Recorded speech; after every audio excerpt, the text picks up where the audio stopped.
每个人心里一亩一亩田，每个人心里一个梦，一颗呀一颗种子，是我心里的一亩田。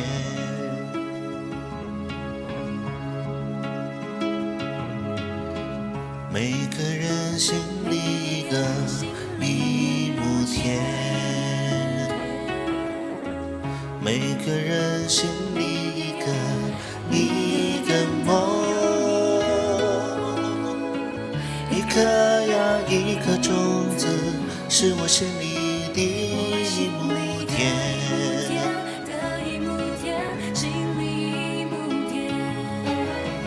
用它来种什么？用它来种什么？种桃种李种春风。用它来种什么？用它来种什么？种桃种李种春风。开尽梨花，春又来。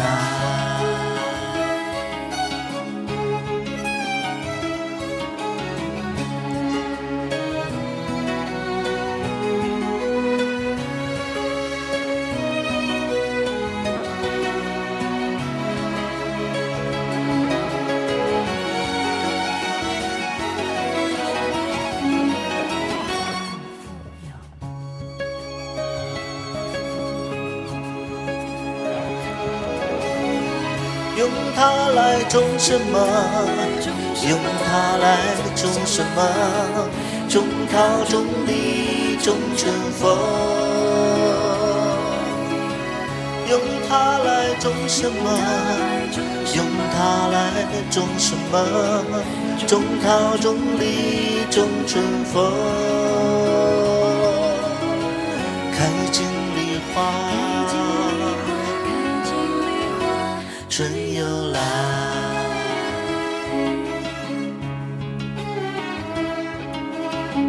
每个人心里一亩田，那是我心里一个不醒的梦。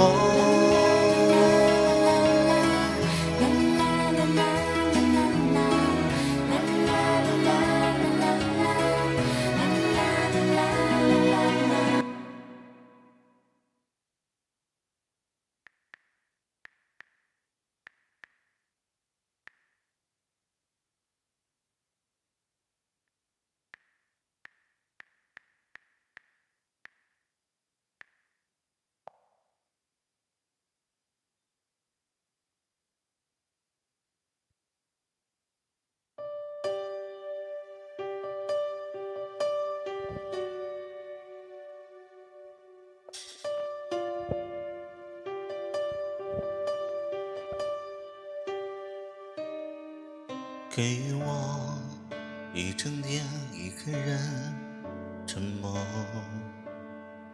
最难下的决定往往是最对的，没错。那些话那些事还在心底触摸，承认吧，我们的明天却没有下落。曾经以为幸福垂手可得，当爱一旦被挥霍，反而让人更寂寞。有天当你想起我，时间已摆平所有犯的错，也学会不再慰问什么，但至少我们必须都快乐。直到有一天，面对爱情开始吝啬，会不会怀念曾有的炽热？可是当你想起我，我们早已经失去了联络。一路上经过各自曲折，才明白最现实的是生活。直到有一天，选某个人相濡以沫，会不会后悔现在的非走不可？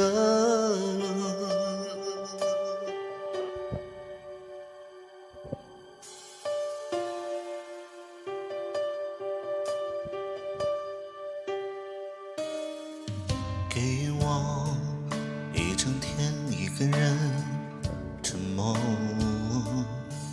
最难下的决定往往是最对的，没错。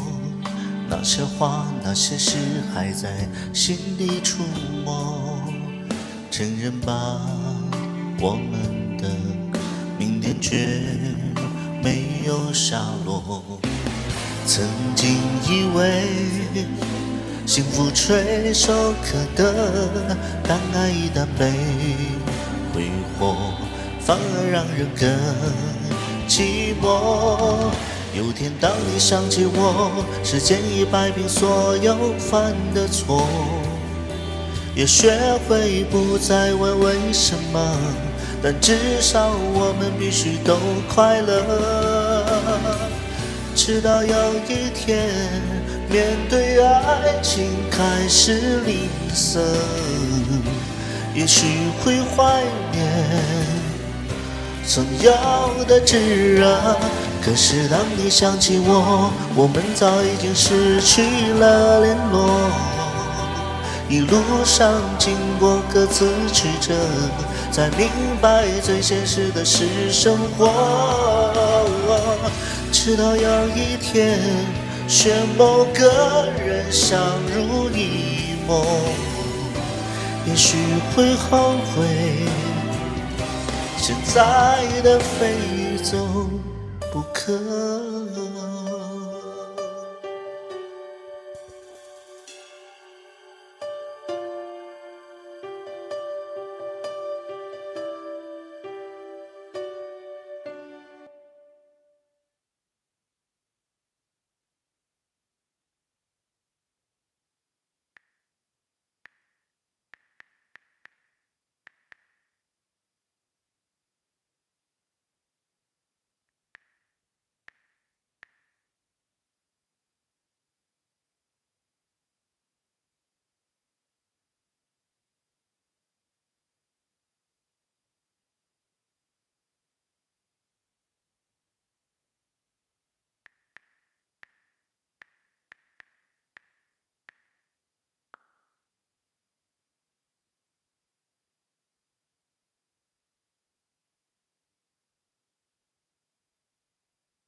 我听见雨滴落在青青草地，我听见远方下课钟声响起，可是我没有听见你的声音，认真呼唤我姓名。爱上你的时候还不懂感情，离别了才觉得刻骨铭心。为什么没有发现遇见了你是生命最好的事情？也许当时忙着微笑和哭泣，忙着追逐天空中的流星，人理所当然的忘记是谁风雨雨里一直默默守护在原地。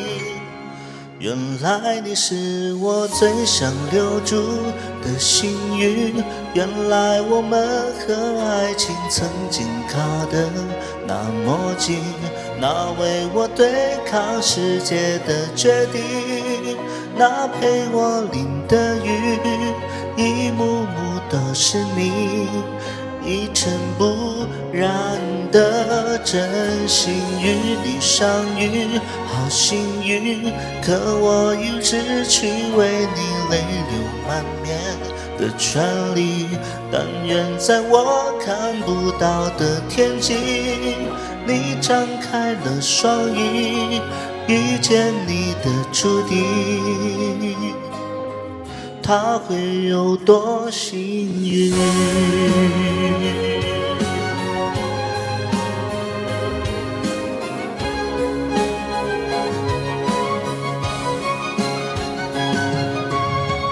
青春是段跌跌撞撞的旅行，拥有之后觉得美丽。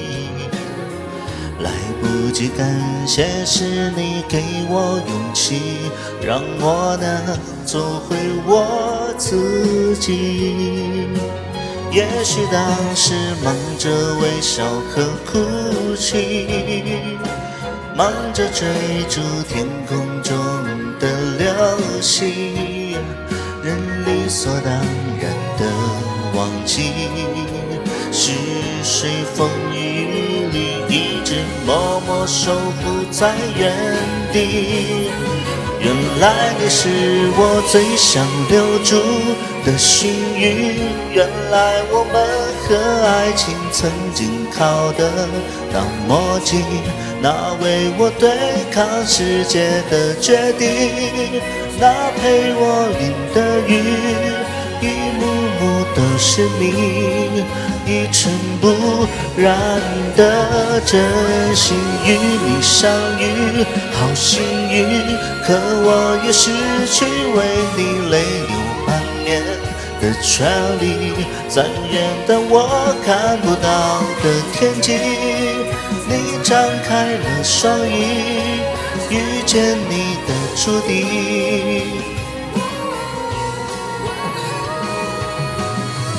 他会有多幸运？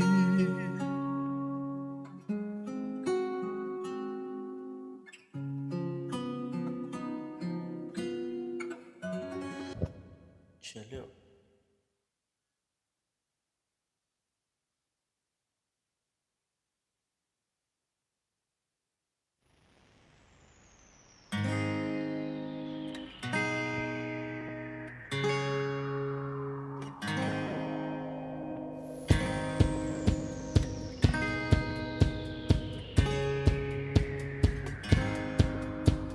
睡无聊那放大镜看风景累不累，却忘记了看清楚自己是谁。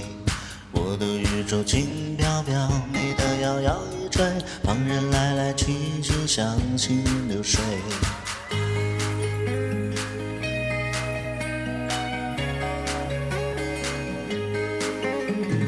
模糊糊的视线，不管天色黑不黑，心中玫瑰就不用处处防备。雨蒙蒙情深不深，只要最眩眩的美不美，只看能否爱得暧昧。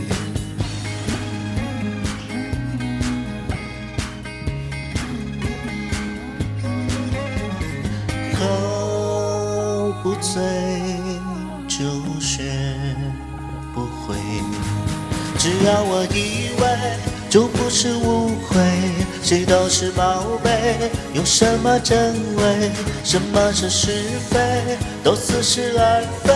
最眼看世界，世界随我陶醉。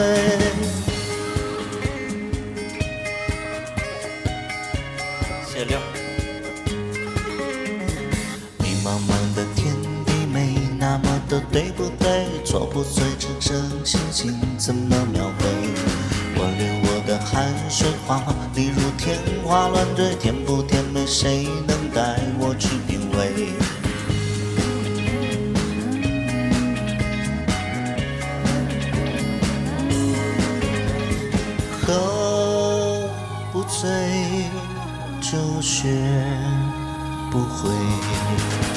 只要我以为，就不是误会。谁都是宝贝，有什么真伪？什么是是非？都似是而非。最眼看世界，世界随我陶醉，所有碎都没有所谓，看不到命运，只看到绝对，只看到角色，看不到绝对。最好的滋味就是男人虚伪，轮轮分享一首朦胧诗，懵懂懂才懂得朦胧美。只要我以为，就不是误会。谁都是宝贝，有什么真伪？什么是是非？都似是而非。最眼看世界，世界随我陶醉，琐碎都没有所谓，看不到命运，只看到滋味，只看到角色，看不到绝对。最好的滋味就是男人虚伪。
听说白雪公主在逃跑，小红帽在担心大灰狼。听说梦中情话爱丽丝，丑小鸭会变成白天鹅。听说冰不弹的做不到，杰克他有竖琴和魔法。听说森林里有糖果屋，灰姑娘丢了心爱的玻璃鞋。只有睿智的河水知道，白雪是因为贪玩跑出了城堡，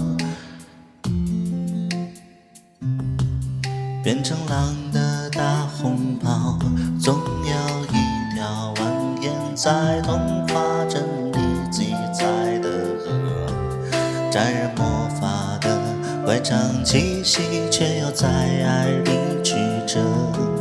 川流不息，扬起水花，又卷入一帘时光如水，让所有很久很久以前走到幸福结局的时刻。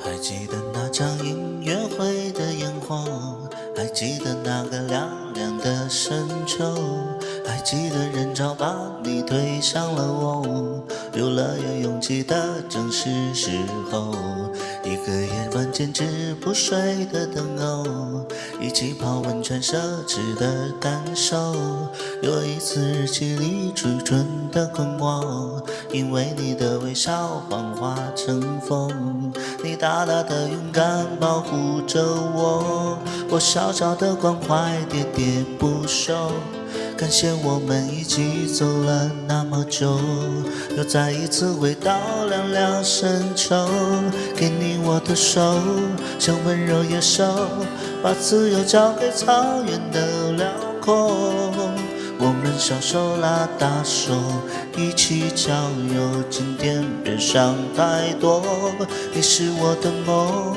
像北方的风，吹着南方暖洋洋的哀愁。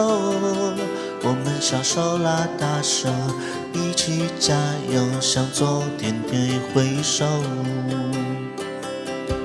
还记得那场音乐会的烟火，还记得那个凉凉的深秋，还记得人潮把你推向了我，游乐园拥挤的正是时候，一个夜晚坚持不睡的等候，一起泡温泉奢侈的感受，又一次日记里愚蠢的困惑，因为你的微笑幻化成风，你大大的勇敢保护着我，我小小的关怀喋喋不休。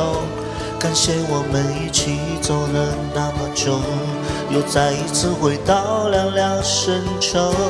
给你我的风，像温柔野兽，我们一直就这样向前走。我们小手拉大手，一起郊游，今天别想太多。你是我的梦，像北方的风，吹着南方暖洋洋的哀愁。我们小手拉大手，今天加油，向昨天挥挥手。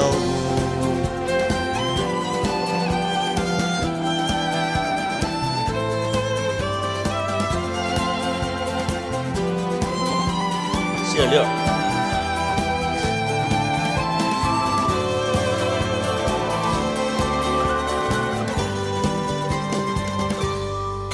我的手像温柔野兽，我们一直就这样向前走。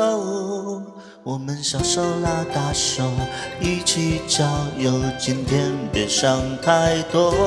啦啦啦啦啦，像北方的风，吹着南方暖洋洋的哀愁。我们小手拉大手，今天加油，向昨天挥挥手。我们小手拉大手，今天为我加油，舍不得挥挥手。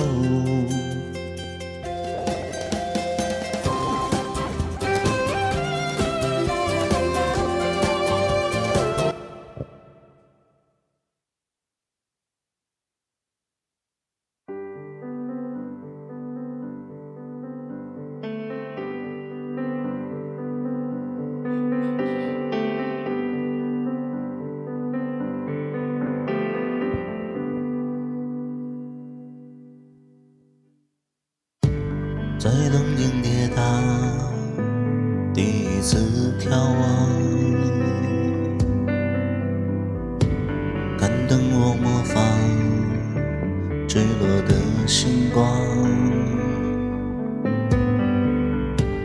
我终于到达，但却更悲伤。一个人完成我们的梦想，你总说时间还很多，你可以等我。以前我不晓得，未必明天就有以后。想念是会呼吸的痛，它活在我身上所有角落。恨你爱的歌会痛，看你的心会痛，连沉默也痛。遗憾是会呼吸的痛，它留在血液中来回滚动。后悔不贴心会痛，恨不得你会痛，相见不能见最痛。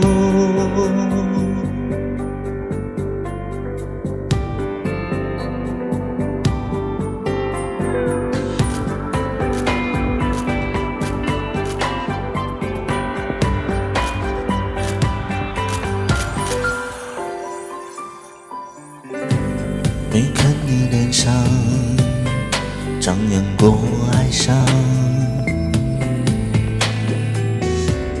那是种多么寂寞的倔强。你拆了城墙，要我去流浪，在原地等我，把自己捆绑。你没说你也会软弱，需要依赖我就装不下的自由移动自我的过。想念是会呼吸的痛，它活在我身上所有角落。恨你爱的歌会痛，看你的心会痛，连沉默也痛。遗憾是会呼吸的痛，它留在血液中来回滚动。后悔不贴心会痛，看不懂你会痛，想见不能见最痛。我发誓不再说谎了，多爱你就会抱你多紧的，我的微笑都假了，灵魂像漂浮着，你在就好了。我发誓不让你等候，陪你做想做的无论什么。我越来越像贝壳，怕心被人触碰，你回来那就好了，能重来那就好了。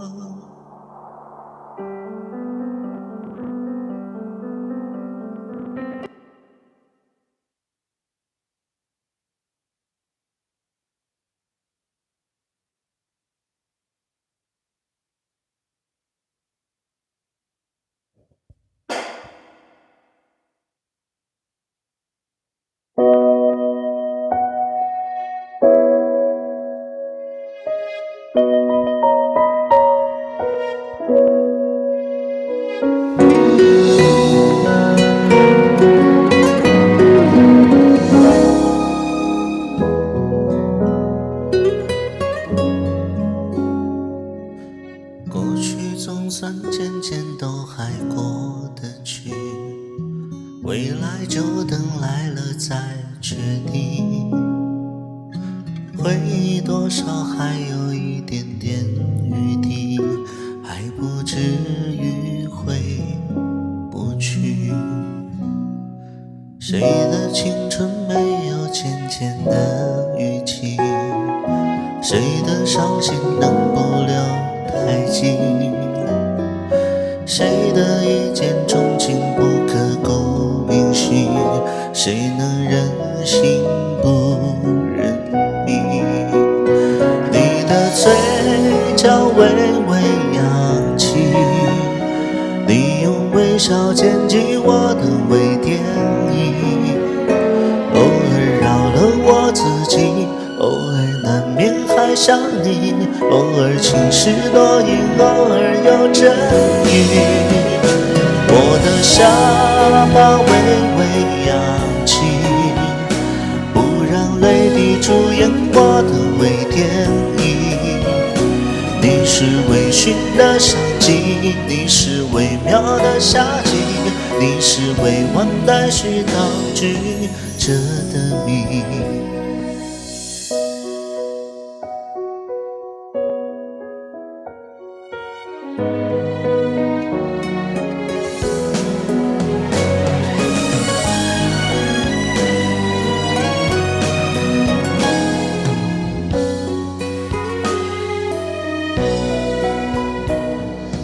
谁的青春没有浅浅的淤青？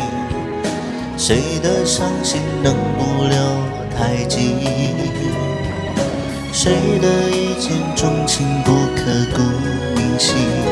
谁能忍心不认命？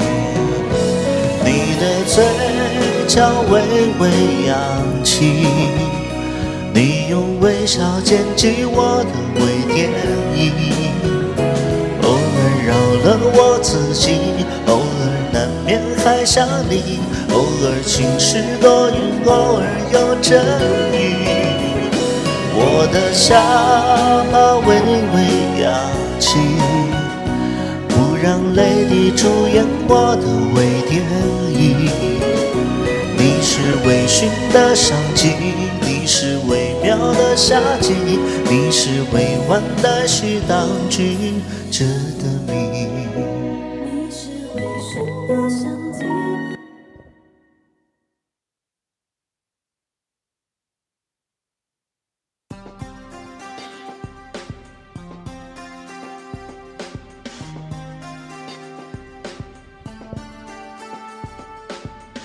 兴高采烈的破蛹，华丽新生的冲动，寻找灿烂天地美梦。主宰爱情的是谁？奋不顾身的扑火，就算轮回只为挣脱。你笑，你哭，你的动作，都是我的生计，珍惜的背诵。我喜，我悲，我的生活，为你放弃自由，要为你左右。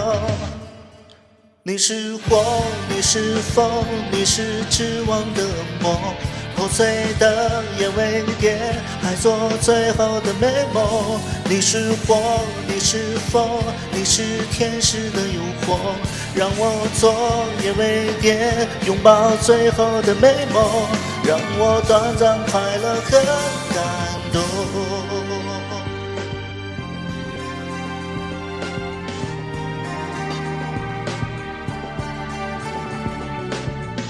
兴高采烈的破蛹，华丽新生的冲动，寻找爱情世界美梦。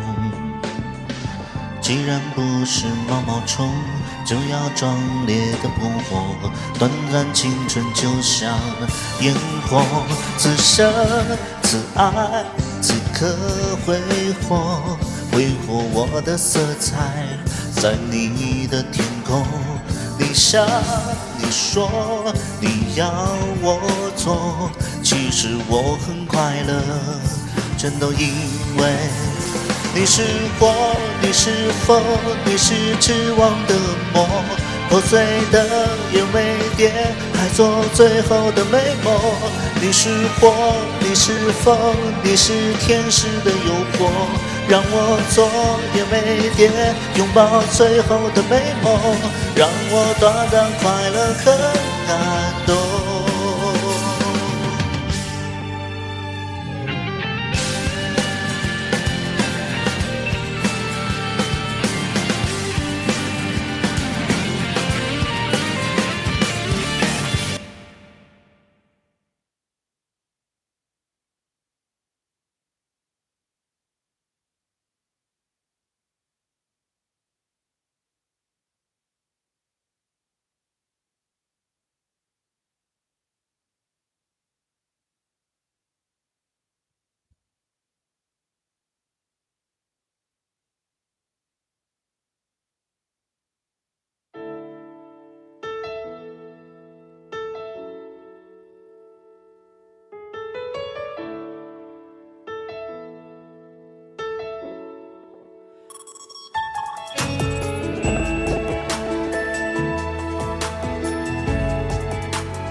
空单调的自己，我不想听没兴趣冒险的游戏。当你邀请我，为何轻易答应？你的语气让我安心。摩天轮上的夜景，浪漫绚丽。半空中我忘了呼吸。当你亲吻我，分散了注意力，爬高的我看见星星。你让天空失去精力，我让我离开了迟疑。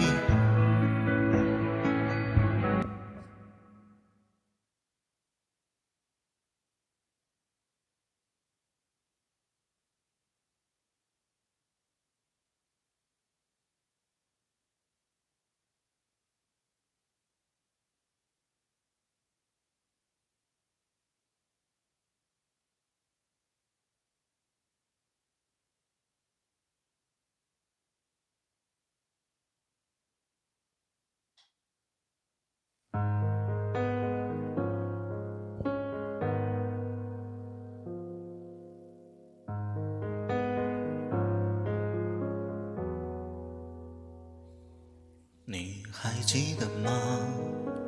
记忆的炎夏，散落在风中的一整包真花的都已沙哑，没结果的花，未完成的牵挂。我们学会许多手法来掩饰不碰的伤疤，因为我会想起你。我害怕面对自己，我的意志总被寂寞吞噬，因为你总会提醒，过去总不会过去，有种真爱不是我的。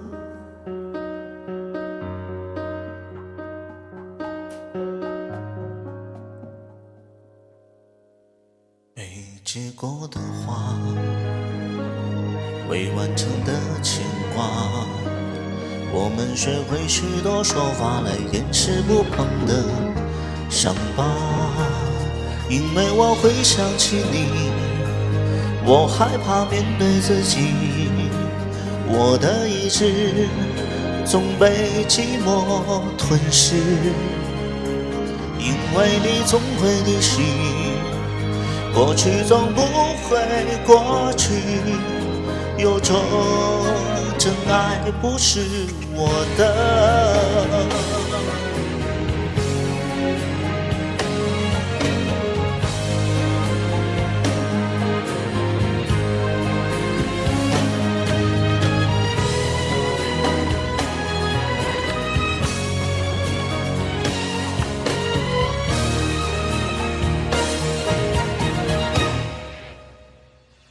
假如我不曾爱你，我不会失去自己。想念的刺钉住我的位置，因为你总会提醒，尽管我得到世界有些幸福不是我的。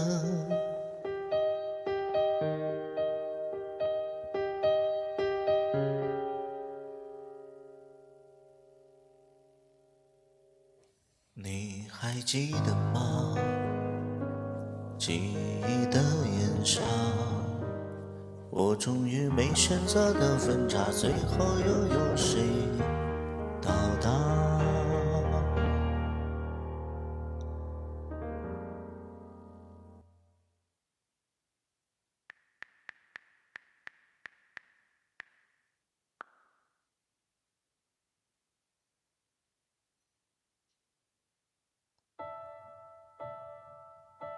我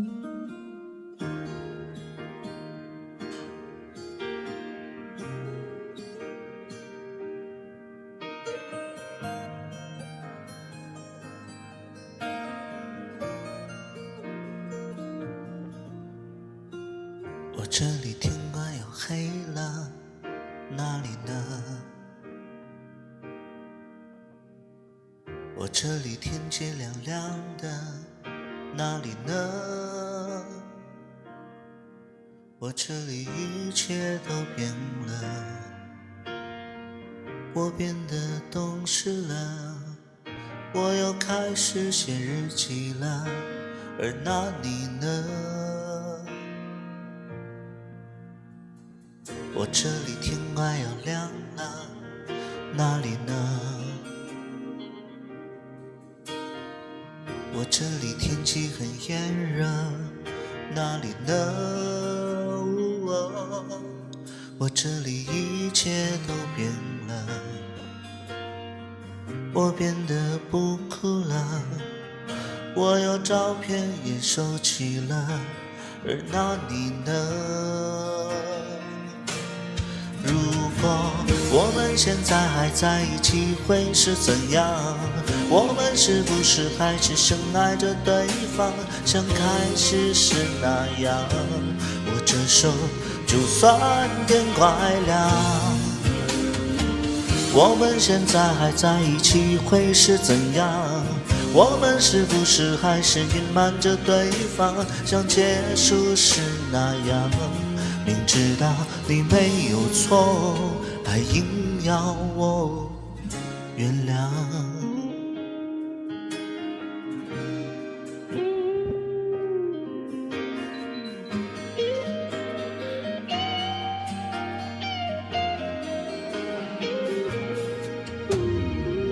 我这里天快要亮了，哪里呢？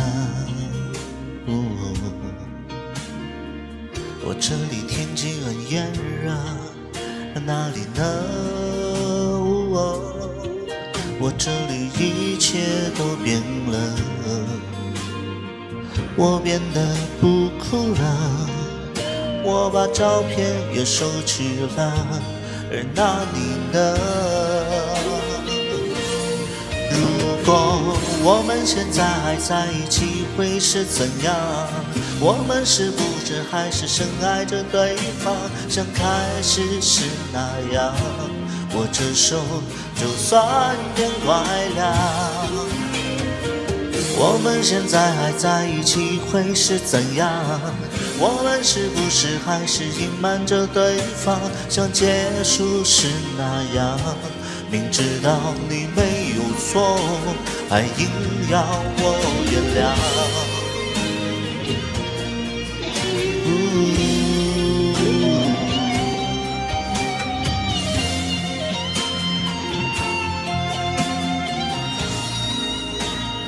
如果我们现在还在一起会是怎样？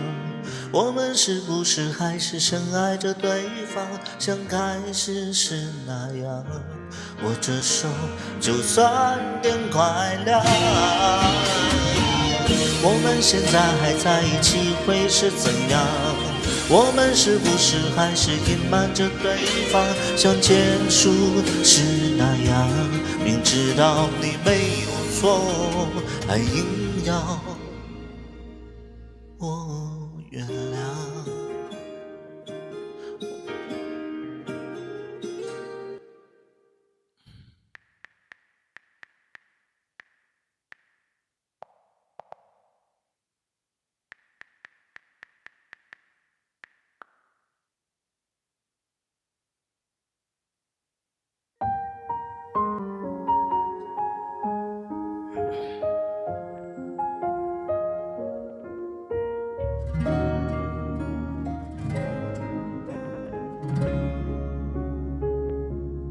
看着你有些累，想要一个人亲一回，你的眼含着泪，我的心也跟着碎，你为那个人憔悴，为他扛下所有罪，我为你执迷不悔，整夜无法入睡。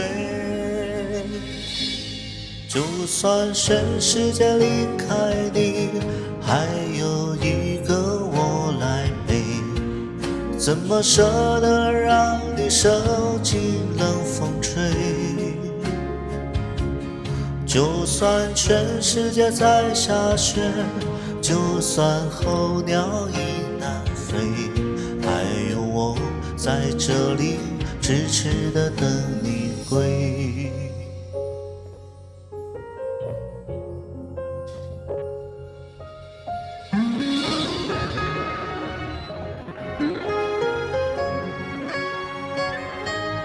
你装作无所谓，其实已痛彻心扉，没想象中的坚强，坚强的面对是与非，想要给你的安慰，你淡淡笑着拒绝，满身伤痕的爱情，不值得你付出一切。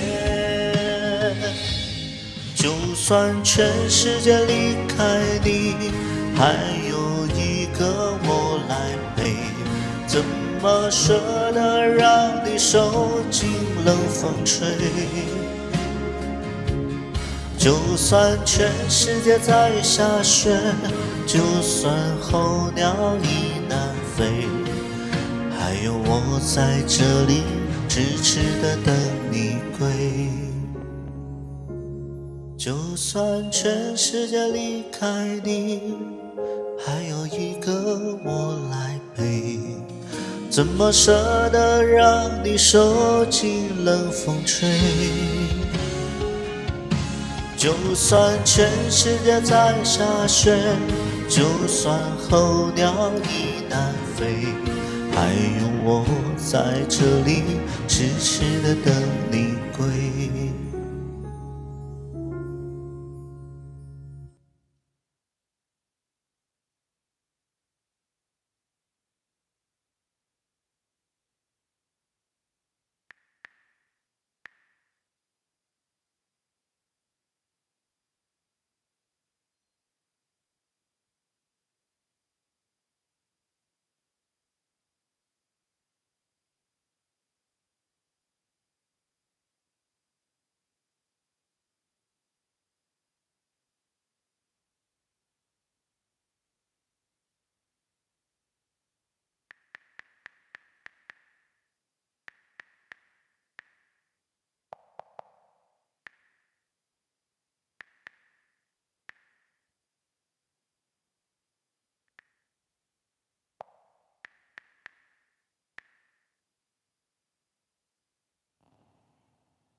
为你我用了半年的积蓄，漂洋过海的来看你。为了这次相聚，我连见面时的呼吸都曾反复练习，言语从没能将我的情意表达千万分之一。为了这个遗憾，我在夜里想了又想，不肯睡去。记忆它总是慢慢的累积在我心中，无法抹去。为了你的承诺，我在最绝望的时候都忍着不哭泣。陌生的城市啊，熟悉的角落里，也曾彼此安慰，也曾相拥叹息，不管将会面对什么样的结局，在漫天风沙里望着你远去，我竟悲伤得不能自己。多难能送君千里，直到山穷水尽，一生和你相依。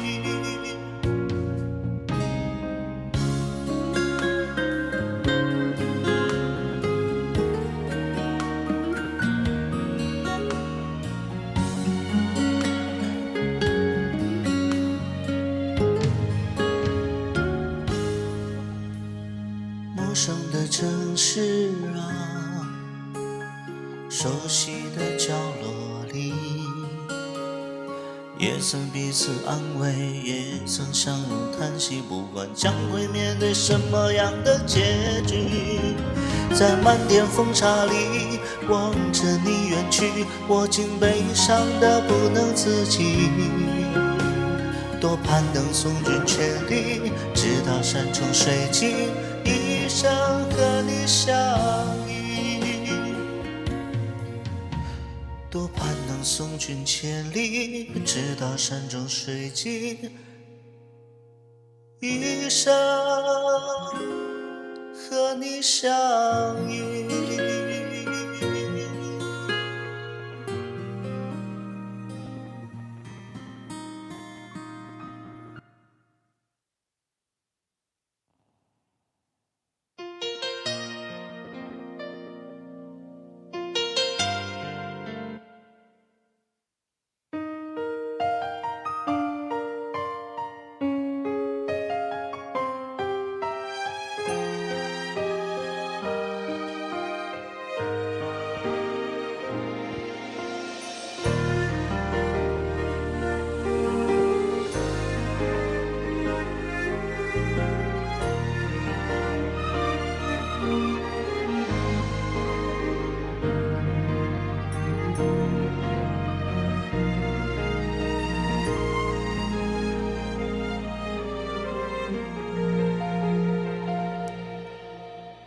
我无法帮你预言，委曲求全有没有用？可是我多么不舍朋友爱得那么苦痛，爱可以不问对错，至少有喜悦感动。如果他终为别人撑伞，你何苦非为他等在雨中？泡咖啡让你暖手，想挡挡你心口里的风，你却想上街走走，吹吹冷风，会清醒得懂。你说你不怕分手，只有点遗憾难过。情人节就要来了，剩自己一个，即使爱对了人，情人节每天都过。分手快乐，祝你快乐，你可以找到更好的，不想过冬，厌倦沉重，就飞去热带的岛屿游泳。分手快乐，请你快乐，挥别错的才能可对的相逢。离开旧爱，像坐慢车，感动彻了，心就会是晴朗的。没人能把谁的幸福没收，你发誓你会活得有笑容。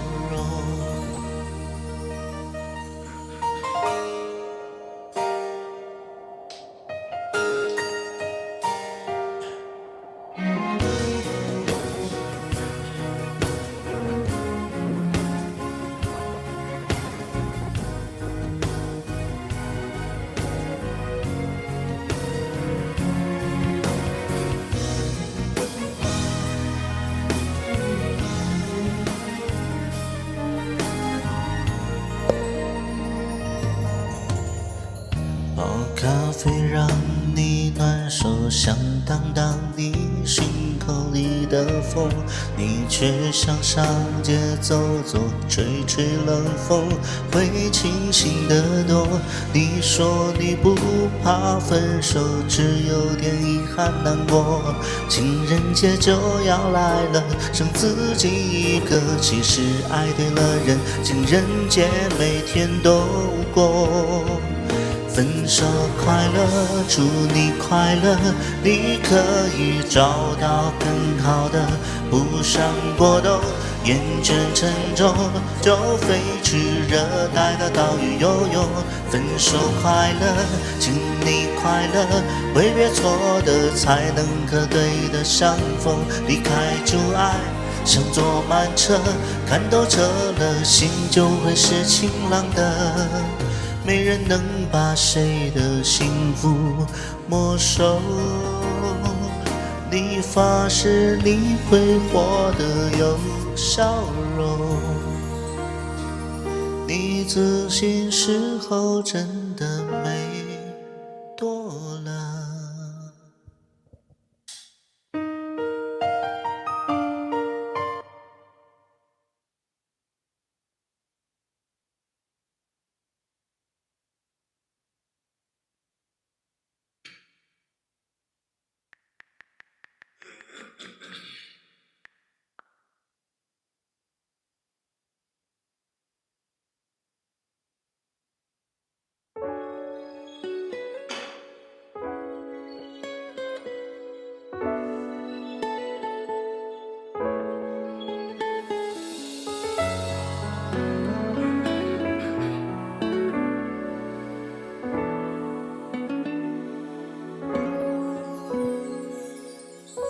时间它一声不吭，我不睡，但是也不困。爱原本应该能和被爱对等，你说那怎么可能？我太过天真。当你在我额头轻轻一吻，我竟然会哭得像个小女生。你说我的付出让你于心不忍，那时候我恨你是一个好人。心设是会疼，想你在0.01分，幸福的人都睡得好安稳，寂寞太会见缝插针，我拿什么来和他抗衡？心还是会疼，想你在0.01分，痛苦的人都醒着被冰吞，放眼望去是座空城，没有一个怀抱可同奔。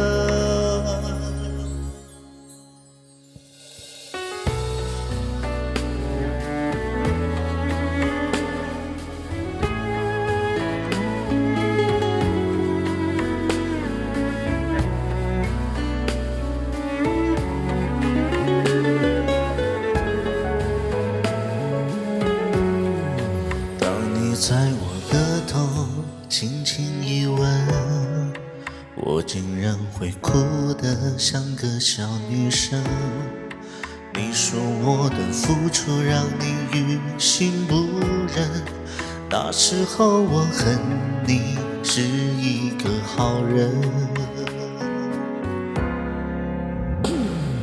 心还是会疼，想你在0.01分，幸福的人都睡得好安稳，寂寞太会见缝插针，我拿什么来和他抗衡？心还是会疼，想你在0.01分，痛苦的人都醒着被冰吞，放眼望去是是座空城，没有一个怀抱可投奔。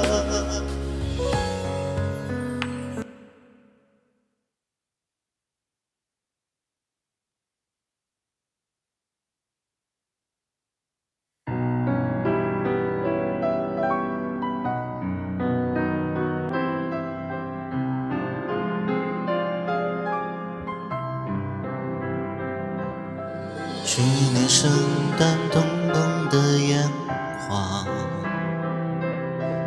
刚好一场大雪也落下，摊开寂寞手掌，绷着冻的通红，我滚烫的脸颊，想起一辈子那句话。转眼又是北京的炎夏，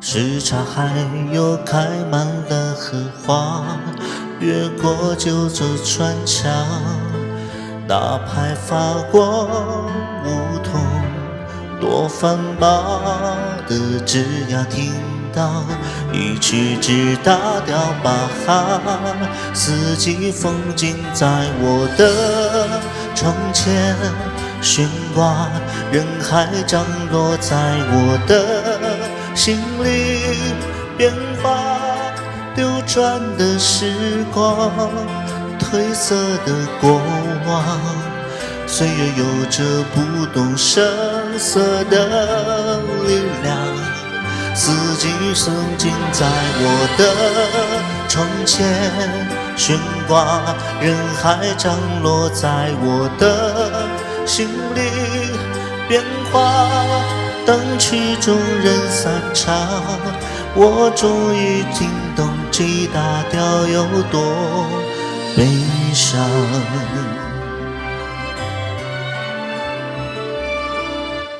转眼又是北京的炎夏，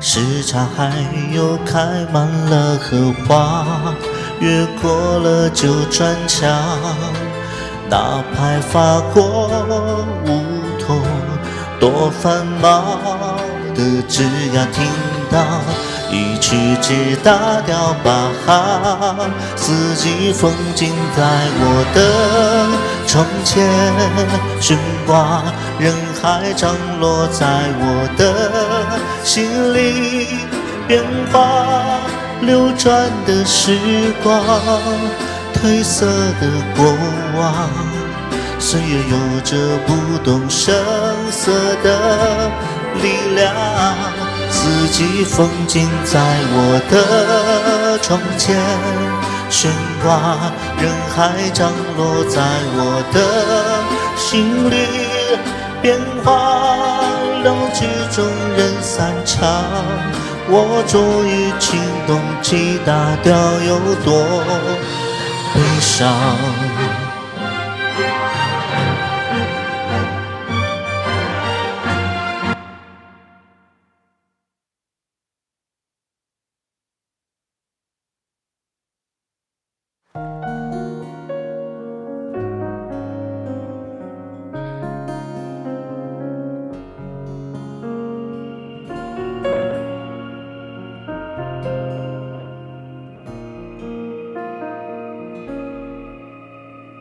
写了几封信给你，我自己都已经忘记。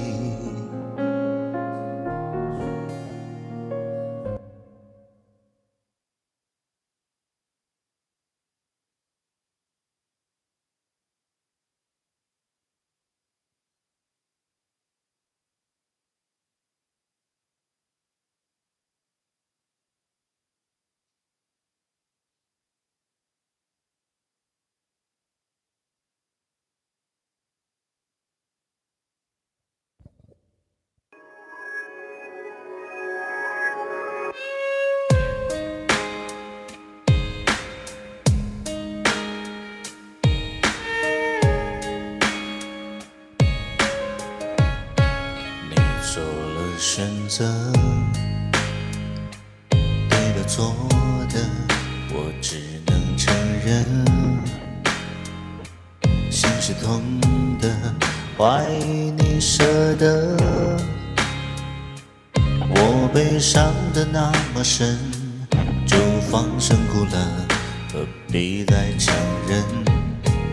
我没有选择，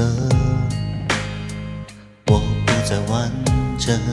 原来最后的吻如此冰冷，你只能默认。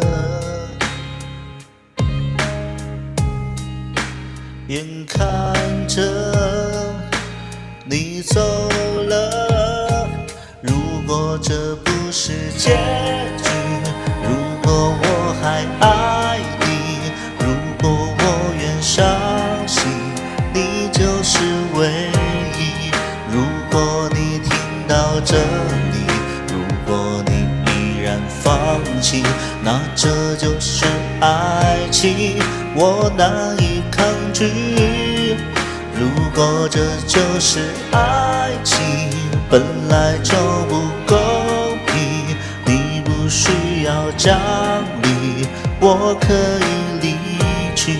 如果我成全了你，如果我能祝福你，那不是我看清，是我证明我爱你。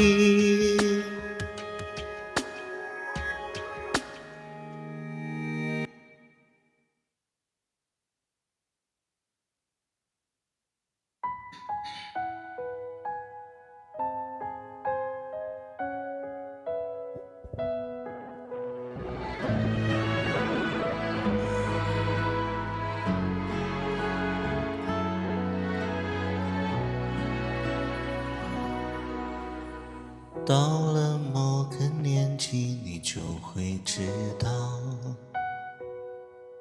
一个人的日子真的难熬。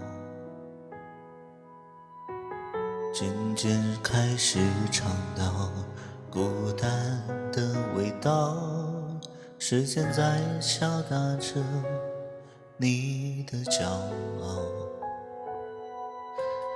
过了某个路口，你就会看到，彻夜陪你聊天的越来越少，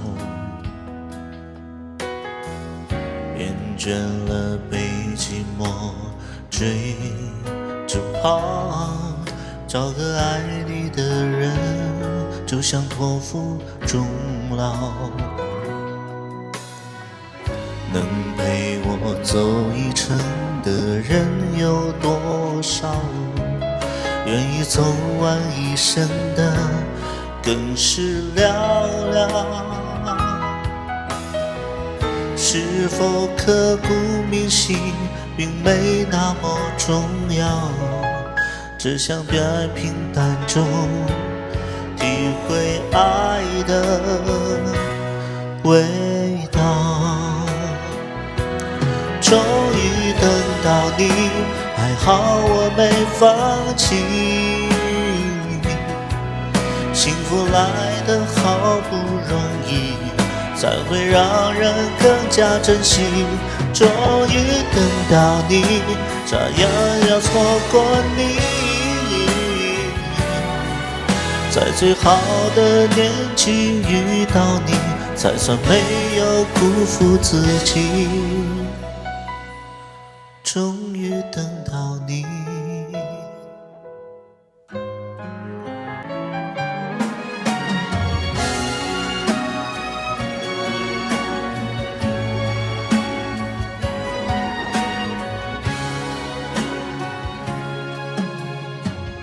能陪我走一程的人有多少？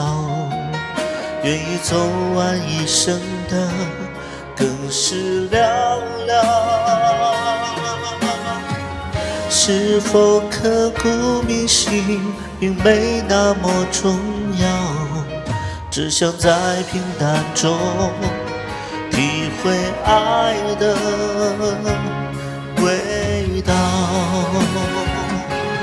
终终于等到你，还好我没放弃。幸福来得好不容易，才会让人更加珍惜。终于等到你，差点要错过你。在最好的年纪遇到你，才算没有辜负自己。终于等到你。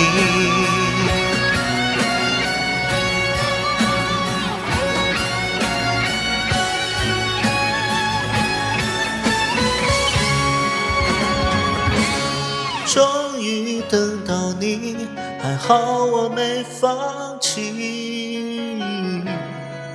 幸福来得好不容易，才会让人更加珍惜。终于等到你，差点要错过你。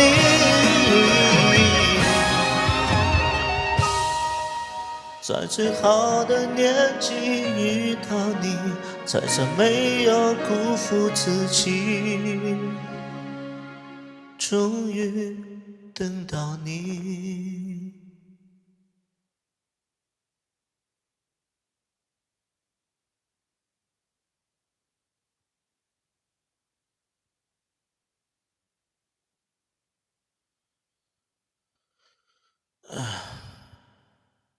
雨后有着时来时过暮色。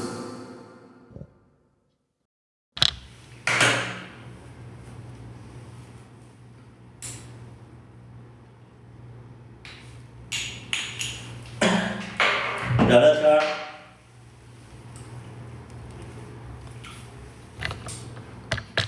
谢六一直发这个红包。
谢谢 AZ1。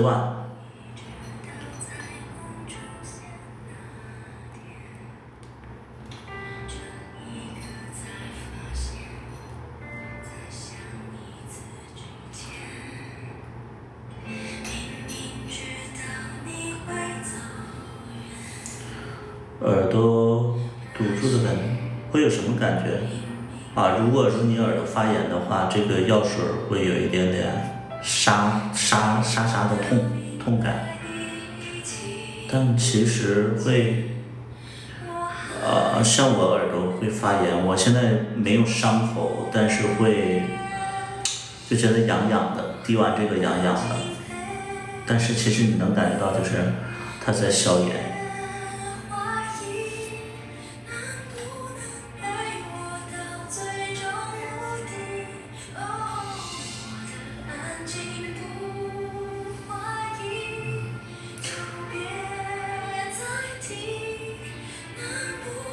就它路过你的耳道干的地方会痒痒的，就是还是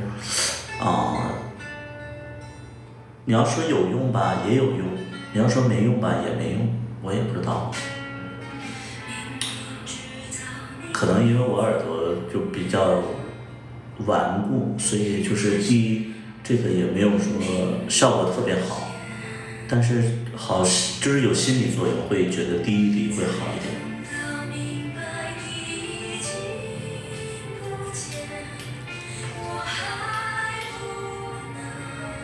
而且其实就是这个第二页其实有一点点就是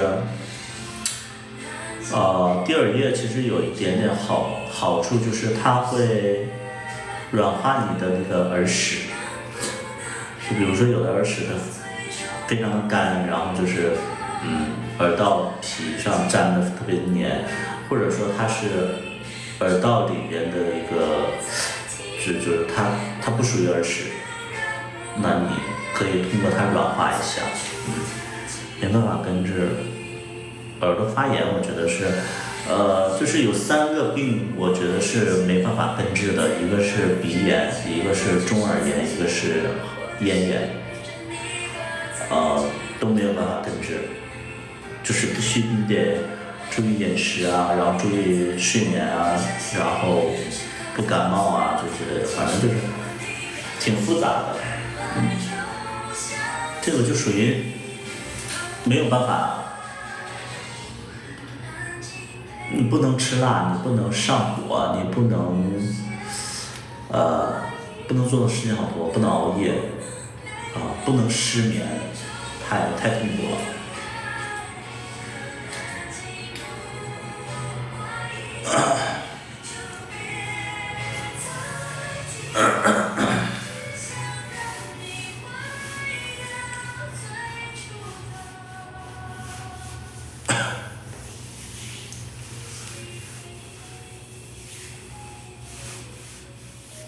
音乐声太大了，现在还大吗？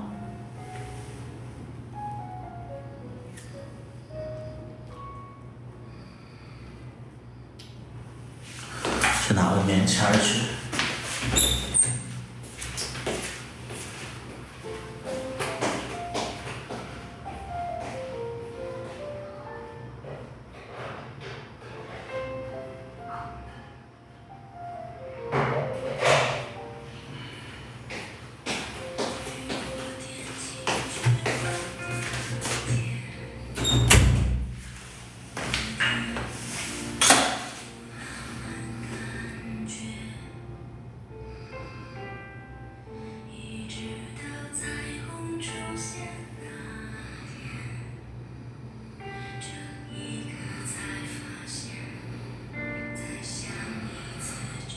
谢谢不吃酸菜关注。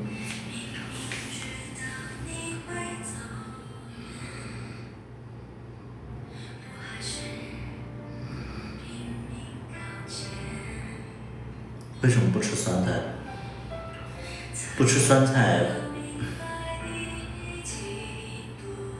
是因为觉得酸菜臭吗？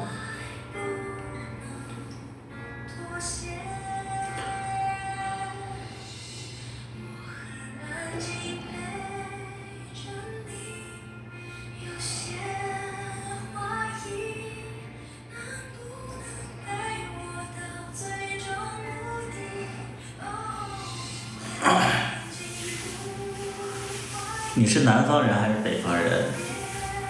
南方的酸菜我确实不太爱吃，北方的我还行。就酸菜鱼的酸菜，我其实觉得，就不太好吃。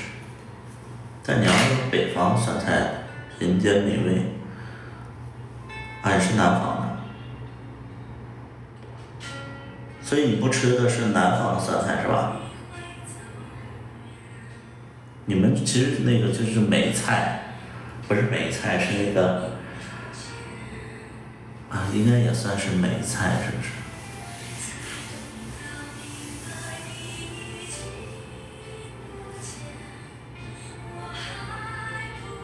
对，酸菜鱼那种酸菜是不好吃。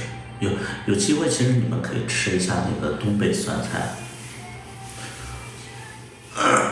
就是南北方的酸菜不是一回事儿，不是一个东西的。北方的酸菜就是也是酸脆但是我们北方的酸菜是白菜做的呀，然后是白，白色、黄色的，你们的是那个偏深一点的颜色，而且就是原材料不是一个东西。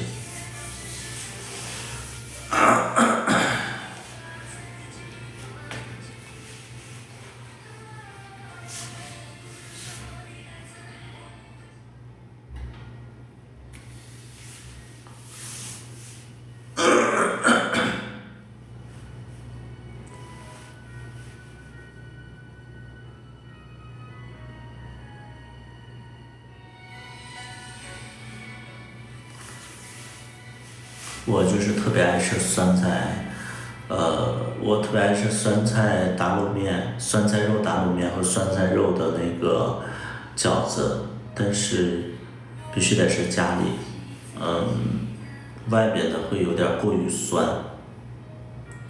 然后我记得有一年我不能回家嘛，然后我就在那个。我记得我在北京，然后那个时候是疫情，特别特别的想家，因为过年嘛，然后那一年的疫情开始嘛，然后也没囤年货，就把自己就是过年那几天把自己饿坏了，外卖也没有几家，就是特别想家。我小的时候，我记得我小的时候会不喜欢跟家里人住在一起，然后也不太喜欢跟他们交流。其实我现在我也不太喜欢，但是我会觉得跟自己妈妈在同一个城市特别好，就是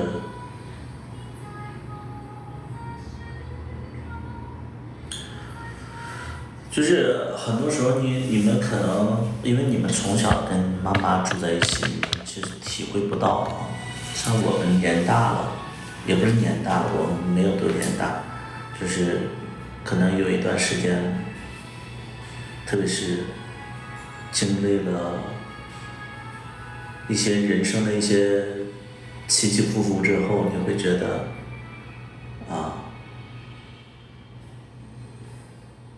其实有的时候太独立不是一件好事，你还是要有一些所谓的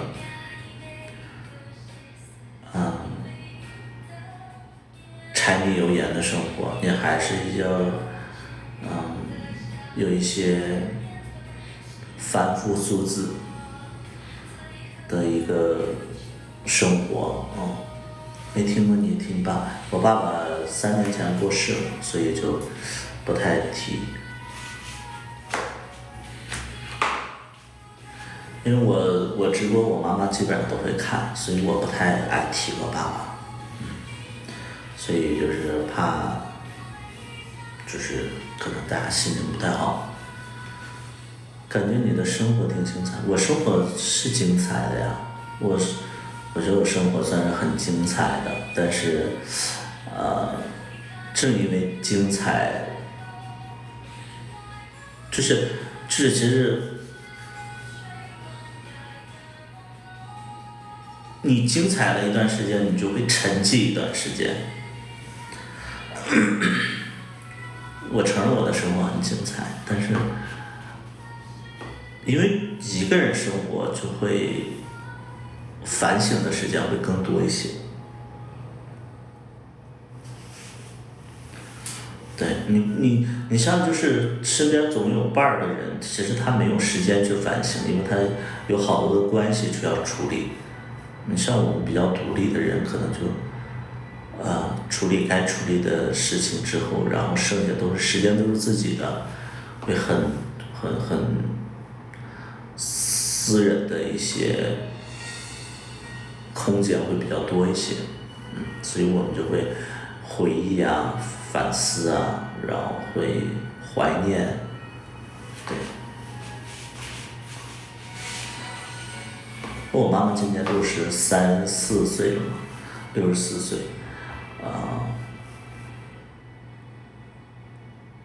年纪也不小了，然后就一直都想说可以带他去旅行。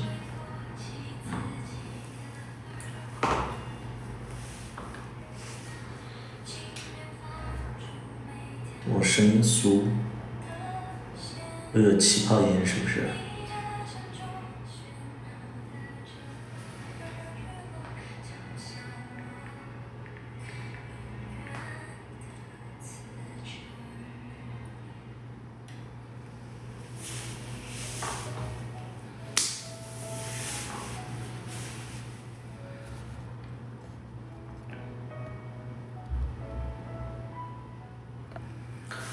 做不到任何改变，那我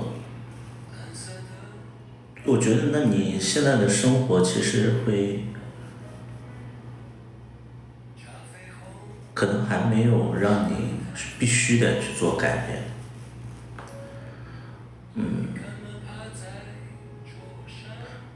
如果说一个人他能自觉的去改变，我觉得这个是那叫什么？很自律的生活。我觉得我做不到，我不是一个自觉的能去蜕变的一个人，我是很多事情把我逼的要去改变的时候才去改变，所以我觉得大多数人都是这样，像那种如果说自己能蜕变的那种人，那就是自律的人，我觉得很难。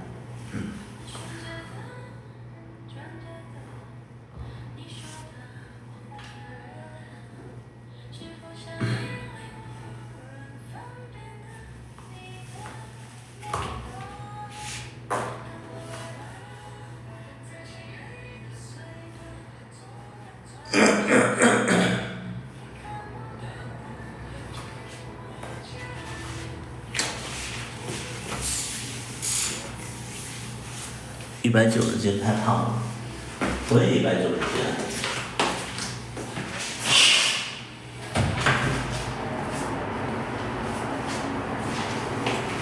我现在也190斤。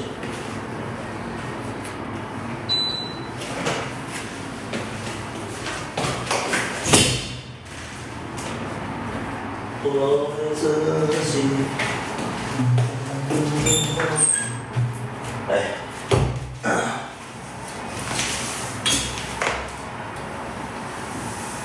我只能做到每天走1个小时到半个小时的路，我都不会走。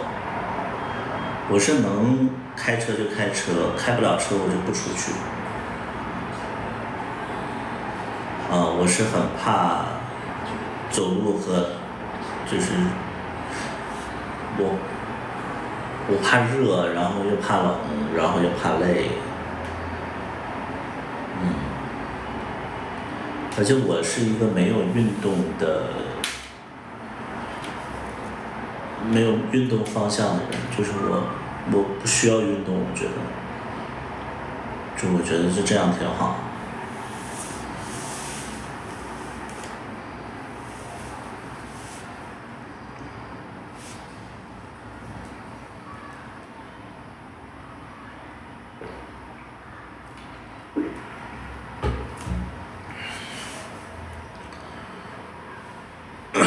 不想把自己逼得那么累。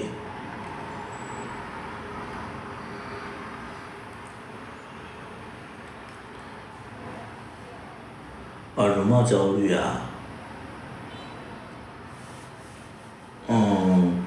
我能理解容貌焦虑，但是我给大家就是我说几点，其实大家就明白了为什么我不容貌焦虑了。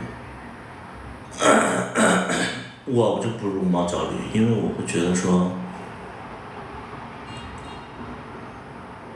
就是我觉得容貌这个东西是取悦别人的，我不太需要取悦别人，或者说，我现在我觉得更需要是取悦自己的。说的再现实一点，就是我经常会说的一个点就是，就只要你有本事，好像那些好看的人，或者说一些名媛，无论你长什么样，你都或许都可以去拥有它，只要你足够优秀，就是现在这个社会的衡量优秀的标准不是外表啊，就这个社会衡量优秀的标准不是外形外表，当然网络世界还是以外表去定义，没必要，我们又不在网络世界生活，现实当中，一个男的长得再好看，或者说再优秀，外形也就还好。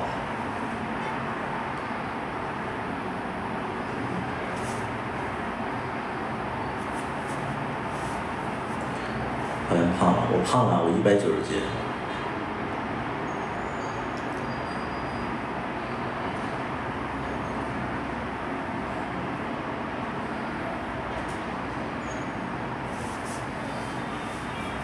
我就觉得一个男的真的没必要，用错方向了。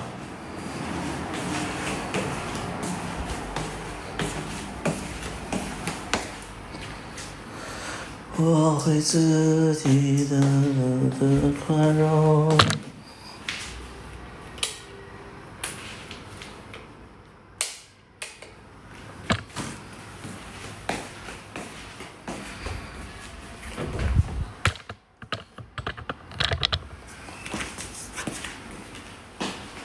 你的借口，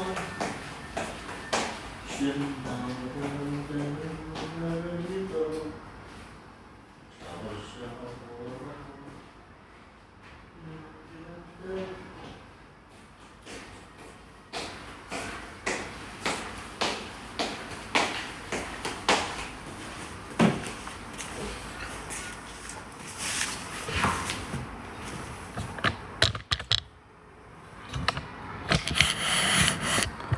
这叫风一般的，我刚说过了，我不喜欢别人用什么好看不好看来评价一个人，我觉得那个都是网络石灰，不用拿好看或者不好看来评价一个人，我觉得那个很肤浅，而且很初级，好不好看能咋的呀？小爱同学，打开空调。收到。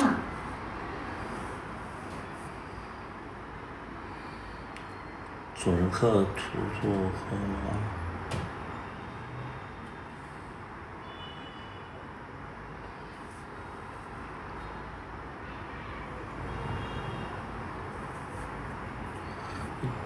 到现在我都会觉得说，就是，哎呀，我说这个话吧，你们就觉得不可信，因为你看我找的对象都不丑，但是其实我就不看重外表，我觉得一个人就是，人格魅力最重要，就哪怕你，当然你不能长得太丑，就是普通人，我觉得普通人加上你的人格魅力，加上有一点点小钱，加上有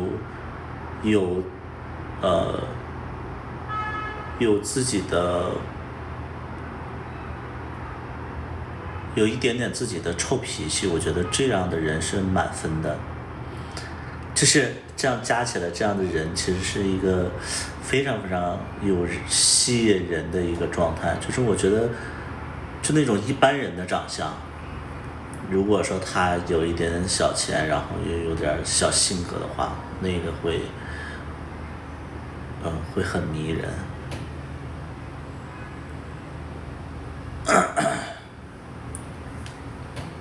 所以我不看重外表，我觉得我这么多年我找对象，我也不是说奔着好看去的，一定是有人格魅力会比较重要一些。你就像我跟二把刀在一起，我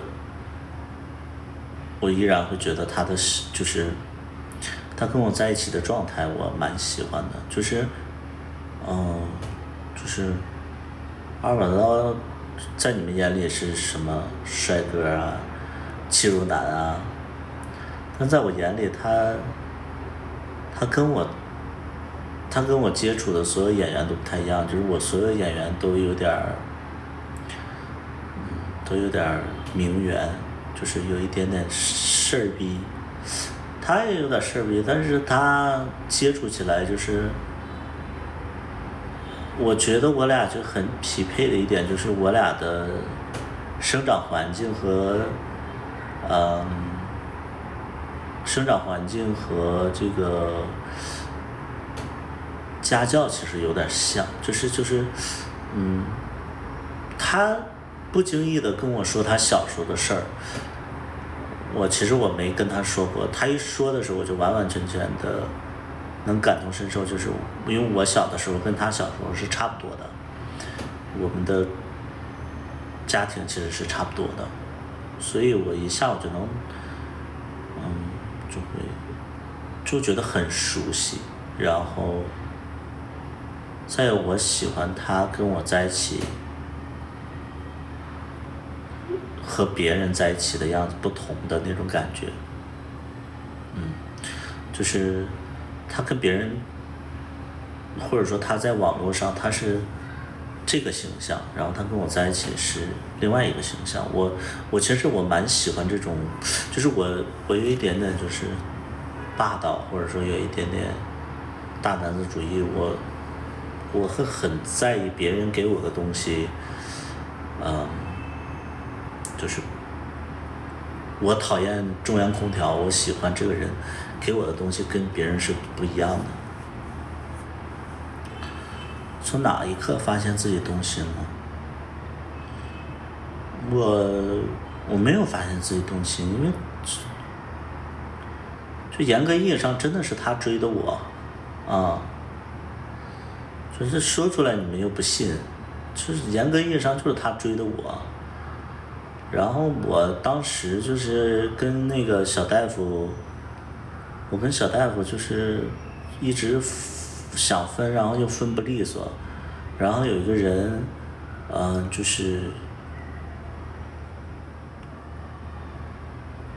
对，有一个人出现了，然后我就跟他在一起了，很简单，也没有说到什么多大的心动，就觉得这个人挺好的，然后我也想跟上一段感情赶紧分开，因为我跟上一段感情那个时候已经分了将近5、6个月了，然后一直都分不开嘛，然后就一直都觉得说我不喜欢这样拖拖拉拉，我也不想自己这样，对，我不想就是生活没有进展，然后我就说那开始一个新的一段旅程，对，所以我什么时候心动了？我们应该是先在一起后谈恋爱吧。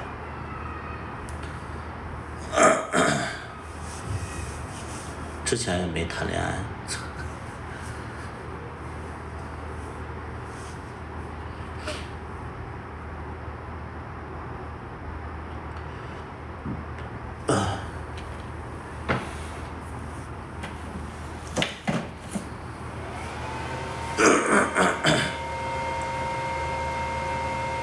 谢谢用户4999。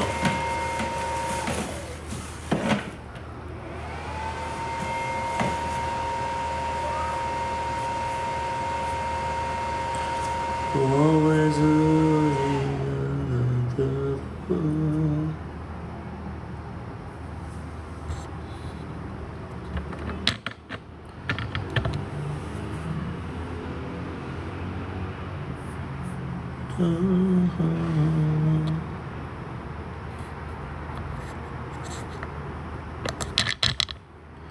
现在我俩快1年了，然后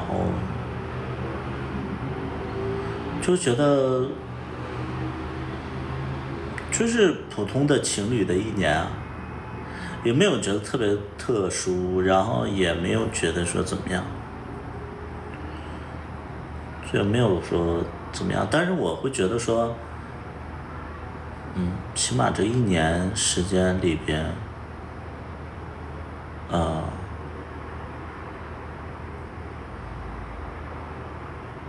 就是很轻松吧，就是这段感情让我觉得很轻松。唯独不轻松的就是跟他刚在一起的时候，然后他前任出来作妖，然后我会觉得有一点点不轻松，然后我就想弄他前任，然后他又不同意，我觉得那个时候是不轻松的。但是，接下来我跟他在一起其实很轻松，然后因为这段关系可能，因为轻松，所以我跟他在一起，我觉得是算是就是算是开心的一段，然后也是滋养。我觉得用到滋养，就是我觉得我跟他在一起，我身体变好了，然后我的心态变好了，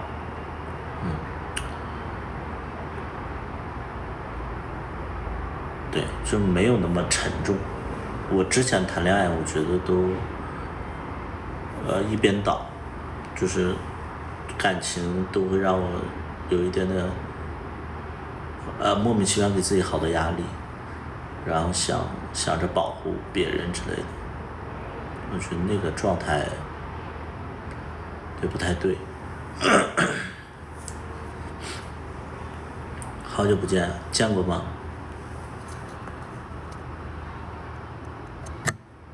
海口的没见过。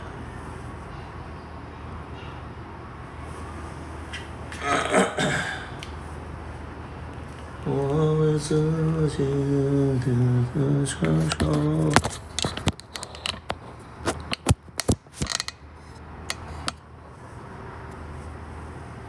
谢谢Chrome，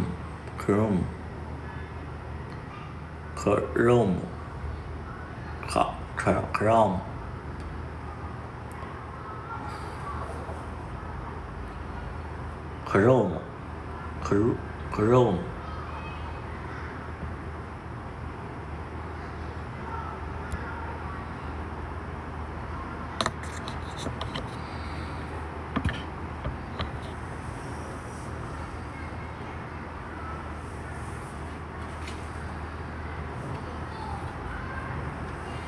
我最近在尝试着改变作息，我已经有3天，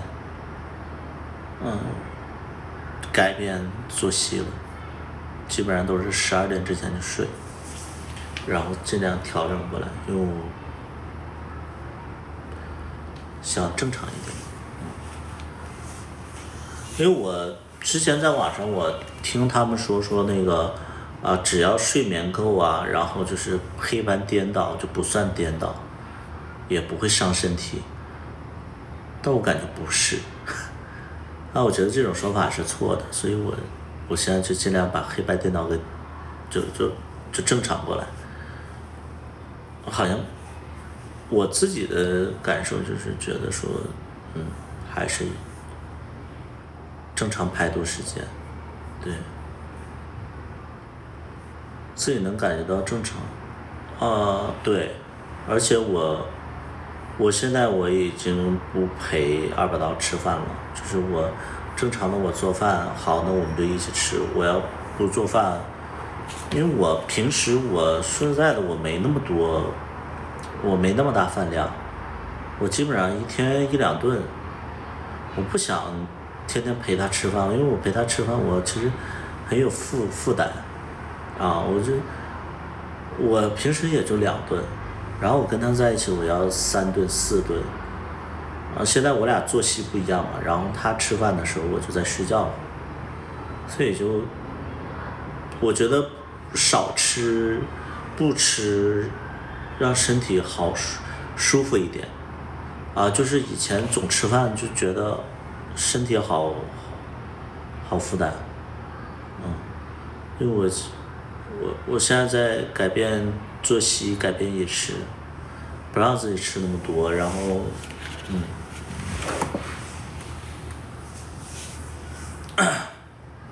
然后也在买那个维生素B、C、D 都在吃，想着说改善一下嘛，因为我发现，因为我最近我有看一些视频，说那个维生素 B 和 C 改善睡眠和那个皮肤之类的，然后改变抵抗力什么的，我觉得 B、C 我还是很需要的。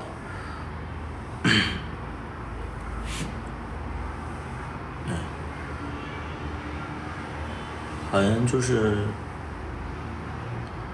因为我从30岁之后，我就发现我好像身体生病了必须得吃药了。我之前都生病不吃药的，然后也不去看医生，然后觉得自己的这个修复能力会比较强，但现在不会了。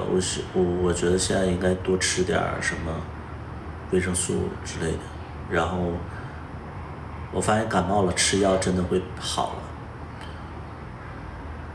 我之前因为总有一些报道说感冒了不要吃药，我小的时候就是听到那种就是什么感冒了不要吃药，发烧了不要吃药，那个多喝水多休息就好了，吃药也没用，然后对身体有副作用。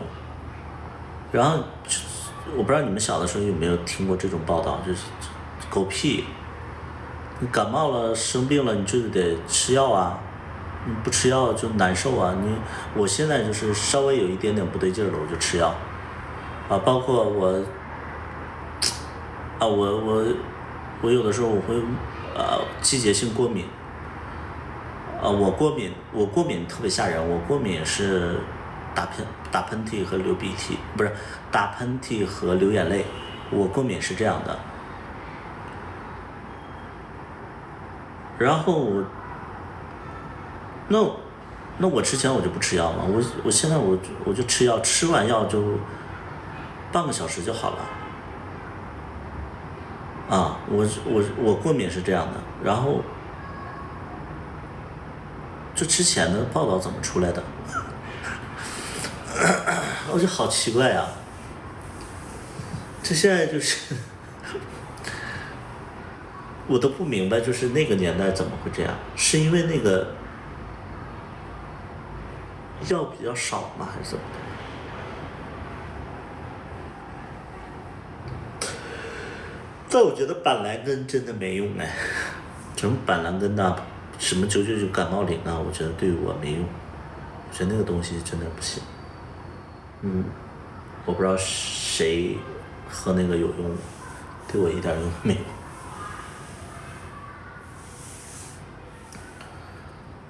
对，就板蓝根，特别是999感冒灵，我就每次感冒我吃那个一点用都没有，我觉得纯浪费钱。然后基本上感冒了都会卖那个药，然后人就说这个药就行我觉得都扯。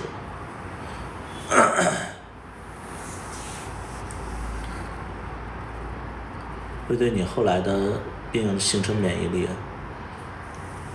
那他会难受啊。我觉得现在生病了吃药也没有那么大，没有那么奇奇怪怪的说法。呼吁大家就是生病了还是要吃药谁难受谁知道。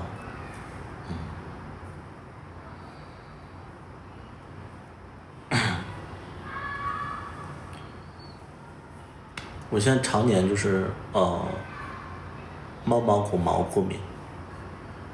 我现在就一直在愁一件事情，因为我养了一只狗嘛，然后现在这狗8岁了。如果说因为现在我姐姐在养，然后我姐姐其实也有鼻炎，但她不过敏。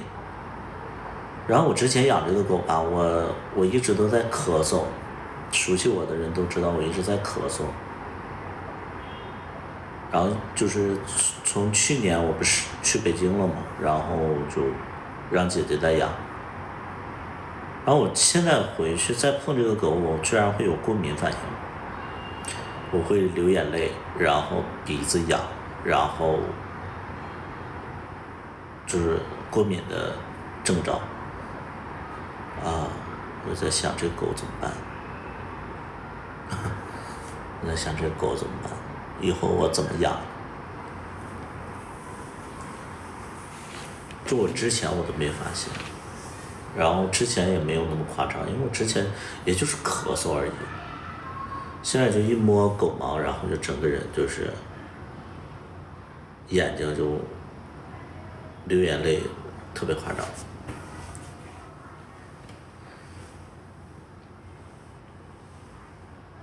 还是年轻，因为我年轻的时候我也不吃药，然后现在，真的不得不说，就是有的人说你好像看着很老，其实35岁应该也算老了，毕竟35岁了，35岁算是老的了。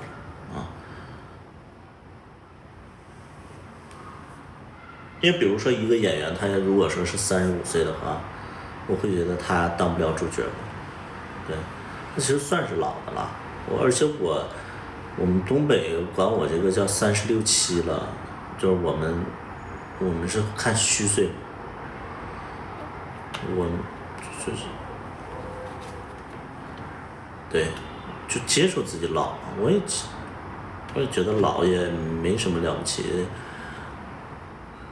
但是我最近我就发现，就是好多演员都老了，然后就很，跟年轻的时候对比好吓人啊。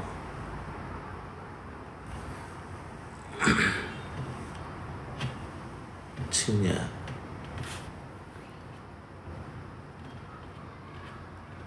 我是一个创过业的人，所以包括我又做夜场，所以对身体的损伤会比较大，就会可能比一般人老很多，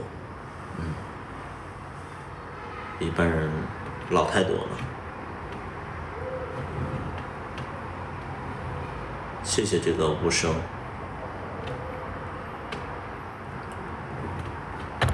世界。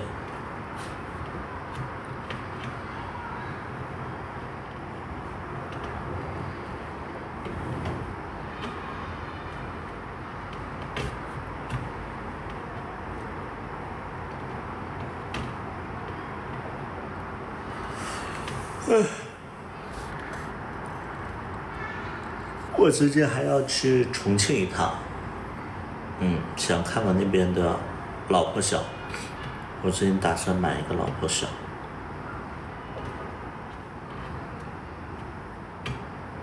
然后重庆的老破小还挺好的，想买一个。但听说我本来看上一个1楼，然后说那个重庆的1楼是非常潮湿的，然后就没敢买，然后现在也卖出去了，因为1楼带个小院儿，然后是能养狗的，但是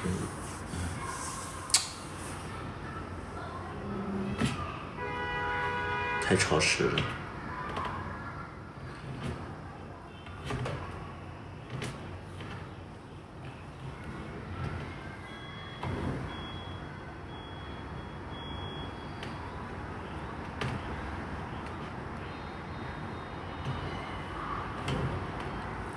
那明天就去重庆，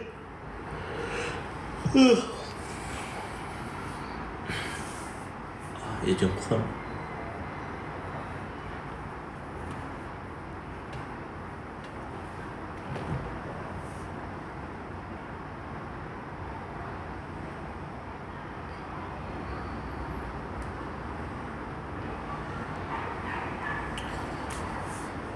我是养狗前发生过敏还是养狗后发生过敏？我是养狗前也没过敏，养狗后就开始咳嗽，然后我以为是咽炎，没想着是狗的问题，然后最近发现的是过敏，就是到第8年的时候我才觉得，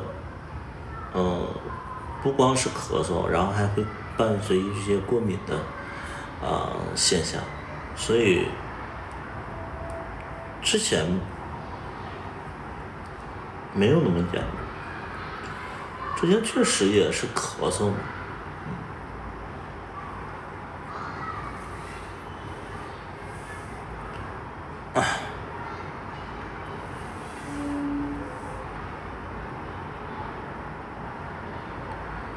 不是永久性过敏，我之前我没过敏，我好像就今年开始过敏的。今年就是各方面都容易过敏，就不知道为啥，是不是过敏，是不是抵抗力就有出了问题啊什么的？之前就没有这么易过敏，之前好像是那什么，好像就是有柳絮的时候会过敏。免疫力紊乱啊，就是我之前我记得好像是去北京的时候，那个有柳絮的时候，粉尘柳絮我会过敏。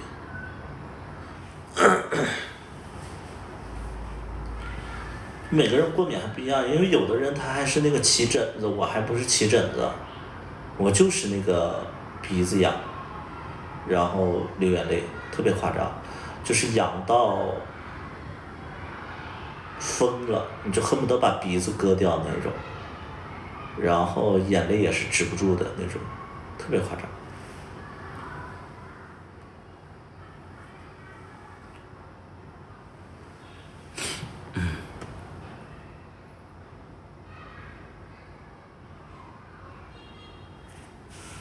有的是检验。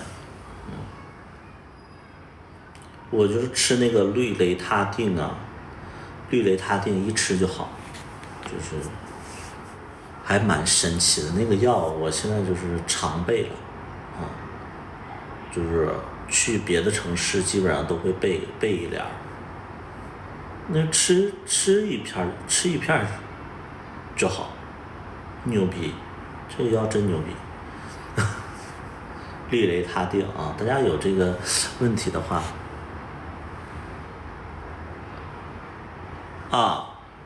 我知道，那个不能总吃。是的，当然氯雷他定，我是吃一片就好了，然后我就不吃了。我这个不上瘾，我也就是只要它不过敏，我是不爱吃药的。但我最近我又发现一个问题，我好像评论区里有好多那个学医的。我最近腿爆皮，而且这个皮是特别薄的皮，怎么回事啊？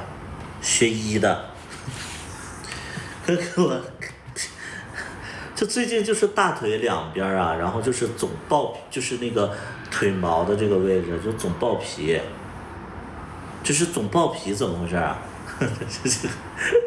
免费义诊来了，就是我这个位置啊，就这个位置啊。这个位置两个腿这边都爆皮，我给你揭一下一层皮，能看见吗？就是手上没有，就是腿上，然后就是它不是说那个太干了，不是太干了吧？就是它不是说就是小碎屑，它是一大片的那种，就是一大片的那种，有没有发痒？没有，它就是单纯爆皮，然后也没有其他症状。然后我就说，因为它爆皮的那个范围就是大概这么大一块儿，就这么大一块儿，然后一整片，然后但是我撕的不完整，没有，啥也没有，就单纯爆皮。这你一撕就像那个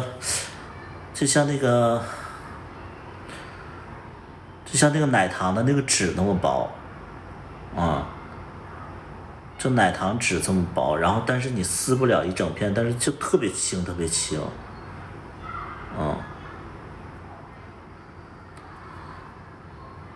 那它还挺就是呢，对，它不是说不痒，一点儿不痒，就是它如果没有皮损边缘，真的干呐，也就是有可能是就是因为我脚底下是那个空调嘛，然后那空调的风好像就能，因为我俩都腿都会露在外边，会不会就是因为我们上面正好是空调，然后是不是就吹腿的就干了？有没有这个可能？因为就是我们这边特别热嘛，然后每天都开冷风。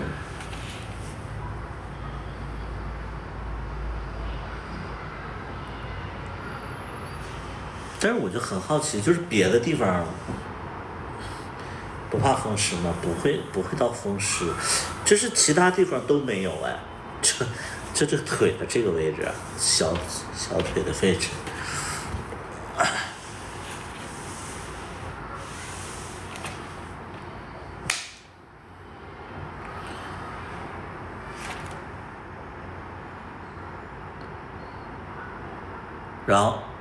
然后那个大夫还在，义诊的大夫，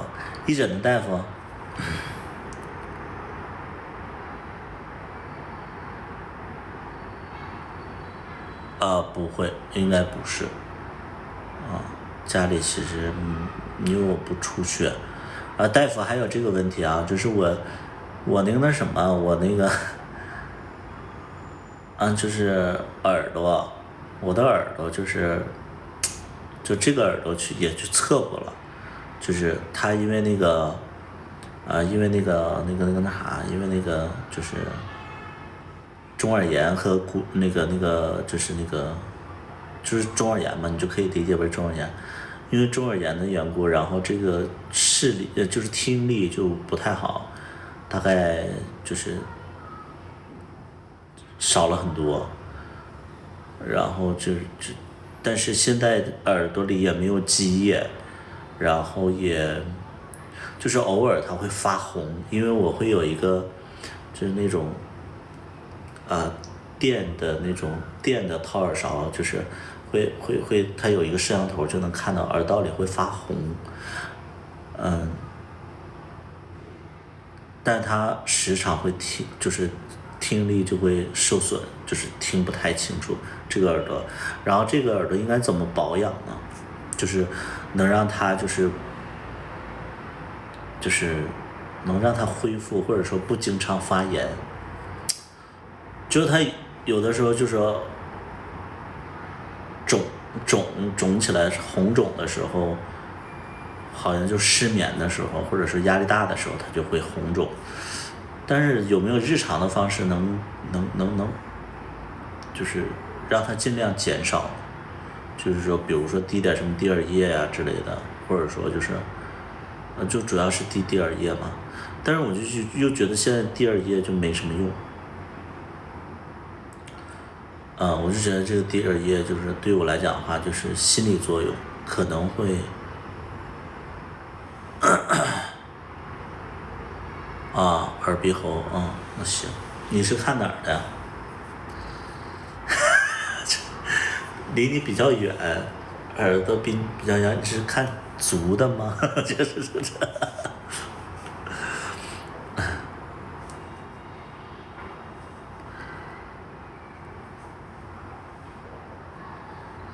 消化男科皮肤，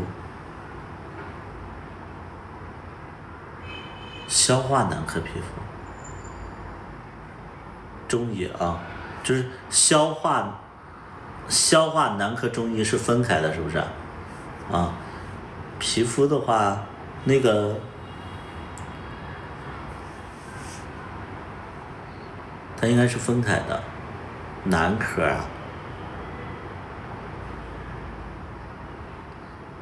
男科就是我时间太久了，这怎么办呢？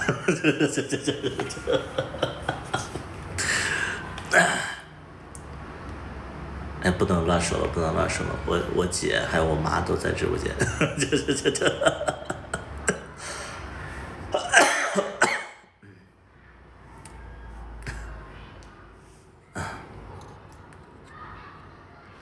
我姐我妈都在直播间，说了。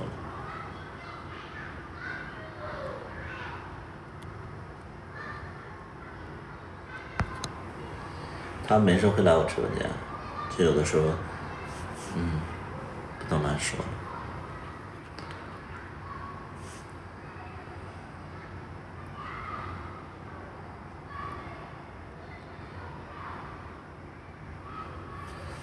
然后我现在就是会大夫，你消化科啊，我就是可能有一段时间，就是我开了3.98嘛，然后因为喝完酒以后，然后就会想拉嘛，然后那段时间就吃完就拉，然后现在偶尔就是比如说我就喝酒了，然后还是会这样，但是有一次我吃了肠炎宁，然后就不拉了，然后甚至会有一点点就是一天都没拉啊，然后但是有的人说这个是脾的问题，到底是肠道的问题还是脾的问题啊？前段时间你说掉头发多，就是现在我洗头的时候会用那个就是那个按摩的那个我会用那个按摩的那个东西，就是按摩的洗头的那个东西，就像给狗洗澡的那种，就是这个，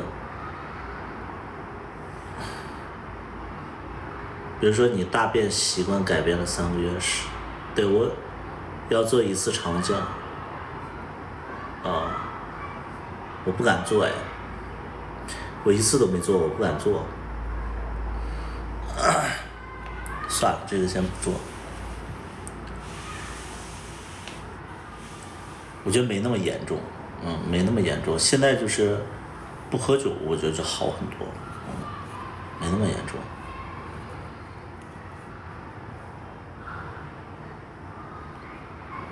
对，没那么严重，刚才说到哪儿了？说到那个掉头发，就是我现在洗头啊，我现在洗头都不是用手搓，是用手搓，我感受不到就是掉头发，然后我都会用那种就是洗头刷去洗澡，就洗头，然后那个刷上就会有大概15根头发。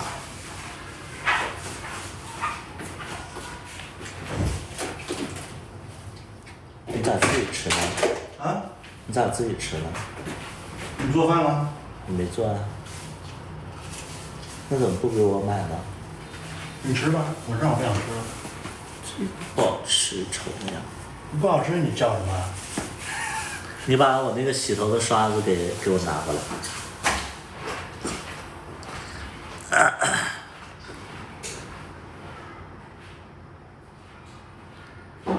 舌苔发黄吗？我没关注自己的舌苔。你要有身体问题，你干脆安排个体检得了。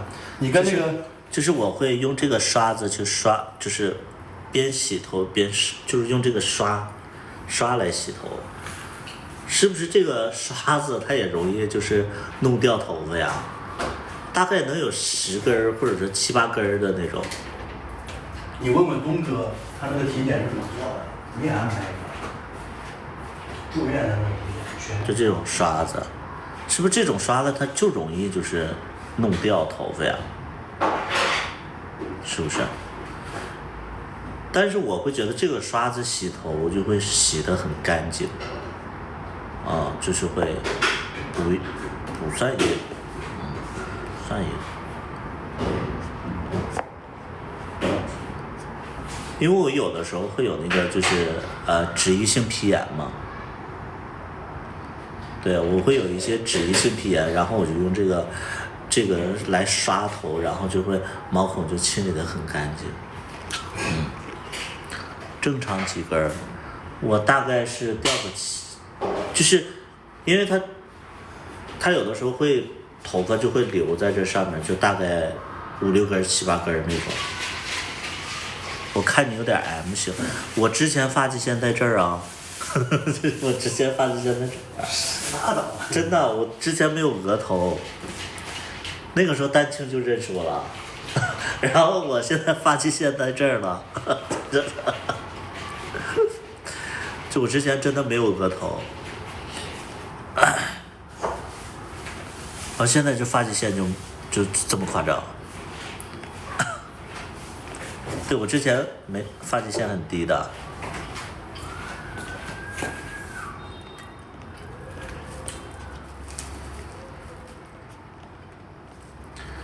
我觉得就是作息有问题。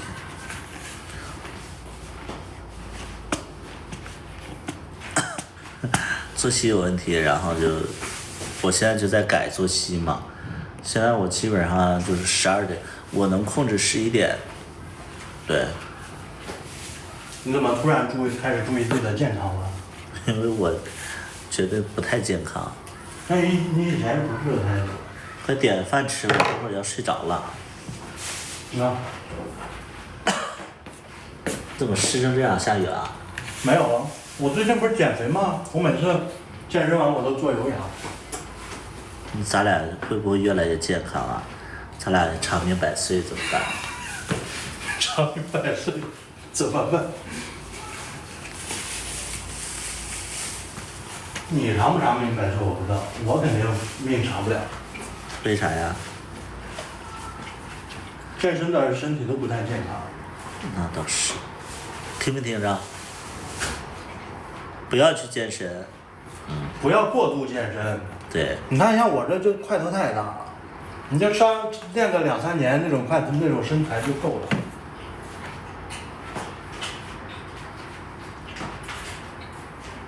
而且我们家也有遗传糖尿病。那你没有啊？我现在可能还没到时候吧。反正我爸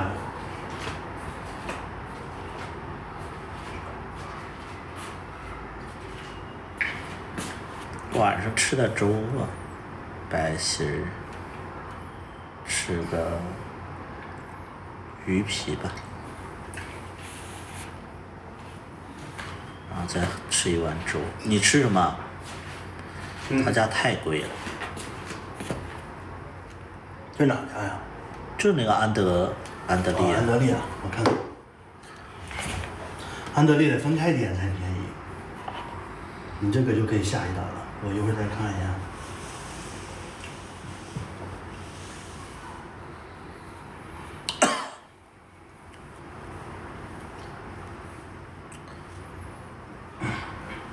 安德利我吃几个烧麦得了。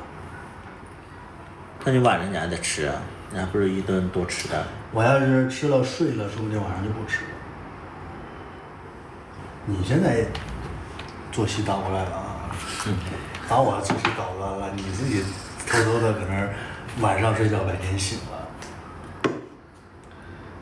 那才3天啊！自己偷偷的买这些维生素，开始养生了。才3天。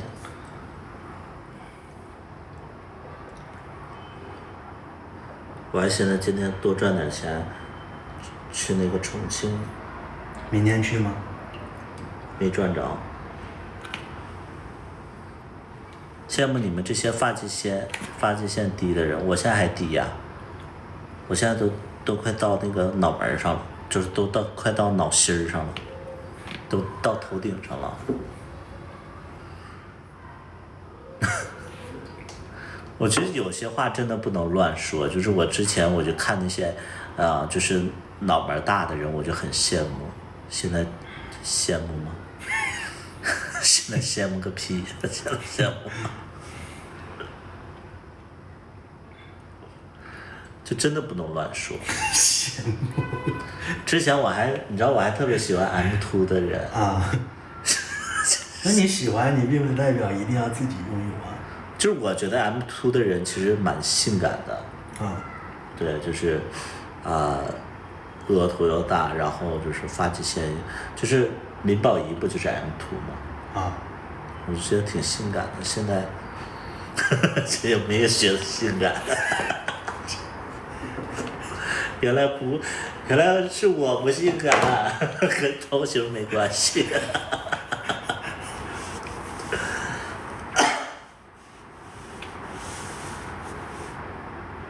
眼都有睁不开了，我。这家得半个小时送达，再坚持半个小时。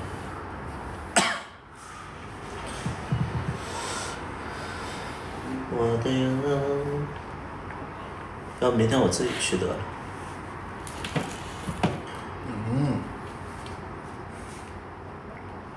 我票还没买，估计又没票了。明天周六，你要去你工作日去，是不是好一点？无所谓啊，周六票比较贵啊。不贵，现在430加上那个燃油费，加上那些乱七八糟的，600多。啊。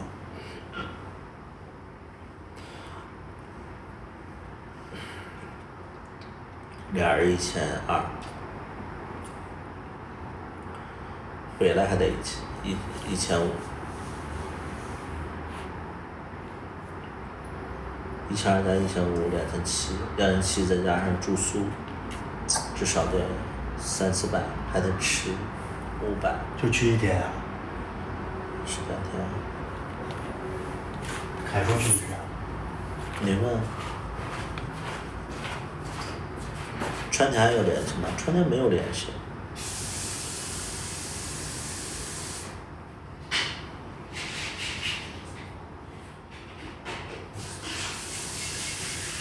川田其实我们拍戏的时候就没有多，就是我们拍戏的时候就没有多亲密，但是就是我觉得，因为其实就是大家在相处的时候，其实你能感觉到一个人是讨厌你还是不讨厌你。我觉得起码就是川田不讨厌我，但是我们也没有多亲密，就是会觉得说大家同事一场，回忆起来这段关系可能会，这是一段美好的回忆，但是你要说多亲近，一直都没有。包括后来，他现在有好像有小孩儿，他现在有小孩儿，然后，之前他也没出柜，然后也怕自己出柜，所以他就，没跟我们太多的互动。然后现在他开始做那个内裤啊，做袜子之类的，也没有太多的联系。对，他给我寄了几回内裤和袜子，就仅此而已。就是后来，现在家里还有他的袜子呢。对，因为他怕出柜嘛，所以我们基本上就是不太会有太多的亲密的互动。试管吗？我不知道，没问过。就是我跟所有演员都不太熟，我就跟他熟。我就跟二把刀熟，其他的演员都不熟。包括我跟龙二也没有多熟，就是对，本身我就是导演嘛，导演跟演员其实会有一点点，就是我会管着他们，可能会没有就没有那么亲密。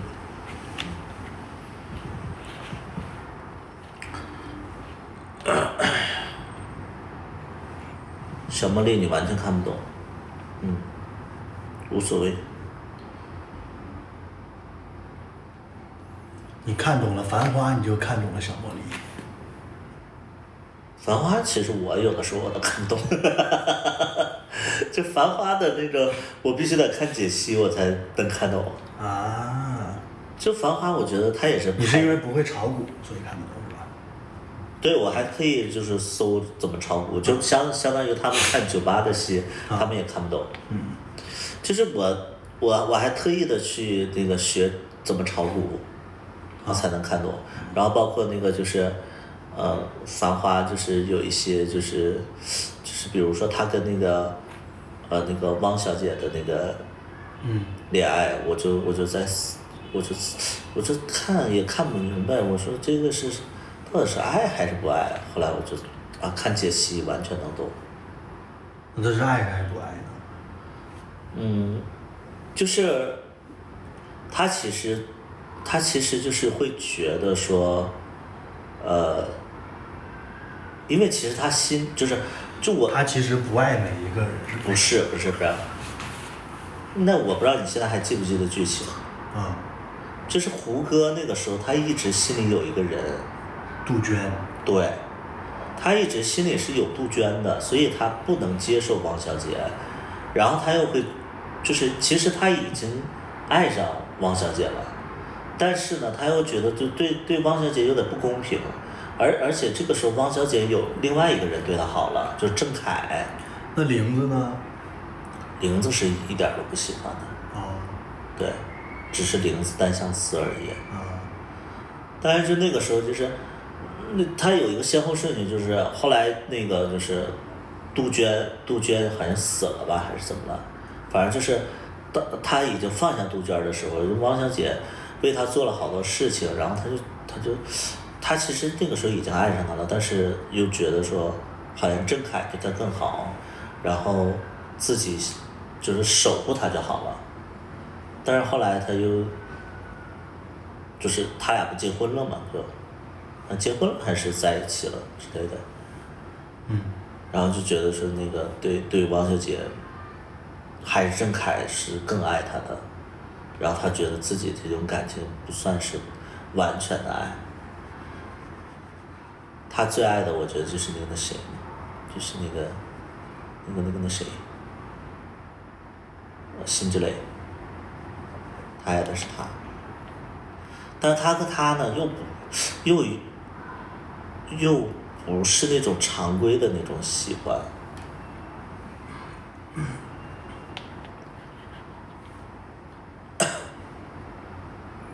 就是他俩是互相吸引的，但是那个辛芷蕾，她前男友死了，所以她也不能跟那个宝总在一起。然后宝总呢，一开始是跟他是那种，就是处处提防着他，后来就是逐渐的就爱上了，但是宝总也知道，就是他俩不太可能。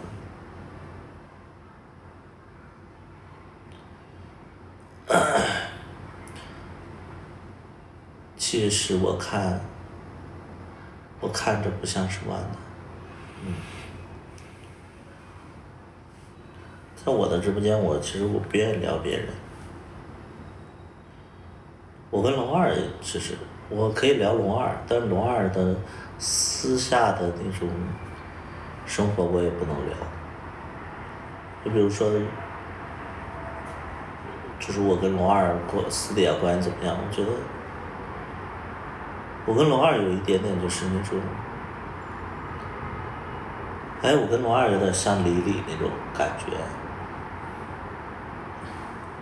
就是互相吸引的，但是又不可能，就觉得说不是一路人，对，但是我觉得会很欣赏彼此，但你要说真怎么着，从来没想过，然后也觉得说不是那么太恰当，对。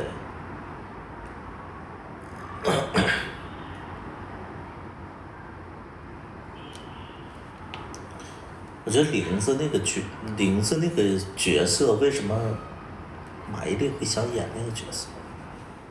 为啥不想演呢？那个角色一点都不讨喜。我觉得还行吧。玲子又抠，完了事儿又多，然后又他妈自以为是。那要你演的话，你想不想演？我不想演。啊？为什么？我绝对演汪小姐，或者说演那个。你不是喜欢演这种不讨喜的角色吗？我那是被逼无奈，每次我都想演讨喜的角色。你们想演讨喜的角色？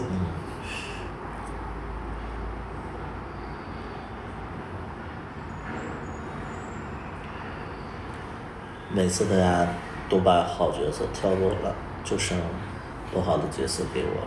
但是玲子是我唯一一个看哭的演员，她离开的时候。为什么呀？他明明他自己搞砸了呀。就是哭，就是感人。为什么？为什么呀？他自己摆不清楚事儿，然后那个连保总他都坑，那不是坑吗？那就是坑他呀。那也不妨碍人家感人。如果说你要在我身上赚钱的话，然后你走了，让我拆穿了，你走了，我觉得这太正常了呀。就走了，就他自己觉得没面子嘛，他觉得他捅娄子了嘛，他觉得没面子嘛。其实保总没真想赶他走嘛，是他自己承受不住了。那个角色真的好讨厌，看的时候我就讨厌那个角色，我一点我都不讨厌帕皮酱那个角色，我觉得帕皮酱那个角色就是也正常，但是玲子那个角色也太夸张了，就是还偷着卖那个衣服，真贱呐！你怎么能偷着卖衣服呢？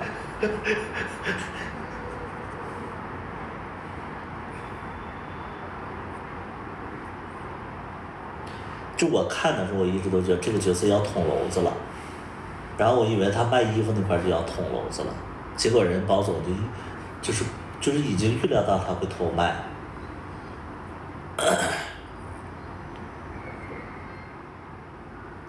然后爷叔那个角色我也不太喜欢，太装逼了。你是王家卫吗？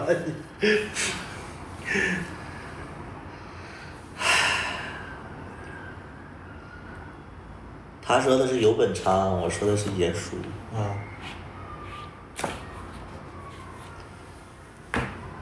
尤老爷子是他有点装。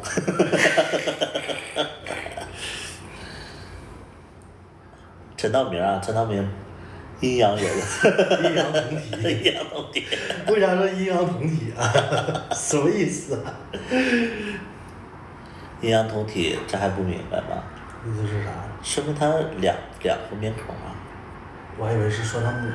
不是，明显就是陈道明是阴阳好几面的人，就是他又可以就是装好人，然后其实私底下又怎么样？娱乐圈不都这样？不是娱乐圈都这样，我们演员也有好几个阴阳同体的。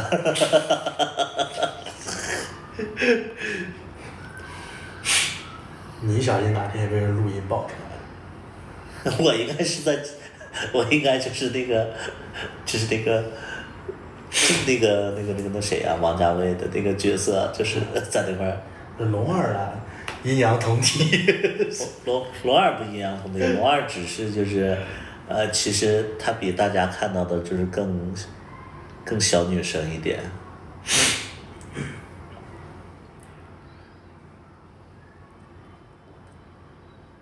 因为当过导演，所以对剧的研究会比较深。好看的剧我会反复看。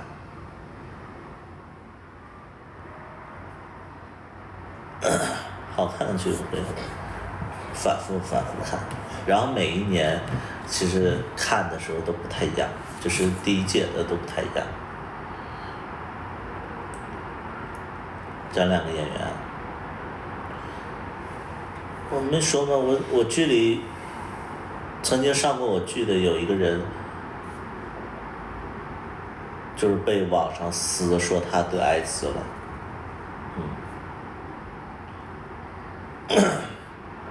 就是有好像是那段时间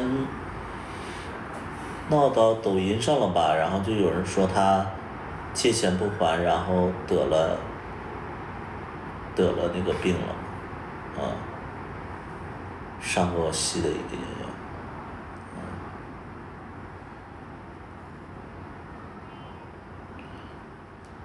员，哎，好多这种事儿，就是还有一个演员玩的特别大，就那个是不是？二宝导演知道，就是因为他玩的特别大，他约的是就圈子里，就是抖音圈的一个人，然后他让他那个他，就是他让那个人那个他，好恶心呐、你这个动作。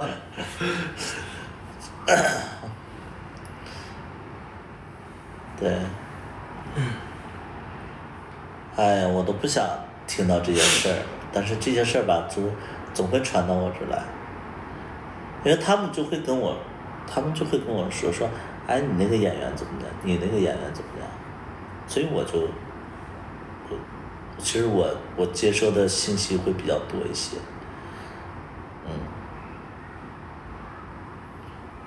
吓晕。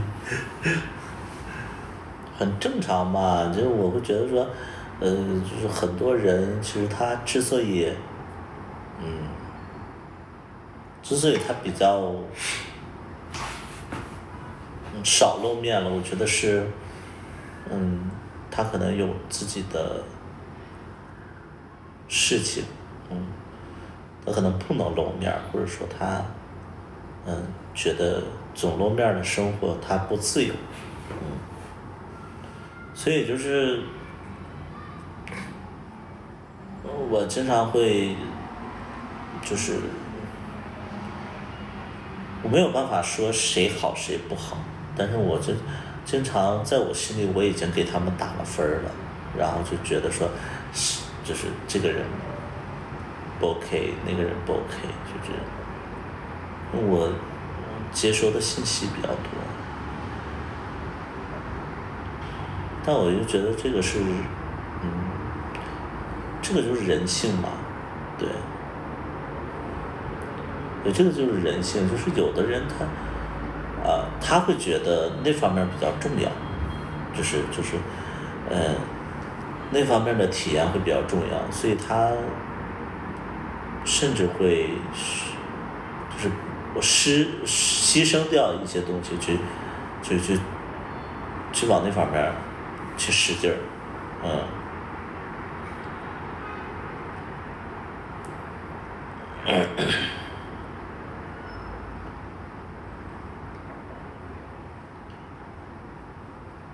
就我觉得人都有小癖好，我觉得这个也正常，但是我觉得，如果说你做自媒体也好，或者是做，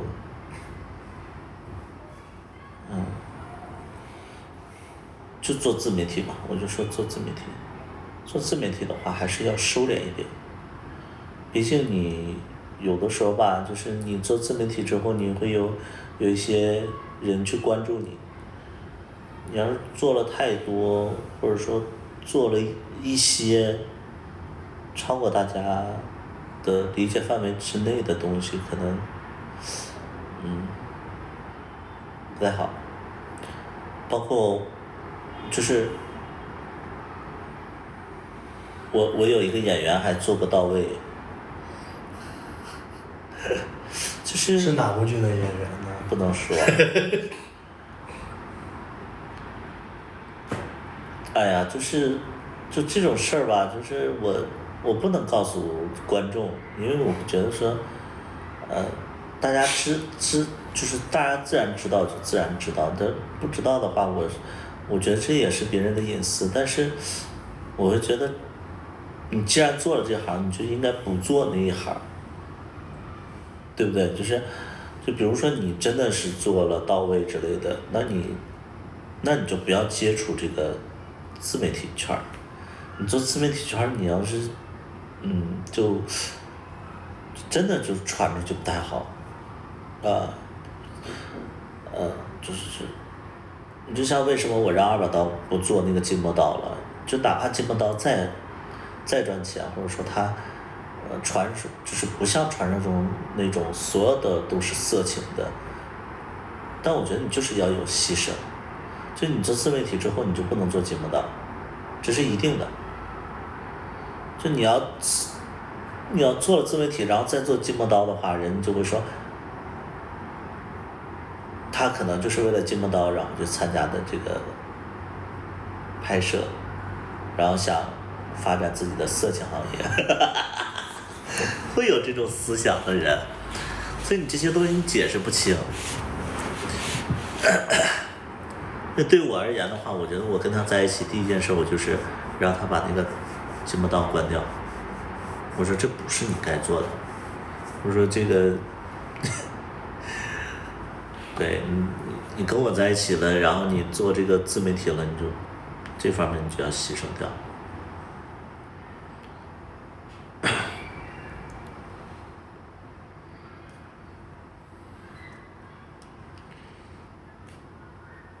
筋膜刀有色情，好多色情的。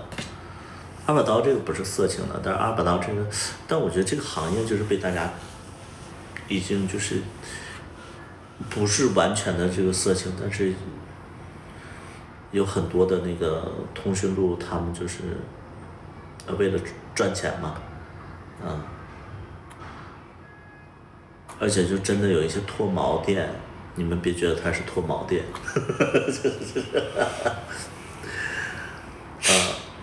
不要觉得那是脱毛店，脱毛店它不是脱毛店，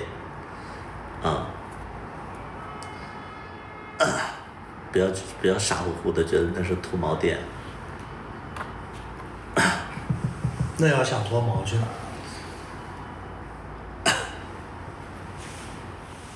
买脱毛膏。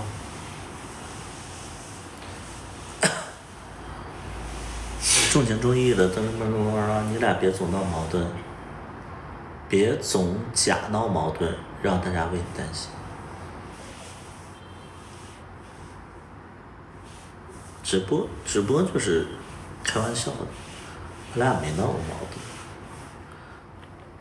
这有的时候我俩好像有那么一次，我是真发火，对，有那么一次是真发火，是我俩在北京的时候，然后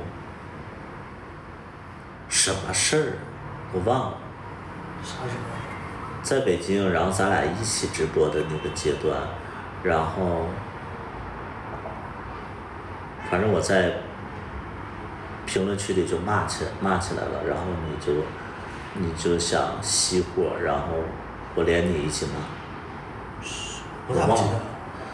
我都忘了，我咋不记得有这个事儿？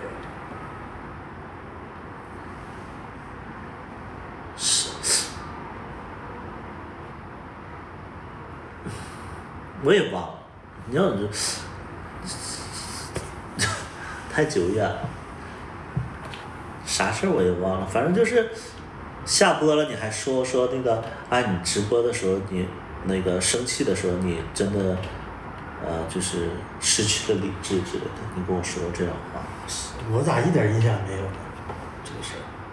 不是，那都不是那个 play， 反正就那一次我是真的，但那个活儿好像也不是跟二把刀，反正也是因为二把刀，但是不是完完全全的一般。就包括那一次，就是我们那个在这屋里边，然后二把刀不是被我说哭了吗？那一次其实我也没太当真，我其实我就看二把刀那个在那块儿，然后我就直播吵起来，不是那次我其实也没当真，我就是想那个，我就听他在那喊，然后那个我就想逗逗他，然后就是看看他能说出个啥，也没有说特别当真，剩下的就基本上全是假的了，剩下的就是直播全是直播效果。那一次是什么事儿我忘了。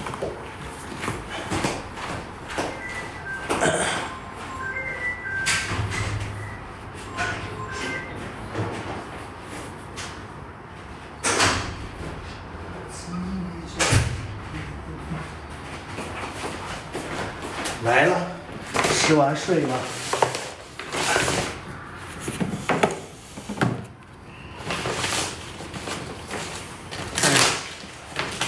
我已经睁不开眼了。他把你顶了，你有被气笑？是的。就他在那哭的时候，我真的就觉得，金主来电，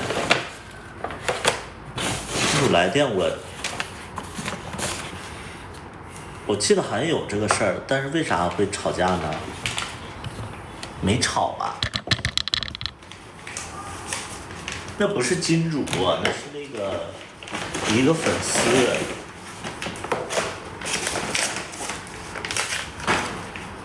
啥金主？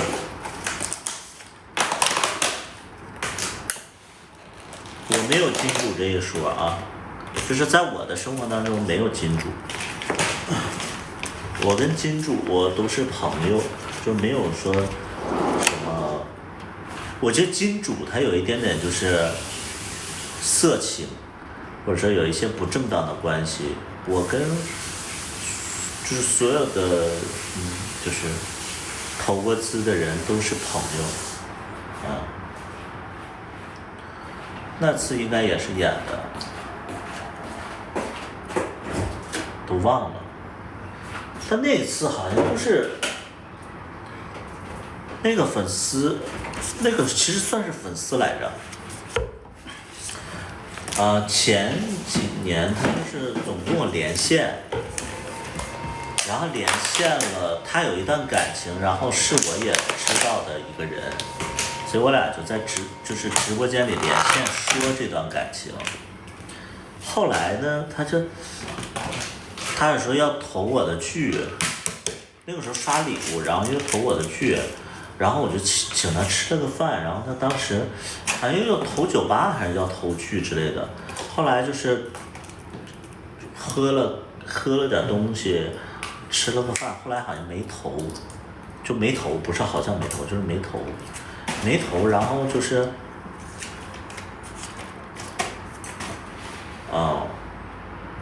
后来就没，他就消失也没太多联系。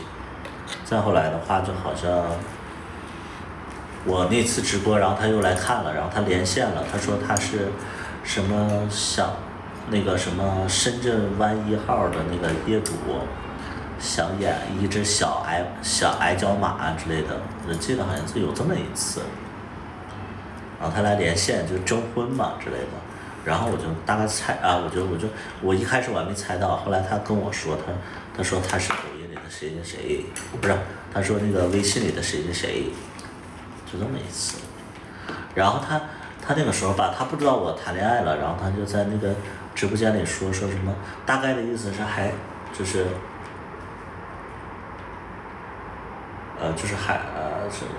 问还跟我有可能吗之类的，是不是有这么一次？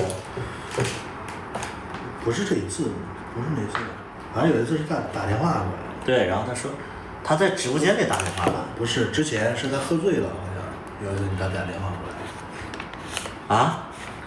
我怎么不知道他喝醉了？然后他就说什么你啥时候单身之类的。那是他喝醉那次。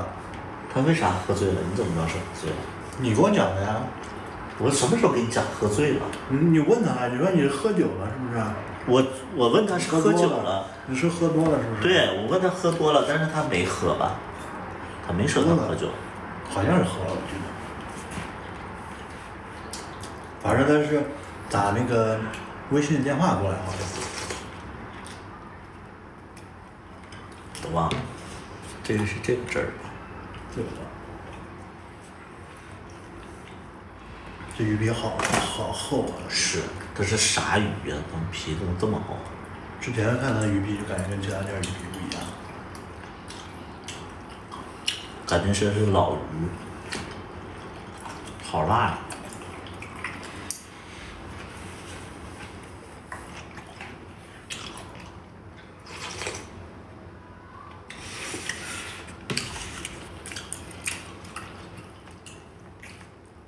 吃点清淡的吧，吃完我就掉劲儿了。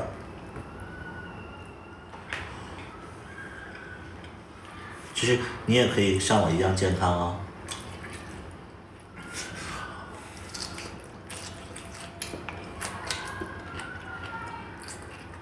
就你刷的那些健康视频，说不定都是因为我刷到了，所以才推给你的。你哪有刷的健康视频？你不是买那维生素 C， 买那维生素B 吗？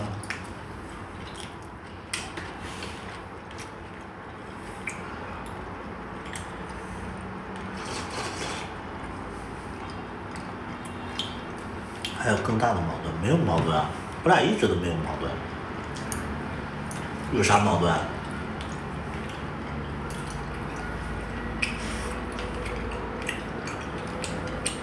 哇，好好吃啊！这个里边这个馅。喝粥还不健康啊？那我就没办法了。喝粥确实不健康。那我还以为这是健康的，我才喝的粥。喝粥不健康。早知道我吃大鱼大肉了。那大鱼大肉也比喝粥好，鱼肉是健康的。粥因为它升糖指数太高了，就是血糖升得特别快，而且没有其他营养。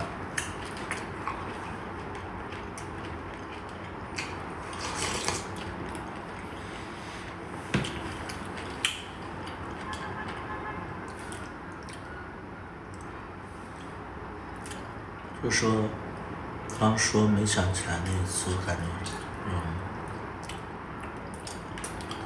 不记得了。我俩其实会有矛盾，我俩生活当中会有矛盾，就是，二宝堂生活当中是一个特别神经大条的人，他其实就是很多的社交啊，包括他的行为。就是你们可以理解为二宝刀是一个特别粗犷的一个人，他对于就是社交啊，还有生活习惯都是特别粗犷的一个人。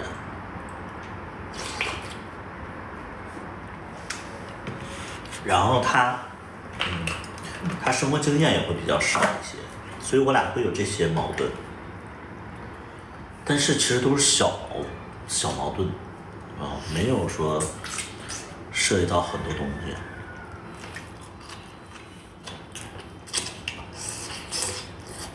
都是图图可以轻松包容的矛盾。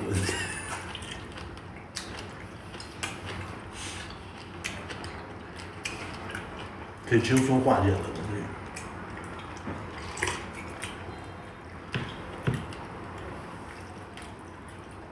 二宝刀什么星座？天秤。这个烧麦的虾肉好多呀！我都没吃过烧麦。你这个你没吃过？没有。那你吃。我吃一看。吃，我吃不完了。跟虾饺有什么区别？虾饺皮厚。比虾饺皮厚。虾饺的皮厚，而且这个料比虾饺多呀，明显比虾饺多。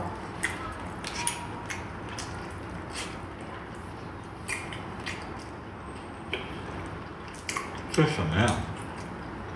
这是什么？肉吗？这是？这虾仁啊，你没吃到吗？旁边这个？我也不知道，反正有虾仁有马蹄，然后这个白的像肉一样的东西，我也这好好吃啊！我也搞不清楚。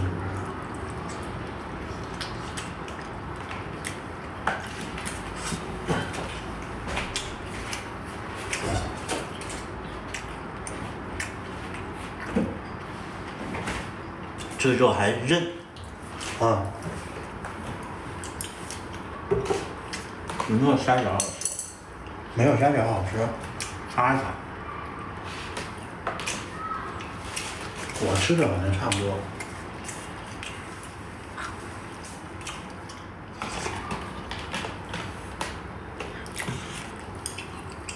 我昨天半夜点的那个，我看见了，我早上也点的他家，然后看半夜你点的也是这家。嗯，我点的那个韭菜煎饺那个，我觉得非常好吃。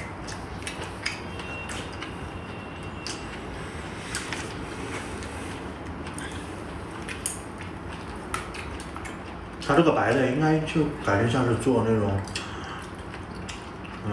虾滑的那种东西，实际上是啥？应该是鱼丸，鸡肉丸或者鱼丸。可能是。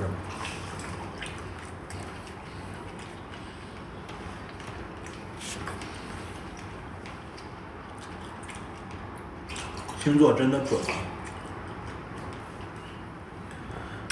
我现在觉得星座不是准不准的，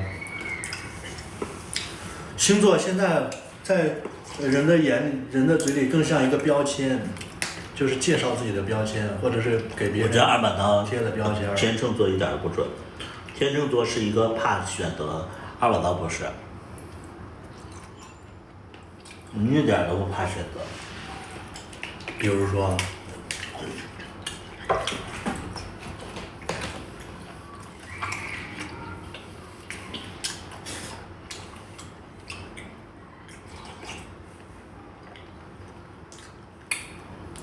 你特别坚定的跟我在一起了。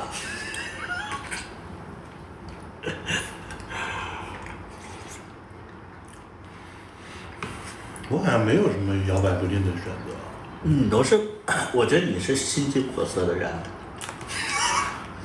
真的。我当时我说从深圳去上海，我立马就去上海了。对，我没有左右摇摆。我就觉得你是一个很，就是你，我对二把刀的理解啊，就是他小脑子里就是他就会想很多事儿，你拉倒吧。然后想完了以后他就不想了，不想就确定了，就是他不是左思考右思考的人，他就是这个事他有鬼点子了。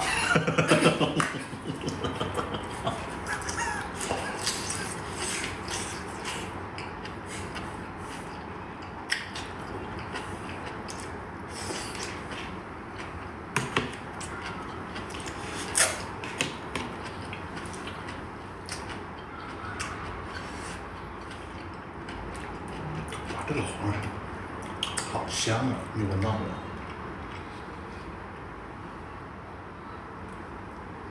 感觉很甜，是很甜，你要不要尝一口？允许你舔一下。感觉像唐三甲。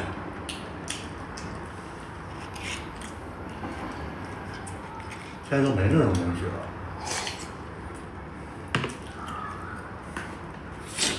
但你知道吗？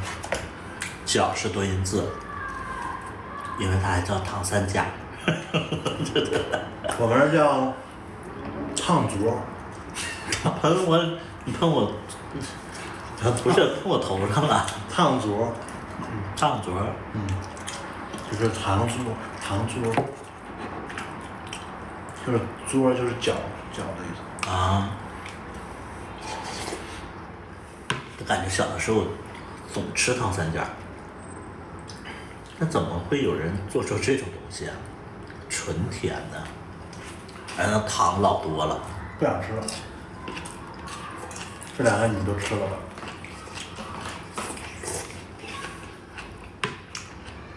半夜不要饿呀。饿了再点呗，吃吧。说不定我一会儿也睡了。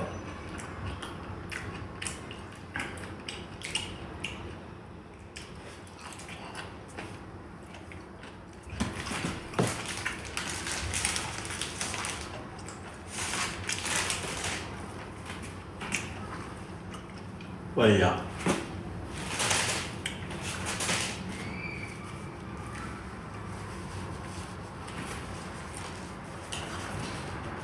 怎么会有人做出那种东西？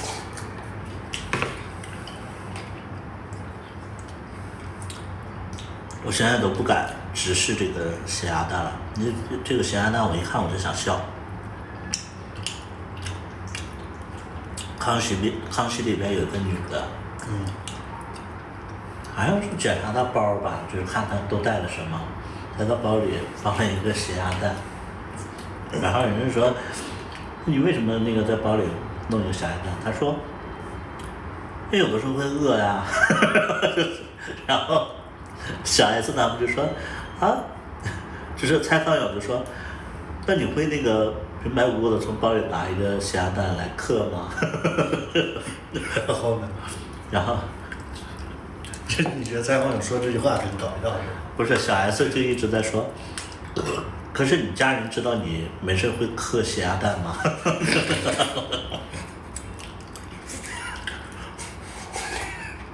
然后这女的一直在那解释说啊，因为这个咸鸭蛋它一点都不咸，那个空着吃刚刚好。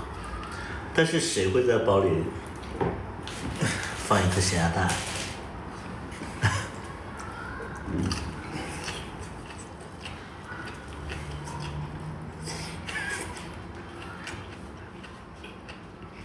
这个你吃了，哦，这个你要想吃也吃，不想吃就拿吧。反正这个我觉得挺好吃的，就是甜的。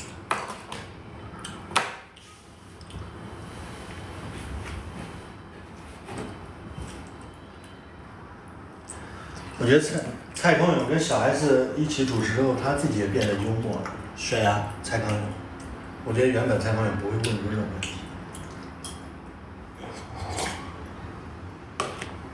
蔡康永本来就是坏的人啊，就他自己不得罪人，他会想办法让那个小 S 说出来。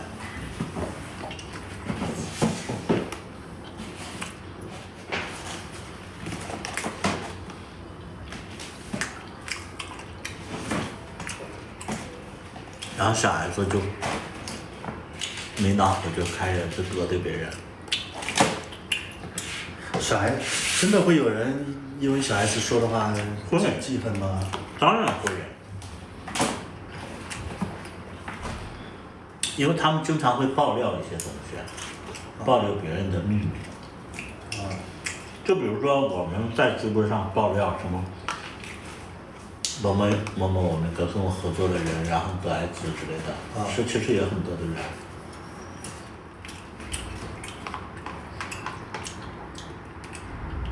我们没有明说，小 S 真的是没有明说，他们也不明说，但是也会就是大家会猜到嘛，猜到，因为他们那种是电视节目，肯定很容易就是被媒体和这个观众就是遐想嘛，然后就会得罪人嘛。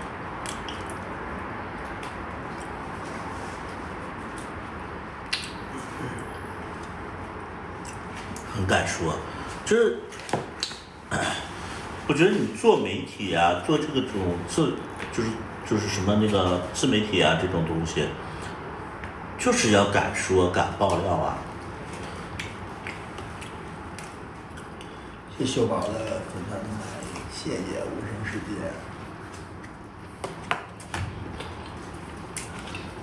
无声世界是聋哑人吗？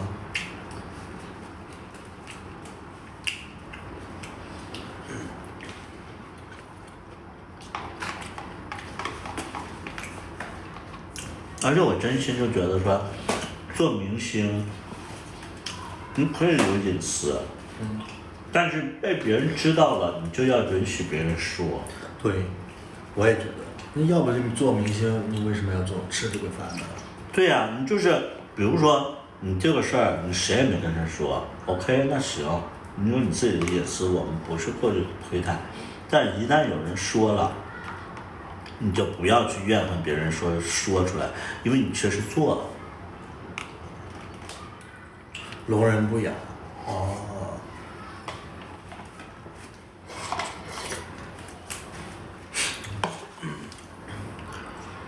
就是我很讨厌，包括就是有的时候我直播间里也会爆料一些人嘛，然后他们就可能就挺不满意的。我心想，我又没说你，我又没有造谣你，我说的是事实啊。而这个事儿是咱俩共同经历的事儿啊，我为什么不能在我的直播间说呢？谁会不开心呢？你说的话。好多人。好多人。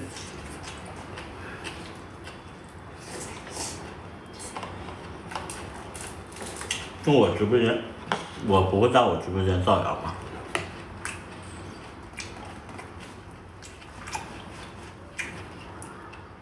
小米空调好用吗？好用。你要家里所有电器都是小米的，你就知道那个这种物联网是很方便的。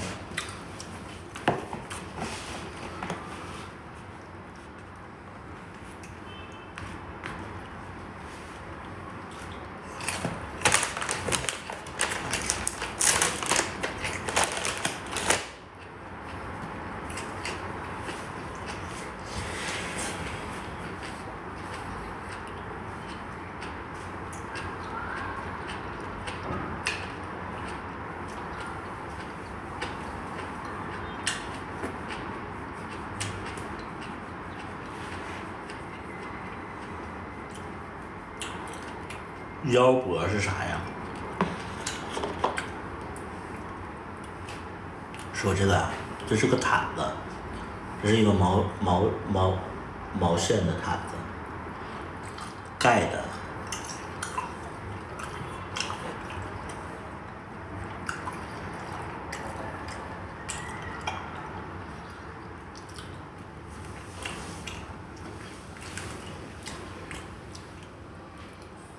明天休息。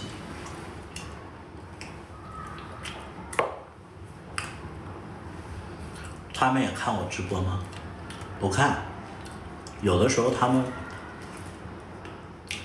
会那个有一些网友他就是会传一些错误的信息给对方。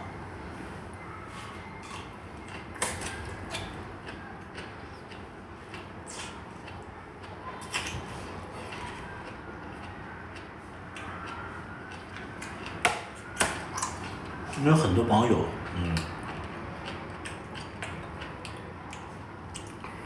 站的角度不同，他可能会觉得说我在直播间说的一些东西可能是故意在伤害别人，所以他们就会传话之类的，但殊不知我说的就是真的。就比如说最近我不知道大家关不关注这个事儿，就是好像那个我今天也是浅看了一个，就是好像是那个叫关晓彤就是新剧上了，然后就是关晓彤本来拿到的是女一的角色，然后但是关晓彤好像在第5、6集才出现，而且女二的戏份特别多，然后关晓彤的粉丝就跑到那个就是制作方那个那边去闹去了，就说哎呀那个女一的那个资源被那个就是被这些关系户给顶了之类的，然后那个制片人就下场来撕关晓彤的粉丝说啊你们知不知道关晓彤这个角色是他怎么得来的？别逼我爆出来。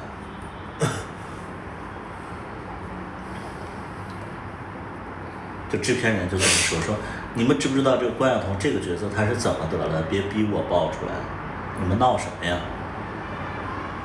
我觉得制片人一定不会撒谎，他一定知道咋回事儿。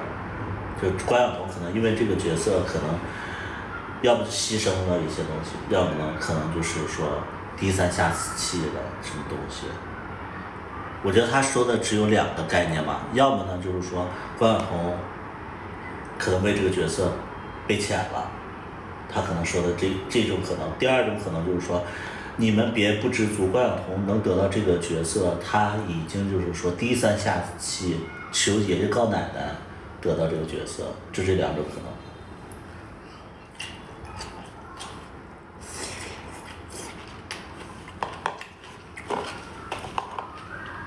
所以你说制片人能去造谣吗？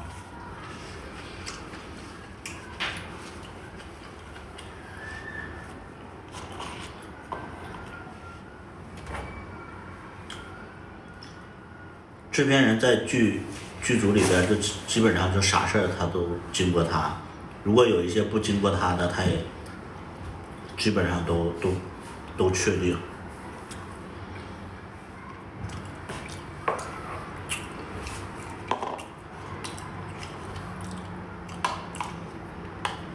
我我没有说关晓彤怎么地啊，我就说那制片人的意思就是说，你们别闹了，你们知不知道他怎么？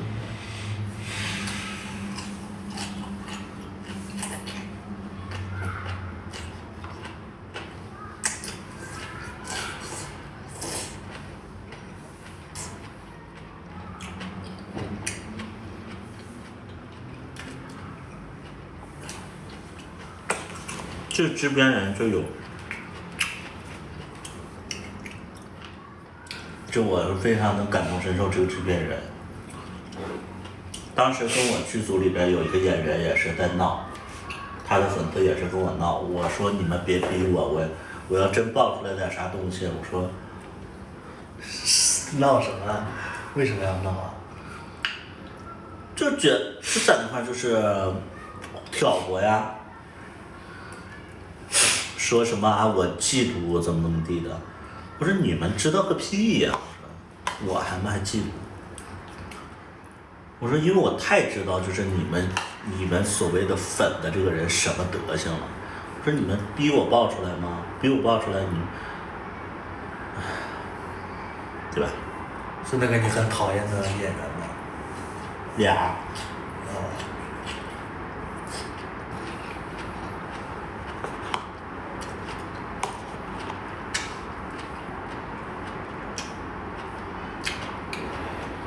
因为有的时候确实会被一些声音搞得自己就很不好的心情。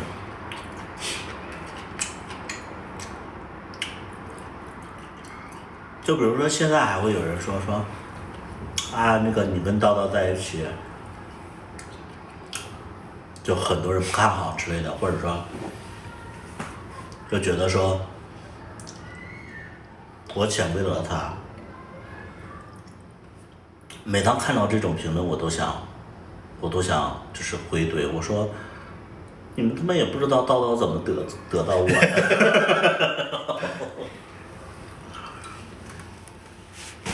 我现在天天评论区都什么钓到金主了，生活都变好了。你看，就这个弹幕，钓到金主就是好，钓到金龟子，生活都变好了。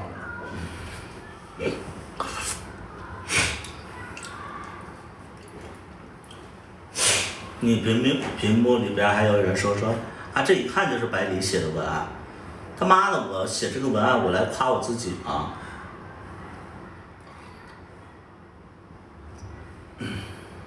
所以我就回复他，我说你还挺自信的。他说这一看就是百里的文案，然后写什么啊什么，最后什么跟爱的人，幸好跟爱的人在一起怎么样？我应该不会写这种恶心的。你没见过我配的画面也是两个人牵着手的画面吗？我又不是明说的是咱们两个。叨叨的云南旅游记下什么时候更新？他没剪的。没剪，但是那个解说词差不多写出来，是跟这个一起写的，都是那个DeepSeek 帮我写的。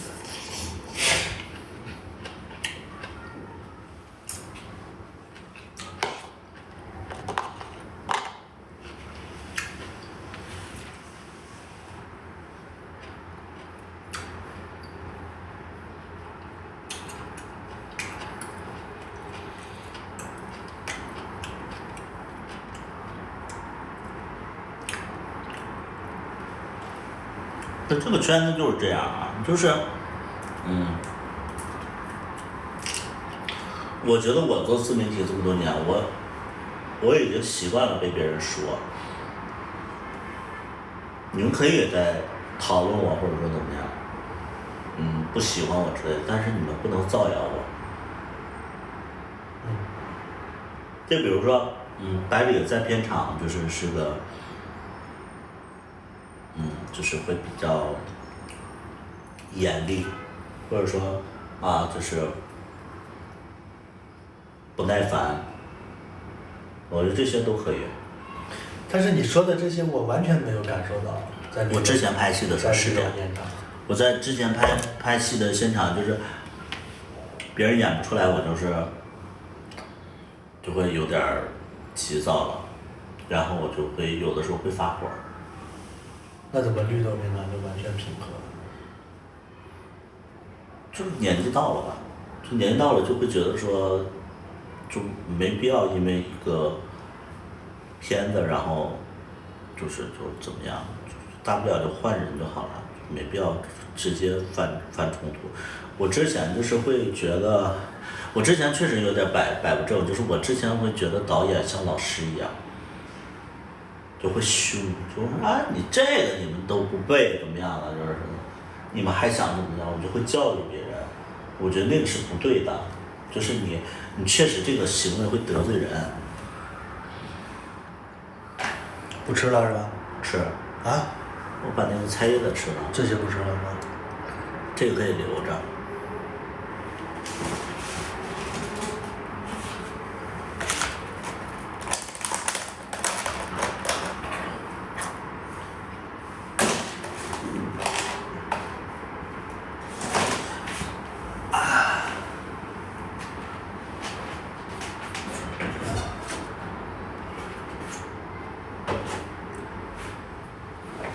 这我觉得大家如果就是我的演员，如果说讨厌我的话，也不吃。我觉得跟我合作过的演员，如果说讨厌我脾气比较急躁，或者说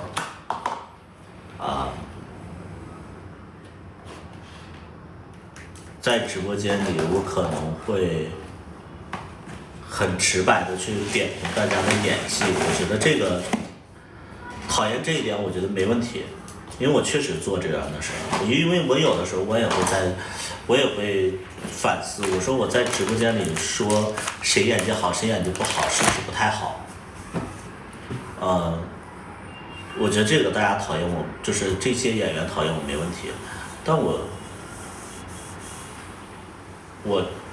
不希望就是有一些演员在造谣我。或者说就是面对造谣的时候，他们觉得那个是真的。对。那也不是人家当面经历的事儿，人家咋知道是真是假？就比如说我潜规则呀，那怎么可能在剧组里边我潜谁了呀？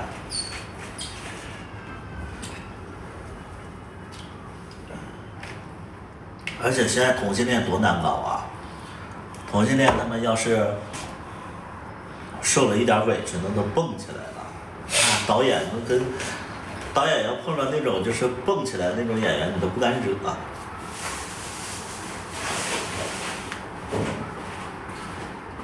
而且现在就是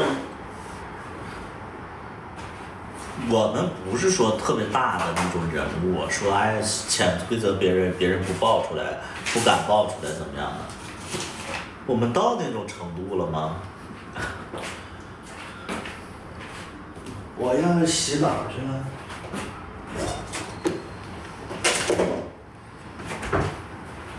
洗个澡后面也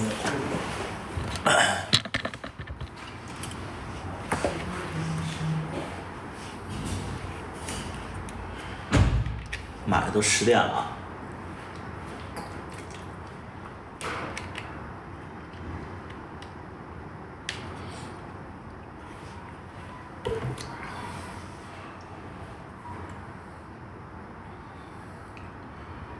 我经常会在我的直播间里去批评每个演员的表现呐、包括是他日常行为啊。但是我没有带着个人的滤镜，我就是在说一个真实的一个情况。当然，在别人眼里，这就是一个攻击，这是一种就是恶势力，这是一种打压。我只是在说事实，我只是在说事实。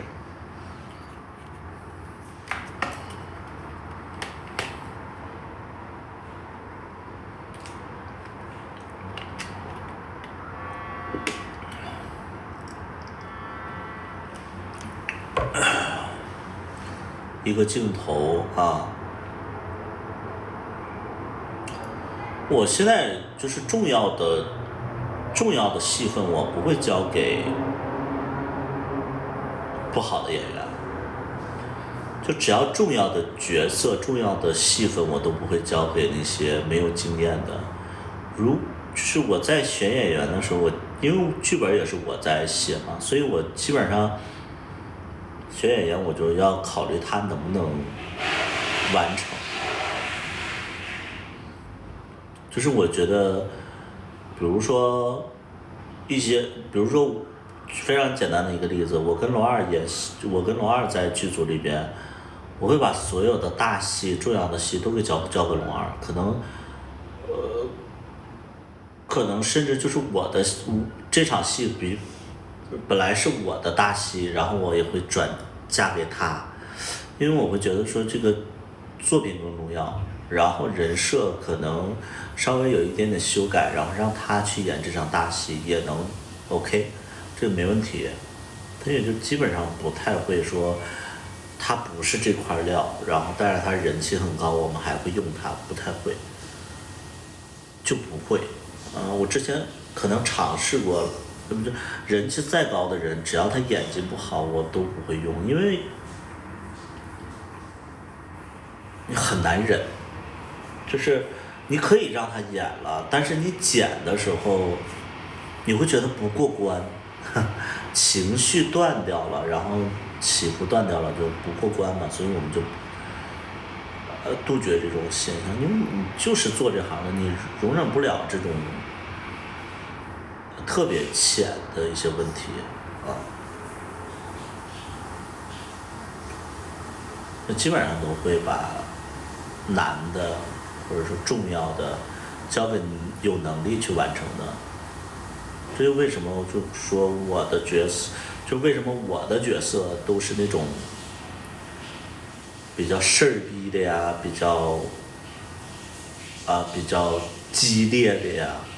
其实这样的气氛其实是对这个角色其实是不讨喜的，但也没办法，因为剧里边就是要有冲突，有争吵。那如果说对方不给力的话，那你只能把这场戏挪到自己身上。对，是这样。所以但是观众就看不懂嘛，观众会觉得说这个人怎么这么事儿啊，这个人设好，但是就是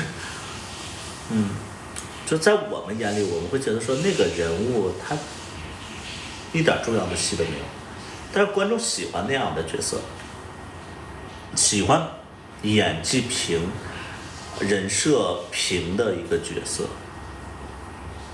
所以就是有的时候我会觉得大家是在看戏啊，还是在找对象啊？就不太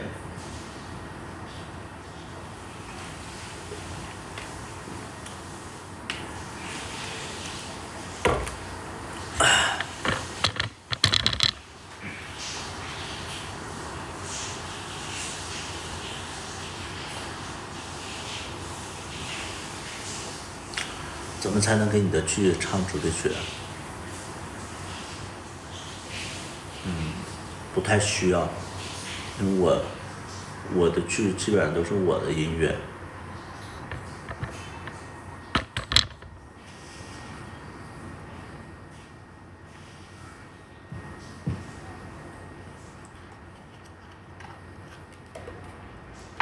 刚才有一个人在讨论那个赵文轩啊，那个人还在不在？讨论赵文轩的那个人。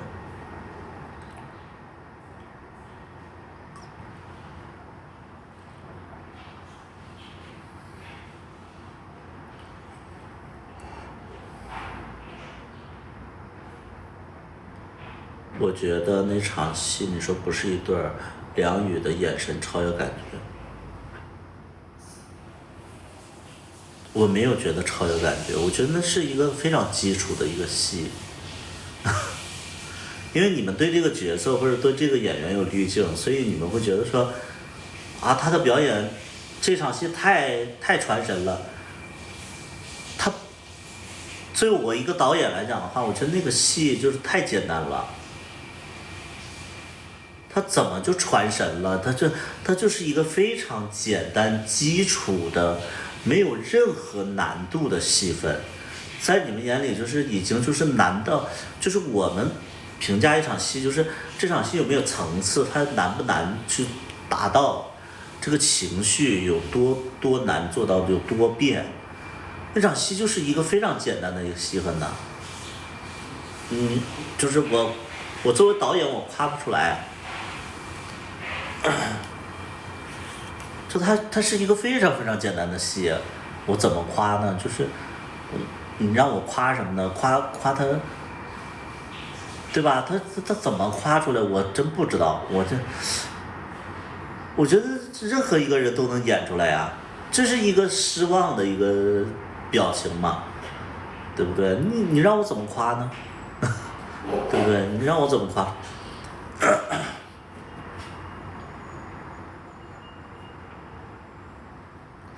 赵文轩是同志吗？赵文轩是不是同志？我觉得大家就不用去猜。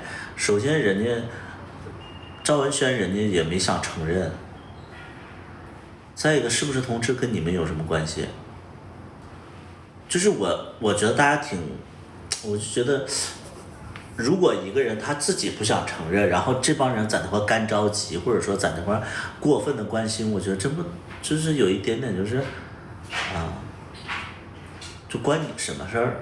就是本身赵文轩你也睡不着。第二点，赵文轩就是他自己也不承认，对不对？那这个有什么好讨论的呢？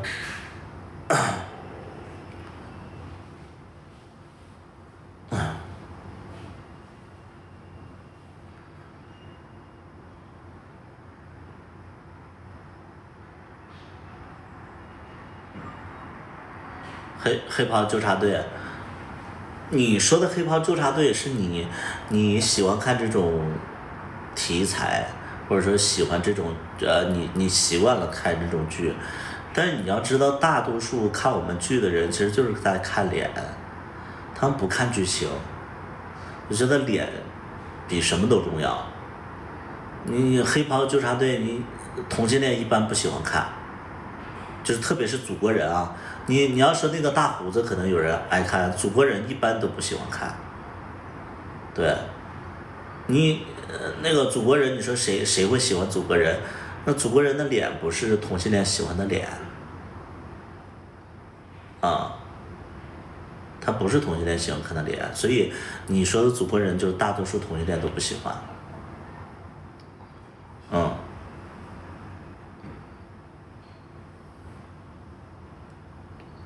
所以有的时候我跟我直播就挺讨人厌的，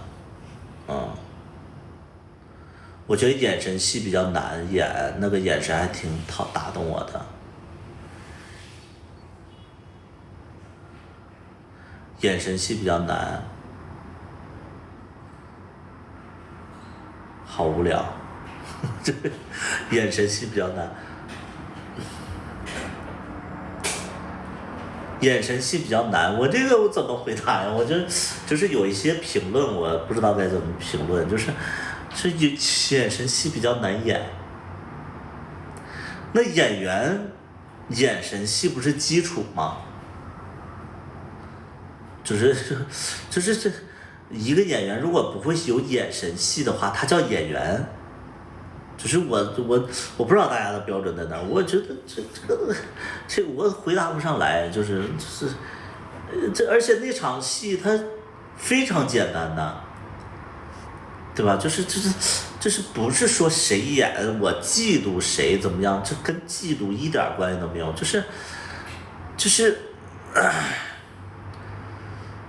是他怎么难演呢？他怎么能难演呢？我就不知道了。就是我真不明白，你知道吧？就是我时常我就会，我时常我不懂，眼神戏的话感觉到了好演，不是，那场戏不是，我就说那场戏啊，咱们就分析那场戏，那场戏就是针对于对手给他一句台词，然后他给一个反应，怎么难演？这怎么难演？就是人家有一句台词，完了他给一个反应，他有多难演？你要说就是说，你独角戏没有任何人给你搭戏，然后你自己的情绪变化，我觉得这是难演啊！你不知道你在干什么，这是难演。你但凡有一个人给你搭戏，或者说给你一些情绪的时候，有多难演？你如果你们的标准是这个标准的话，那我真的我就觉得说，那我不知道该怎么解释了。我觉得演戏太难了。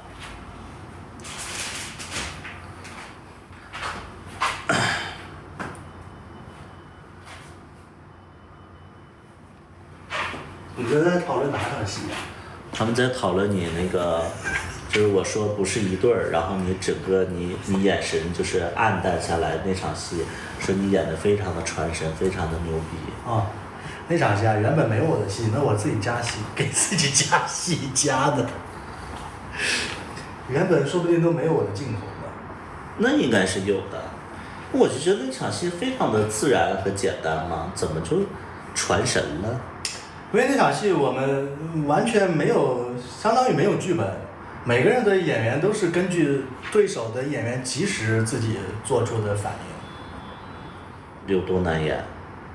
我没有觉得。就是你把自己带入这个角色，你听到你的，可能他已经是你对象了，然后他说这种话，可能你就会有点不开心。我就觉得我回答不上来，他说传神难演。我觉得我演技称不上好吧，我演技我其实没有完全没有什么演技。我太直白了，就是太得罪人了。我演戏，我就是想象的，如果现实中我遇到这种情况，我会是什么反应，然后我要把那个反应模仿出来，我基本上就是这么演的。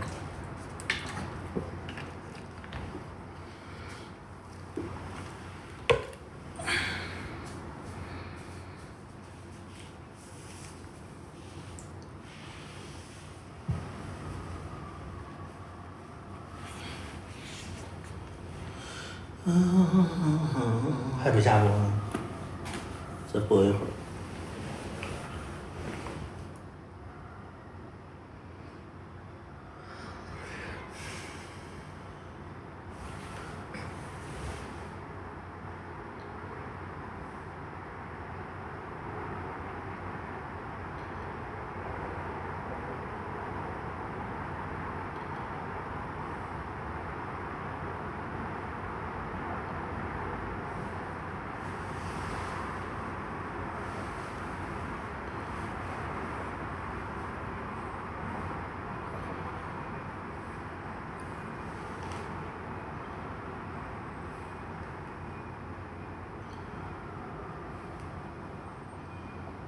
邓超的演技可以啊，邓超演技一直都挺好。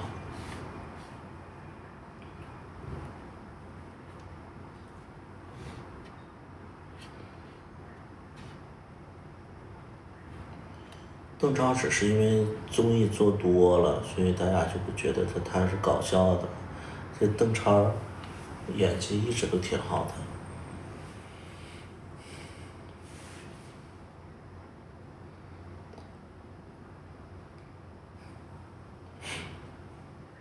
有的人觉得那个雷佳音那个人世间演的特别好，我说啥呀，演的啥呀？人世间里面就雷佳音那个角色最好演。那你要演是不是比他演的还好？不是好谁好谁不好，就是一个人演技好不好是这个角色难不难演。我觉得那个那个雷佳音的角色就是生活当中很常见的一个角色，所以他很好演。最难的是他哥那个角色，他哥要演一个领导，你说谁生当中当过领导？怎么演那个状态？那才难演。什么叫演技呀？演的让你感同身受了，这叫演技。这不对吧？这个演的感同身受不对，是这个角色他确实是你想象不到的这个角色，然后他演的很恰当，或者说就是很自然，我觉得这是演技。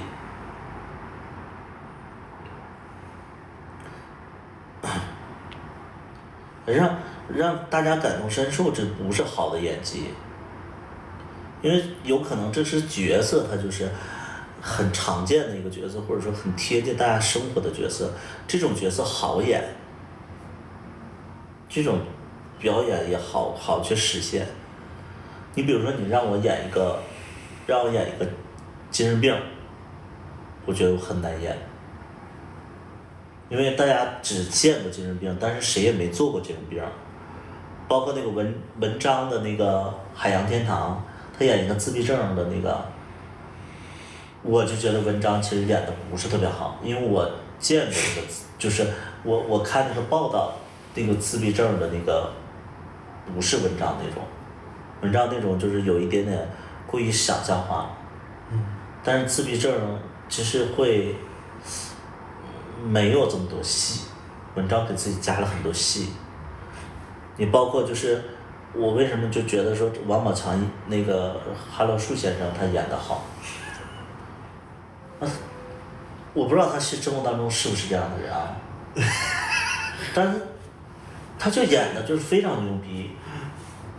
他可能以前就是过这样的生活。不会，王宝强怎么会这样生活？因为他9岁他就是那啥了，好像是少林寺了吧，人家一直也没机会这样啊。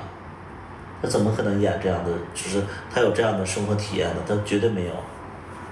他怎么演的那么好？没有，他就凭空想象出来的。他应该是那个，那我就不知道了，我真的不知道，我就觉得非常牛逼。那要么就是观察出来。因为我生活当中的那个守村人就是这样。你还遇到过什么村人呢？有这样的呀，就是家里条件不好的。我觉得太牛逼了，这叫演技，那大家都能演的，那叫什么演技？就是一个，只不过这个角色落到你头上了，你就把它完成的很好一样。你包括就是那个人世间里的那个郑娟，我觉得她演技也不好。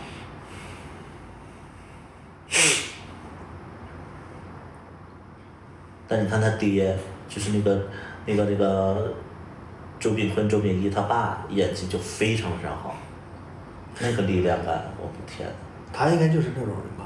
不是，怎么可能？说一是一的那种。不可能，他演那个角色就是太牛逼了，整个人就是太出彩了。他之前演《琅琊榜》也是演的皇上。对，《琅琊榜》他演的也是这个派系的。所以说，我觉得这是好演员。包括那个小维，就是那个画皮里的小维，演的真好，妖精。他生活当中他不是妖精。周迅。对呀，他不是妖精啊，他是一个特别佛系的一个人，可能。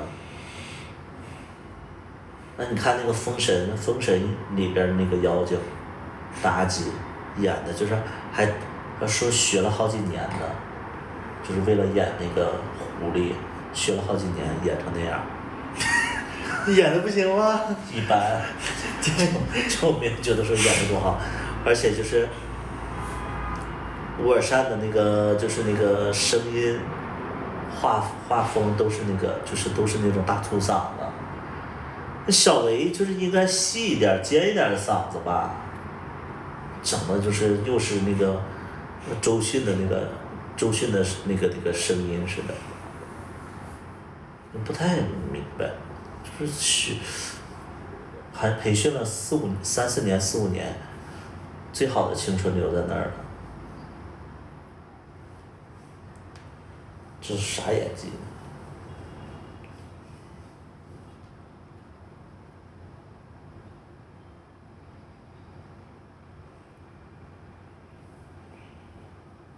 那你说孙悟空演的好吗？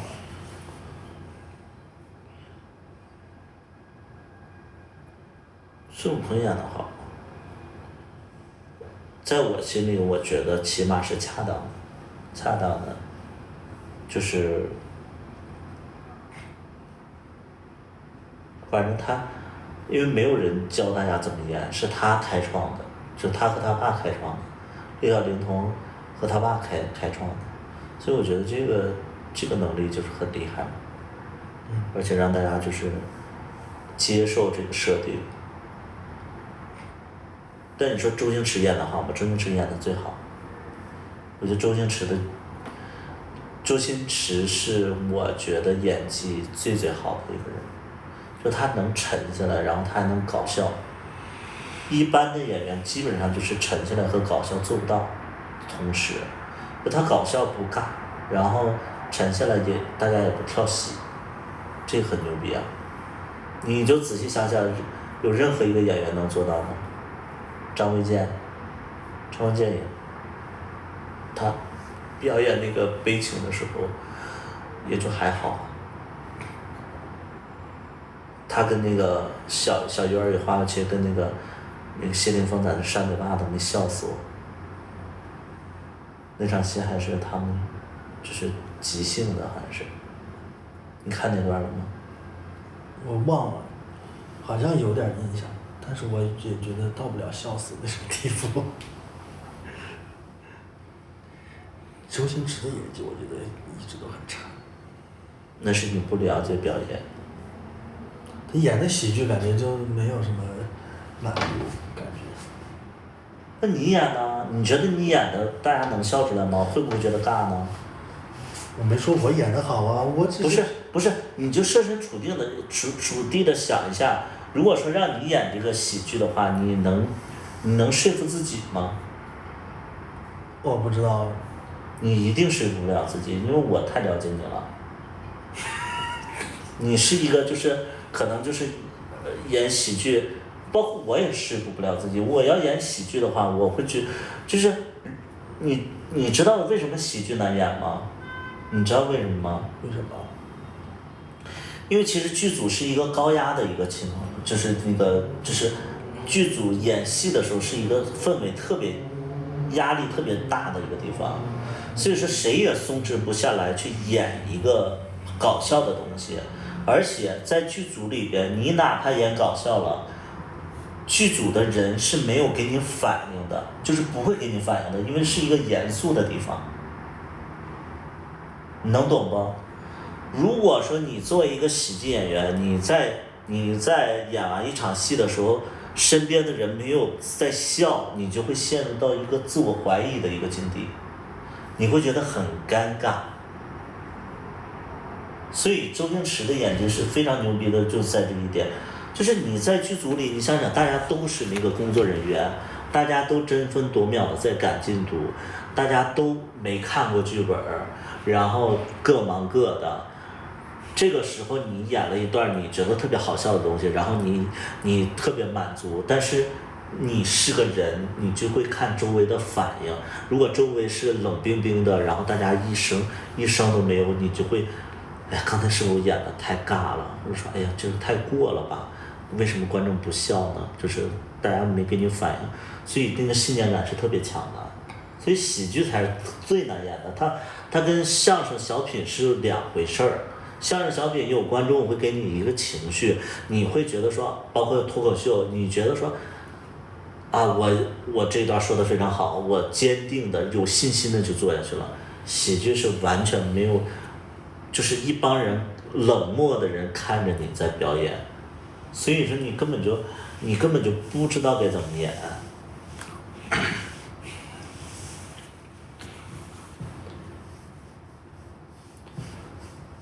我经常我为什么有这个感受？因为我在剧组里边也是尝试了几个搞笑的东西，现场真的鸦雀无声，然后我心里慌的不行。那你演其他的不搞笑的片子，片场会为你叫好吗？说你演得很好。不会啊，因为那场戏它就是要大家要，比如说是一场吵架的戏，大家就是认认真真的在看，然后没有任何甚至会沉浸在这个角色里，或者说这是一场哭戏，大家会在那个就是哭，就是在那块儿就是特别沉思，我觉得这个是恰当的呀。那你要演哭戏，旁边人没哭出来，你会不会觉得演得不行？为什么呀？为什么？因为我们的哭戏，我们哭戏很正常人就不哭啊，他们又没看剧本，而且哭戏又不是一大段，啊，就是一个片段而已啊。而且我演哭戏，小龟在片场哭的不行啊。我们在演芝麻的时候，他就哭的不行啊，就是我跟那个川田那段。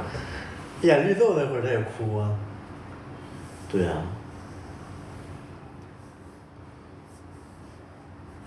所以喜剧是最难演的，你看我从来不挑战喜剧。就你没有演员，其实就是一个你感受不到就周围的那个情绪，那你就演不好。所以周星驰的演技是最牛逼的。但你演绿豆也很好笑。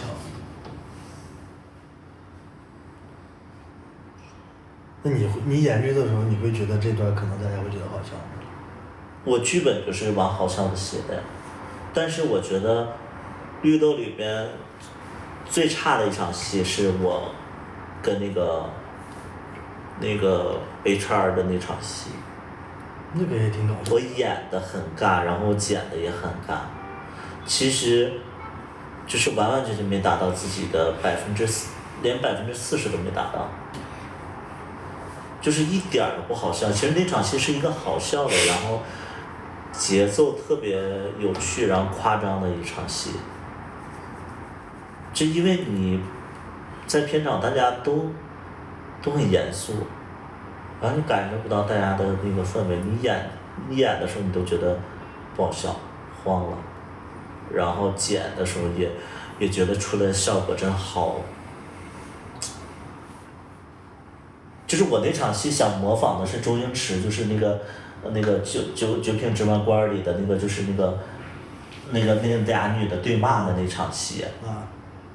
但是你根本就演不出来。所以你怎么演呢？因为我的对手也不是个骂街的人，我也不是一个骂街的人，然后现场大家又忙得要死，你怎么能像周星驰他那场戏啊？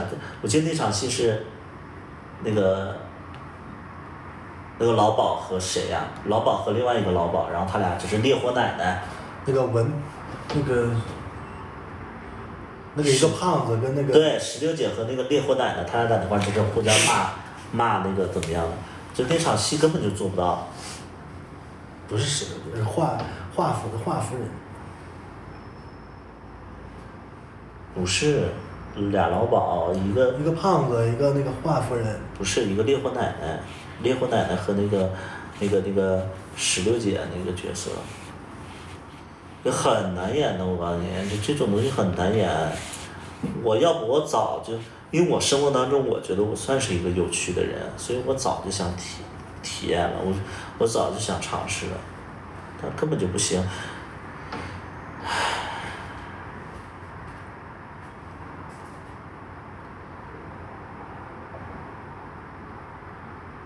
不演起来好母啊！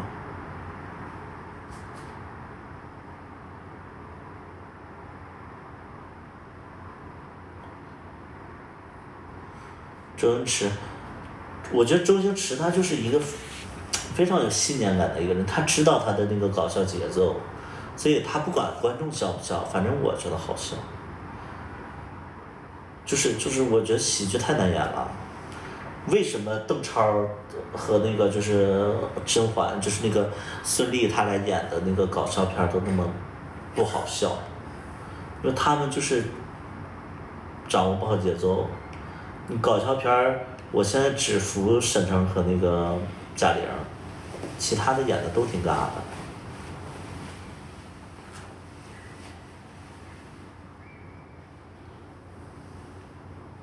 谢谢六。谢谢六。啥叫融和卡呀？融合卡的就是把两个礼物特效融合到一个里边儿，我理解的是这样。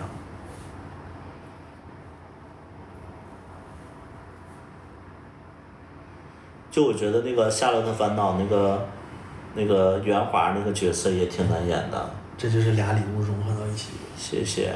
谢谢这边的玫瑰烟花气球。袁华那个角色真不好演，我觉得那谁那个孟特娇那个好演。啊，我觉得那个不好演。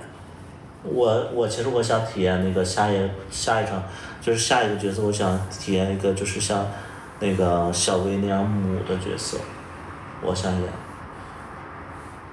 那我觉得对你来说可能不算是个很大的挑战。对，我觉得不算是，但我就会，我就是你看我这几年体验的角色基本上都演零儿、演一、演那个穷的、演富的，然后演酒鬼，然后演搞笑的，我没演过母的。对，我想演母的。行，支持你演母的。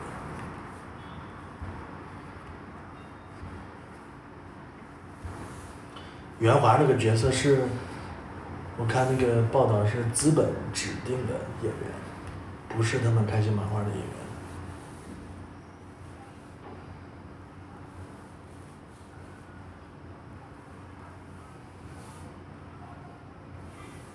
结果就收获了意外的好评。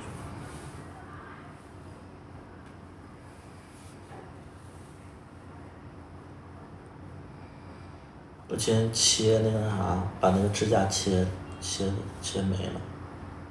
妈呀！但没切到肉。疼不疼啊？不疼。我操，不疼就还好。恰恰好没切到肉，直接就血掉了。我操！也没出血。真吓人。然后把手指盖还挑出来了，因为我怕那个你吃那个拌面里边有手指盖。说得好，说得好，好让人心疼啊！碰的会疼吗？会呀。行吧，那这几天就不用你的手了，那用这个中指好不好？你吃拉拉吗？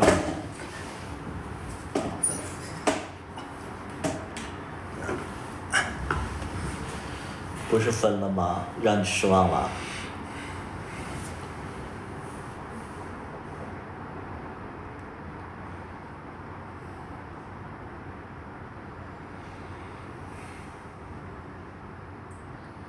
又开车，我没开车啊。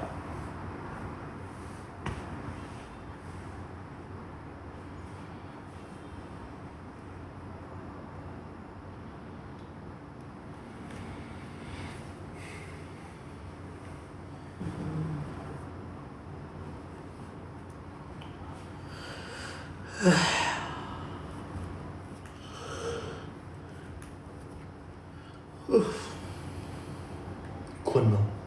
我还没洗澡呢，我洗完澡怕精神了。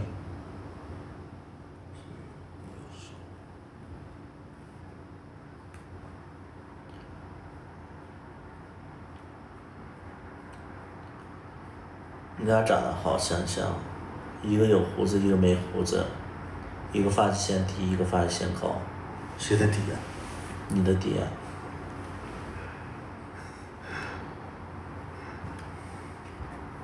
听说有的人没额头，喜欢 M2，觉得 M2 性感。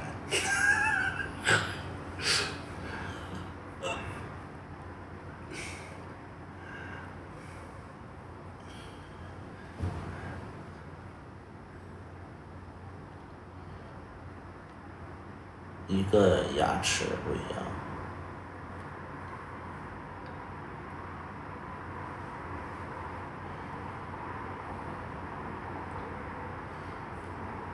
他是熊圈那个佟丽娅，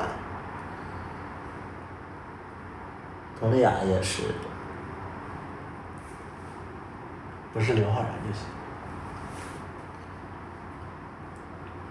刘昊然，他长得很普通啊，为什么他？我也觉得呀，他是怎么火起来的呀？不是他能火我知道，但是有人居然吹他的颜，就他是一个很初恋脸嘛，而且就是很青少年的那个，因为他当时演的是那个《北爱》嘛，《将爱倾心到底》，他是演的这个陈思诚的剧，电影啊，然后他就是初恋脸嘛，就是那种校园里的脸，但是现在居然有人吹他是什么神颜之类的，他不到神颜吧？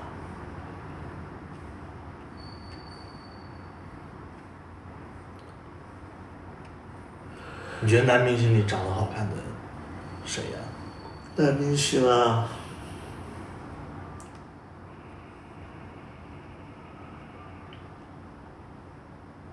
演员，谁？演员啊，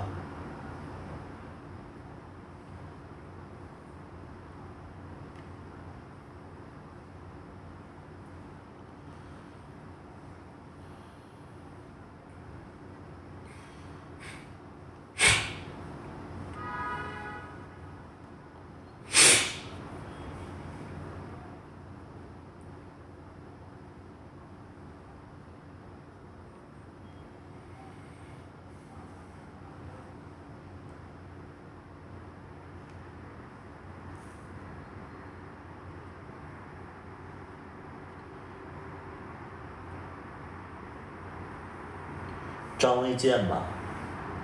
啊，就我想到现在，我都没有觉得说一个人，就是他的脸特写放大，然后就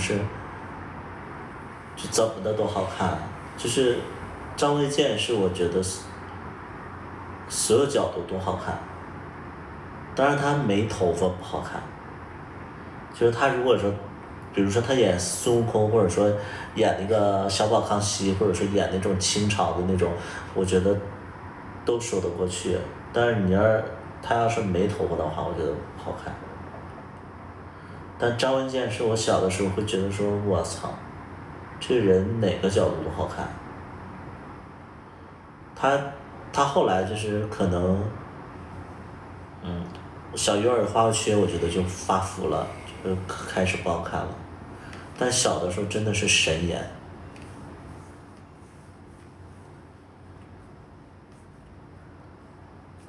但我就想说郑恺啊什么的，我都觉得郑恺某个角度其实也不好看。剩什么？某个角度也不好看。对啊。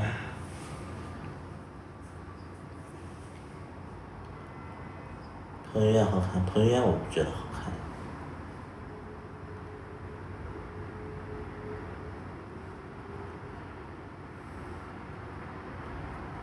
你不是说谭岩很肤浅吗？他问我的呀。翟子路他没火呀，翟子路谁认识啊？就我认识。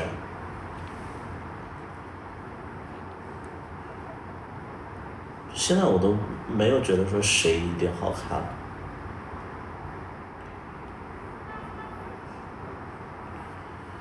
大明宫词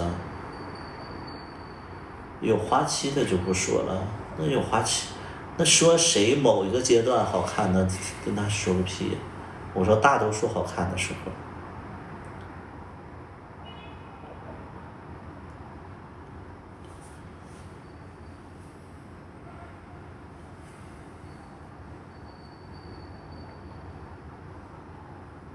就张卫健是我小的时候就觉得说，怎么看都好看的。包括他有头发的时候，他演那个什么街头霸王的那个电影的时候，我的妈呀，好神呐、那个。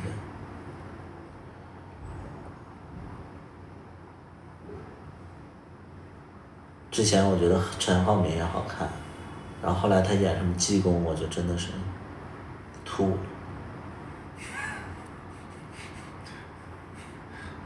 演哪吒。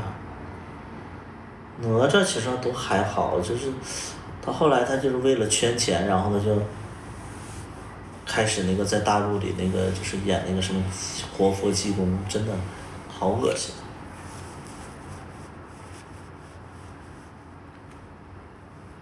陈建锋啊，陈建锋我很喜欢，那个陈建锋我很喜欢他，但是他退圈了嘛，不是，他也不演了。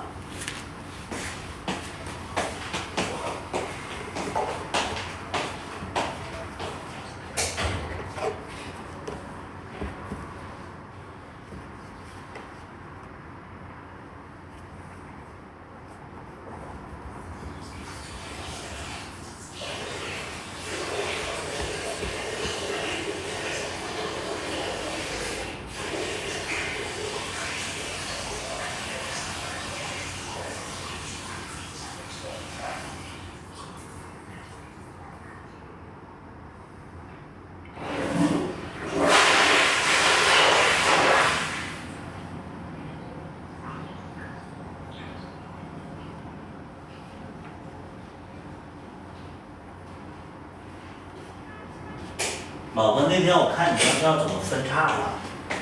我尿尿一直这样。为什么会分叉呢？我也不知道，据我的观察啊，据我的观察，可能是因为我那个两个不是，就是那个尿道口太长了。啊，你本身那个就比较那个就大嘛，就是那个，所以那个尿道口也相应的就比较长。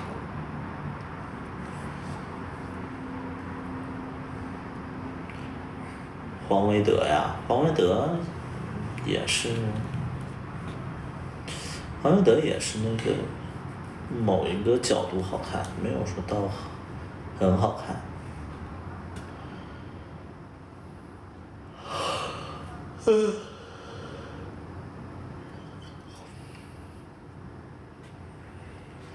我那天看那个康熙，张氏好看，就演那个粉红女郎的那个宫喜。你觉得他好看？不是说好看，是我会觉得说很顺眼，我就觉得，我觉得我找对象能找这样的颜值就可以了。对，就是前两天我看那个就是康熙来了，然后那个他那个时候的颜值，就我觉得那种长相就是够我用了就，就赵高，他演赵高的时候，就觉得，就这种长相我就可以了。我没有期待说我自己对象有多好看，丑一点都没事儿。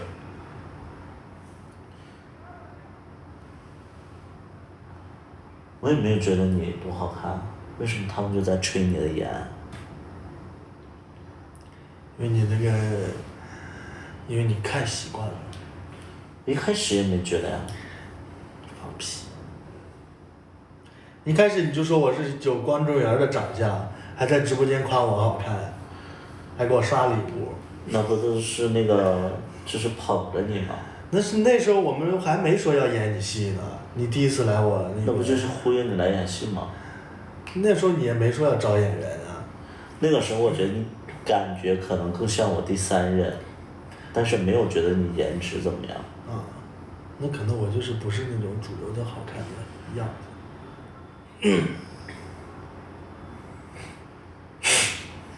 我的找的对象一个比一个好看，就我觉得你是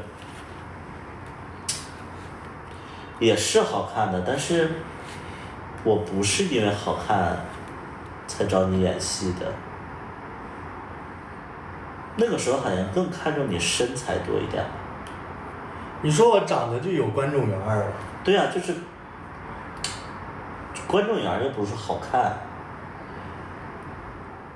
就是大家会觉得说你的面很和善，就是很，就是我这个审美就是符合熊圈审美，我这个长相。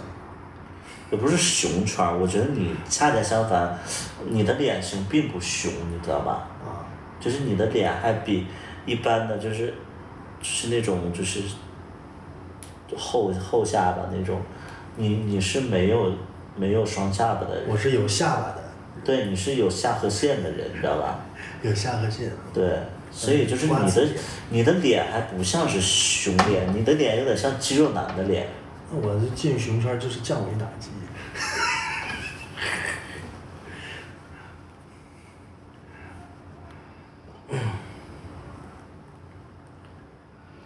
得了便宜还卖乖，我没有啊，我从来不觉得。我这好多地方都不是熊圈喜欢的，比如说我这个眼角是上翘的。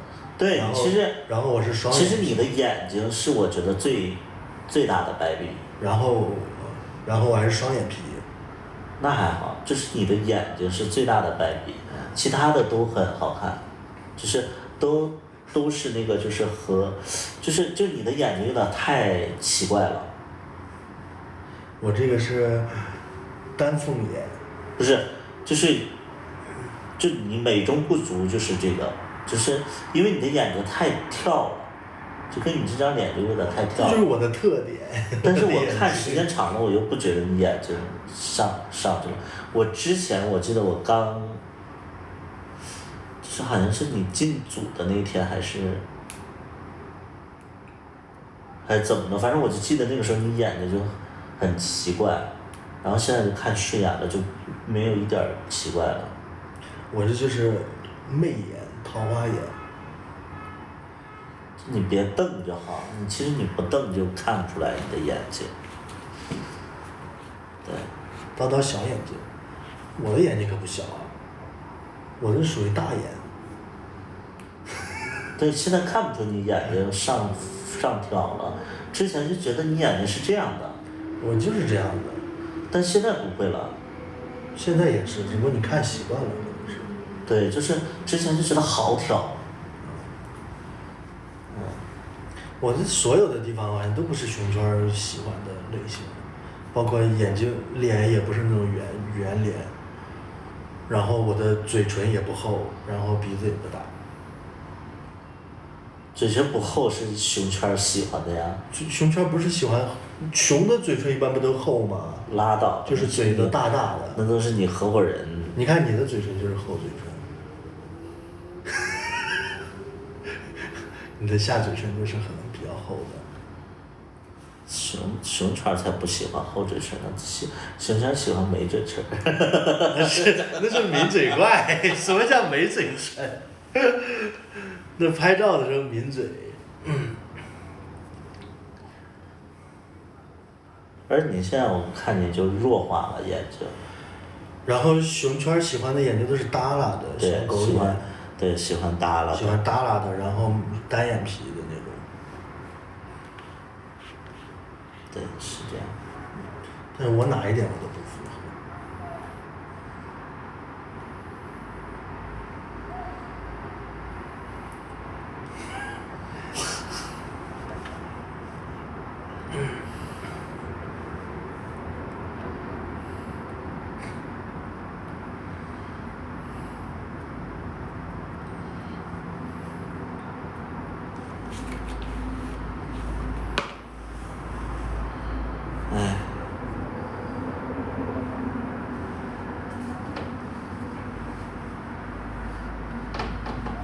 谢谢无声世界。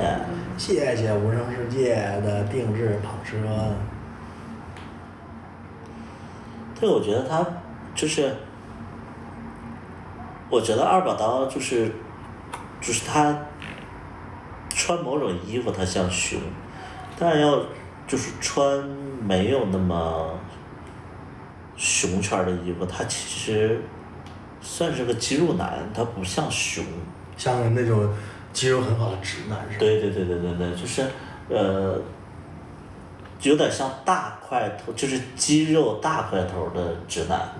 就是经常健身的那种。对，就是能看到那个腹肌8块的那种，就是大维度的那种。对。那我有那种衣服吗？没有。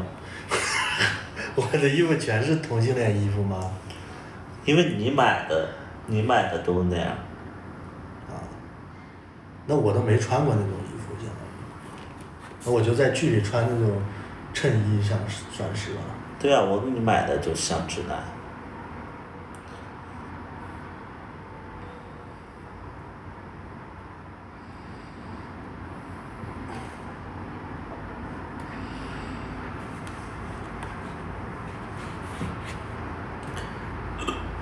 但是你脱了衣服就是虚。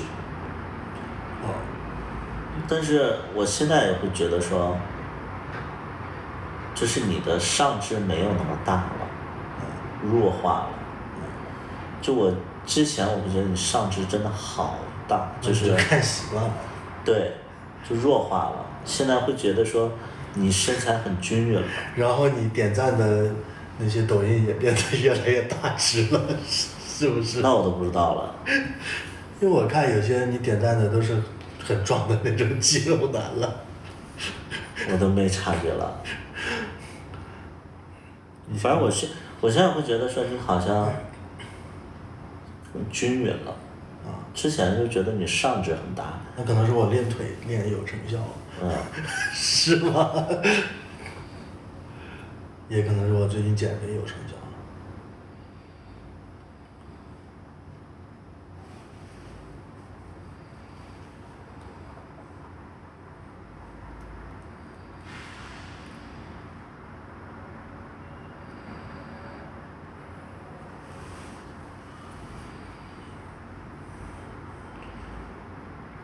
很顺眼。我之前不觉得他顺眼，现在就。你之前还说有观众缘儿。有观众缘是有观众缘，但是不是到顺眼的那种，就是会觉得像林保怡。林保怡那还不好也不行吗？就林保怡，她是一打眼就会感觉跟别人不一样的人。就是虽然说她顺眼，但是你第一瞬间你就能记住她的脸。就是有辨识度。对，她是有辨识度的。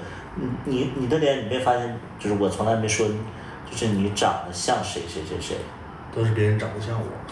不是，就是因为你长得谁也不像谁，就是你不是普通的那种就是同性恋长相，因为你的五官跟好多人都不像。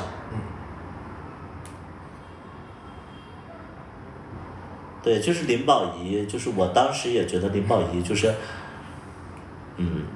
长得就很有辨识度，然后就是很有观众缘，但是又不是特别好看的那种，对吧？就是，但是你又觉得她莫名其妙的又顺眼。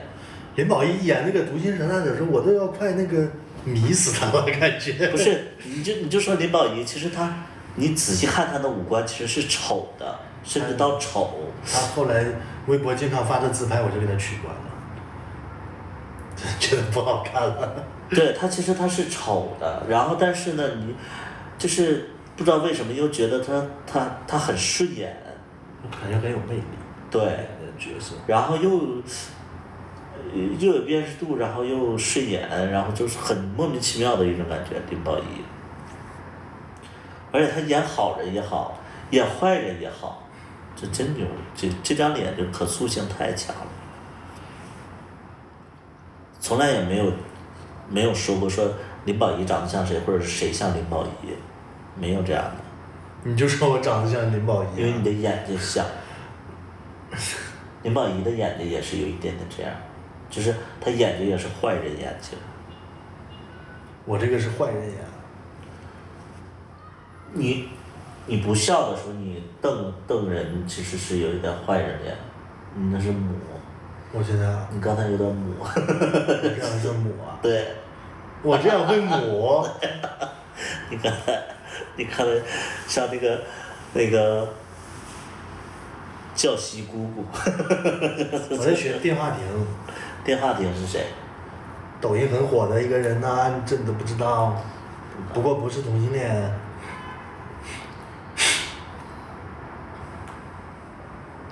画家那就是没工作喽，听过这句话吗？不知道。我估计直播间的好多人都不知道吧，应该。但是他抖音上挺火的。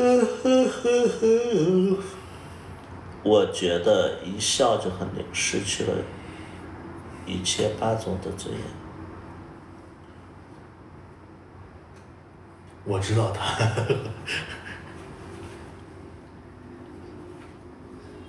平常没少刷抖音，得看。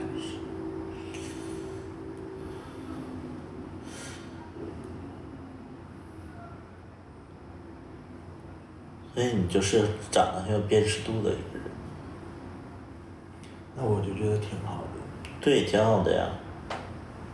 你再打磨演技就好。你的演技真的很初级。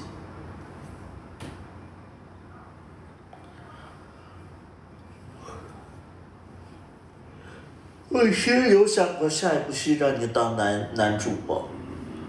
我这岁数还能当男主吗？能，演铃呗。跟谁搭戏啊？跟我搭戏啊。你不是要演母的角色吗？你是个母一啊。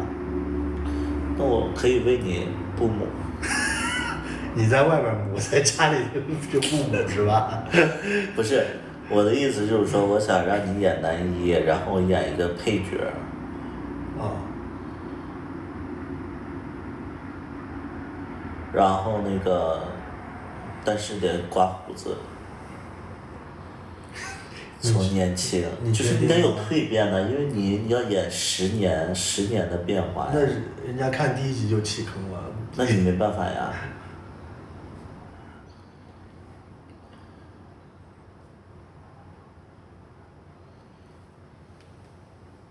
图图演母真的很会。就是你现在演剧必须得有一个主角的他的变化呀，没有变化你就咋整啊？你就一直留胡子。有那种古偶剧、偶像剧。你不配。演技不好的就是要演偶像剧啊。所以你看，你又不想牺牲，完了你这事儿那事儿的，你能演男主？就是我觉得你们演戏吧，就是净事儿，啊，就是我不是说批评你啊，就是我就说你们一个现状，就是很多人吧，我其实都觉得说可以尝试一下男主，但是就你们就克服不了各种问题，啊，就包括龙二也是，就是都会有都会有自己的问题，所以我拍戏我就到最后我就说，哎呀，你们不演算了，我演。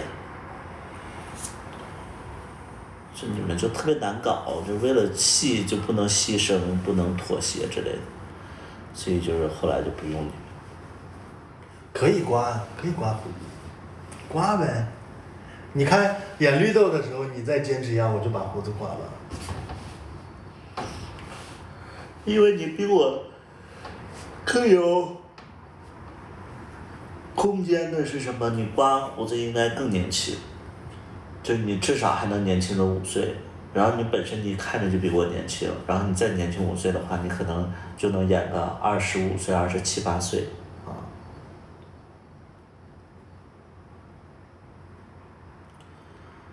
我现在看的就是不像30岁往上的。我不知道，那个理发的就。因为我的视角，我觉得咱俩是一样的长相。那个理发的就说，他说虽然你那个留的胡子，但是你年龄应该不大吧？我说我都35了，他说啊，你这超有30岁。对，就是我觉得咱俩就是一起直播的时候，我都会觉得说，咱俩就同龄人嘛。但是好多人都觉得你年纪非常小。因为我看起来就很年轻啊，包括跟你一起吃饭的时候，你那些朋友都会觉得我年龄。对。但是我视角里边，我就觉得咱俩是同龄人，我觉得我也很年轻啊，或者说你很老之类的。原来你不是觉得我看起来年轻，而是你觉得你本身也很年轻。对，就是我心态年轻，但是可能我的那个外形已经很老了，或者说就是我的皮肤很松弛之类的。就是看外形，觉得我就比你年轻很多。因为在我心里，我就觉得咱俩是同龄人。没有觉得，就是我心里我也没觉得我比你年大。主要是我长得就是年轻。就是没有啊，我觉得你长得也不算是年轻。那可能是我皮可能是肤状态。所以我就在总结嘛，就是你是正常人，只不过是我太老了，所以大家。我也不是正常，我也不正常，我确实就是显年轻，比同龄人显年轻。人家都说我是20多岁的，而且我白头发也少。20多岁真的会吗？就是我真的没有想象过你是20多岁，就是我不知道会就为什么大家会觉得你是20多岁，还是20多岁？可能就是我长得年轻吧，就是我这个。有很年轻吗？我不知道啊。娃娃脸的可能是。娃娃脸有可能，但是我真不知道，就是我不知道怎么就是看待评价这个事情，就是我长得年轻，而且我本身年轻啊，本身我的这个皮肤状态就好。我测过那个基因，我就是那种抗氧化能力特别强的那种基因。像起来像20多，我真不知道，就是我，在我眼里，因为他生活当中其实就是他生活当中就是我会觉得说，就是不在床上的话啊，他在床上他就是那种就是小孩子，就是或者我俩私底下在家他就是小孩子。但有的时候就是一开始我刚跟他在一起的时候，我觉得，他很 man， 很强大，对，就一开始我跟他刚在一起的时候，我就会觉得说他是一个领导者，然后他又很有力量感，所以有的时候我会觉得说他不像 gay， 但是你像我跟他在一起这3-4个月，我就觉得他完完全全没有那种疏离感了。就我之前我一直都觉得说这个人是 gay 吗？就是这种。对，因为那个时候就不熟悉嘛，然后他也不会特别，就是之前他撒娇我都会觉得说他在演，他图我的钱，然后他知道我喜欢那个，我之前都觉得说他为了钱，然后他在演一个我喜欢的那种就是很灵的一个对象，然后我觉得他就是在假装在扮演一些东西。但是最近几个月我发现他是真的很喜欢这个状态，所以就是就觉得他年纪很小了。就是我演的多了，你就觉得演的真了，是不是？不是演的多就演的真了，我觉得你可能，对，就是你确实是这样了，就是我发现你其实就是也是一个比较少女的一个人，对。了解了，你之前就不了解，之前就之前他跟别人发火的时候，我都觉得说我的妈呀，他别跟别人打起来，对，然后他现在如果说跟别人就是处不来发火的话，我就觉得他性格好奇怪，就是不会觉得说要打架的那种啊，之前都会觉得说，为什么呢？因为就是比如说跟快递员那个事儿。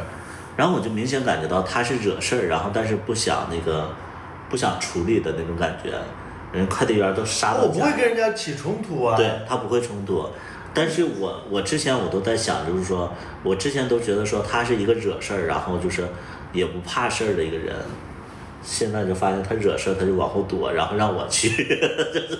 那也不叫怕事儿吧，就是不想跟人家起冲突啊。对，就是你是这种人。那人家都送快递送到门上了。之前我刚了解你的时候，就是你的形象是太粗犷了，让我会觉得说你会打，就是你之前你就对我有误解，包括那次你说我过那个安检的时候跟别人发火，好像就我要跟别人打起来一样，我根本就没有那种想法。只是单纯的那个。我只是单纯的就是觉得他太磨叽了，我让他快一点。对，他就是，所以我就一开始对他了解并不多嘛，所以我就会觉得说，哎，就是他，对，很强大，很。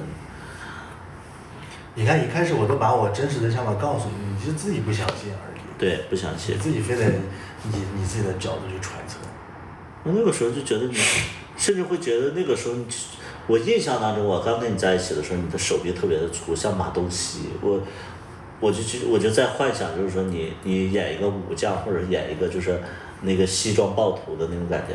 现在看来的话，他演不了了。那你又没给我安排这种角色呀？就是你演不了，就是为什么呢？现在也不是说你外形不够了，是你在我心里就不是这样的了，我不会给你安排这个角色了，明白吧？随便你吧。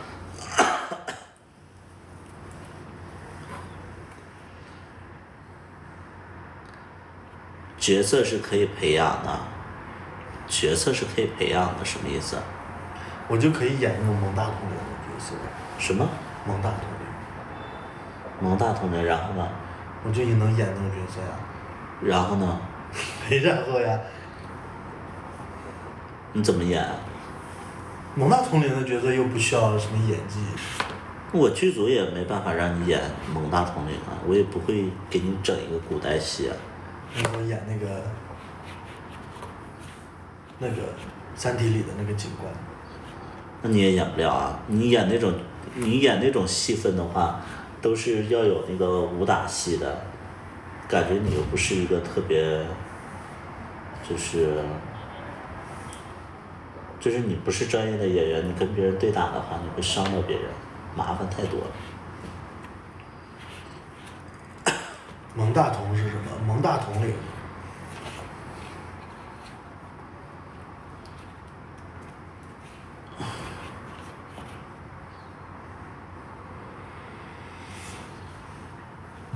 啥呀？西安村？啥呢？不知道说的啥。像你们班那个精神病说话。那你那个不是也有一个精神病吗？什么想看你红，然后什么给你介绍演员，希望你红，然后一起做点事。你看我。他也骚扰我了。我都把他拉黑了。对，他也骚扰我了。他说啊，那个导演，咱们一起做一个大事儿好不好？咱们培养你对象火，然后然后他就东说一条子，西说一扫帚的，我说他说什么呢？我就会觉得他表达好像不是，我就会觉得他跟我们班那个女同学是一样的。他有的时候他说话他就天上一下地上一脚的那种。我都把他给拉黑了，神经病一样的。他刚开始找我的时候说了一堆，我说你是做什么工作的？他以为我在认认真真的问他，然后他又给我打了这么一长串，神经病一样。还想看霸总刀的角色，他演不了。也能演，你给我安排个剧本就行了嘛。我咋给你演呢？你霸总你没有那个气场，你没有那个就是。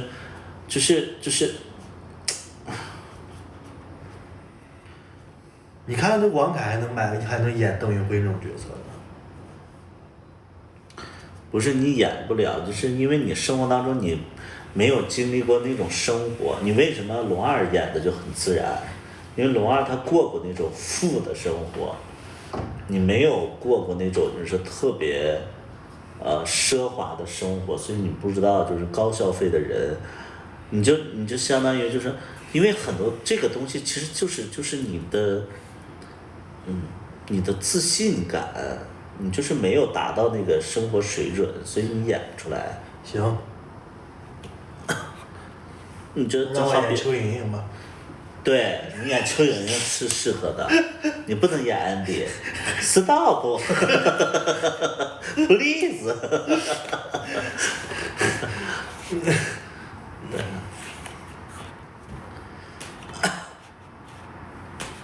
对，内在气场，你一直在否定，我是一直在否定啊，我没有否认我在否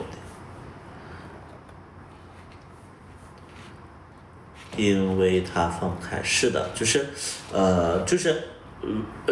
这个很简单嘛，就是比如说为什么龙二他演那个就是那个霸总的时候他就能演好，因为。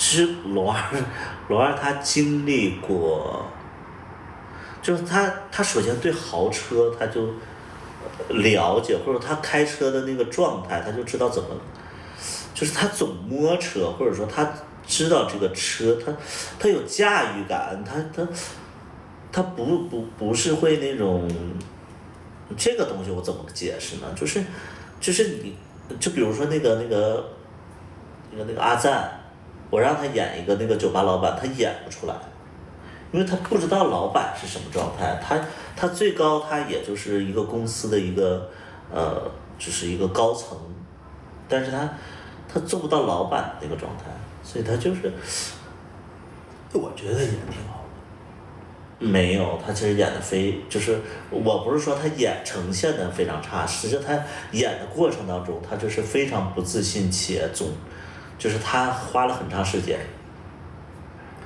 他现实中应该跟他演的完全不是一种类型的人吧？他现实当中其实反而有一点点就是官场的那个劲儿，但是当时他跟我演那个天台上，就是小茉莉天台那场戏，他怎么演他都觉得不顺。他说：“哎，我是不是演的有点怪呀？”我说：“是有点怪。”然后那个龙二就给他指导，就说：“哎，你演的其实不像个老板，还像个那个公司高管在请客户吃饭的那个状态。”就这个东西，它是。那高管请客户吃饭跟老板请客户吃饭有啥区别？老板请客吃饭就是会那种，就是真正的老板，你看我有的时候吃饭的时候，那我当我老板，我有发言权，就是你是虽然说你也对别人有点尊敬，但是你会有一点点就是边损边尊敬，然后很肆意妄为的，然后又有点收敛，它是有一种亦正亦邪的感觉。但你要像那种就是小老板呢，就是见到客户他可能就是说一味的恭顺，哎，比如说哎那个我给你倒一杯酒怎么样的，就是他不会有邪的一面，不会有那种不正经的那一面。所以真正的老板其实是会有一点点就是有点潇洒的感觉，就是会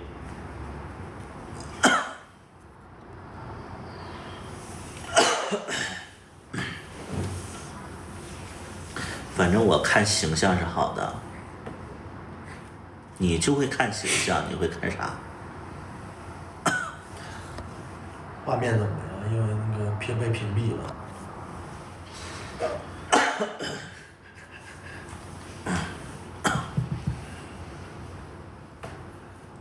就那个人说那个看形象挺好的，你不就是看形象吗？你能看懂表演吗？有的人其实都看不懂表演，就看个形象而已。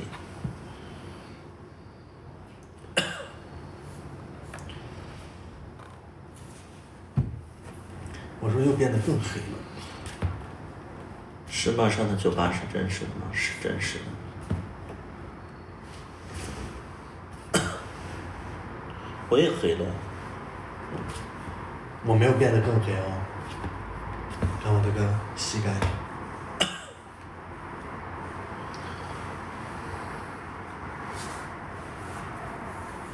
对，是的。就有的人演老板，他就是演的就是没有那么能开玩笑，就是会谨小慎微的。我觉得谨小慎微的那种老板是有的，是分场合的。但是大多数老板在常规的情况下是能开玩笑的，而且是会张弛有度的那种感觉，是很自信的一个状态。我们不能说就是老板都是那种就是嘻嘻哈哈的那种，但他面对一些重要的场合，他也会就是就谨小慎微。但是大多数的情况下，就是老板是松弛的，是松弛感的。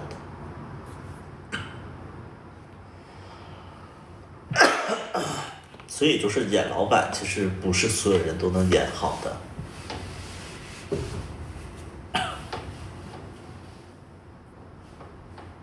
靳东演的是不是都是领导啊？这不是老板。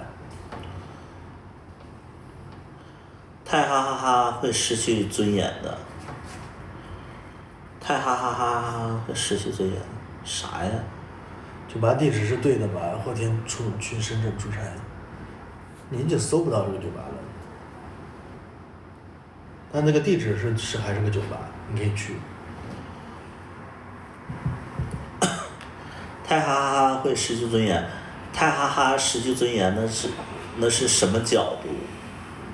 就有些人，你说什么失去尊严，没有一个老板会跟那个员工哈哈哈哈哈，那个老板都是跟那个朋友啊、客户啊，就是这个，就是所谓的就是同级别或者说怎么样的，才会不会跟下属嘻嘻哈哈的。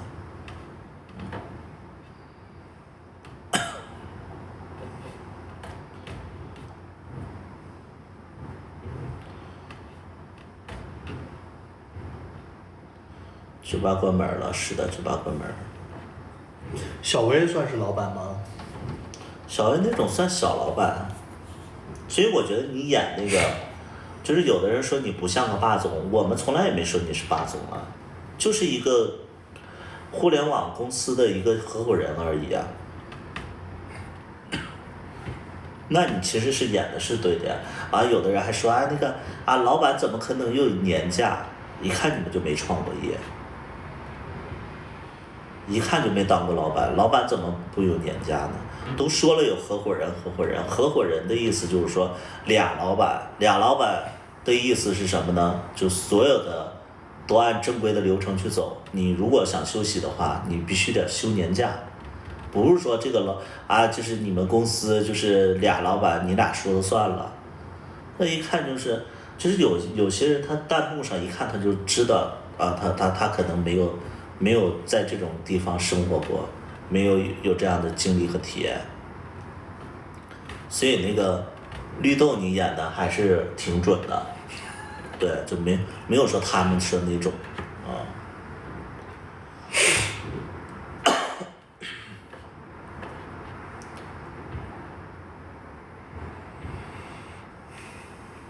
本身我们说的是一个老板。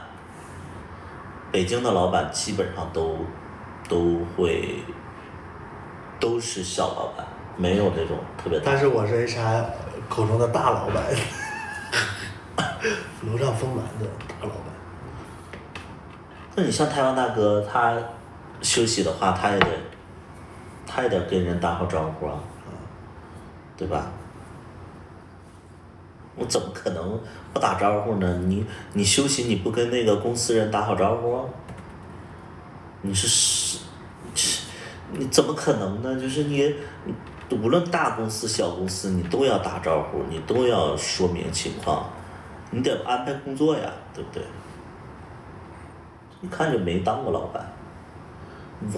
我平时我休息的话，我也得跟那个我的员工说呀，我说我最近一段时间我可能有点什么事儿，怎么样的。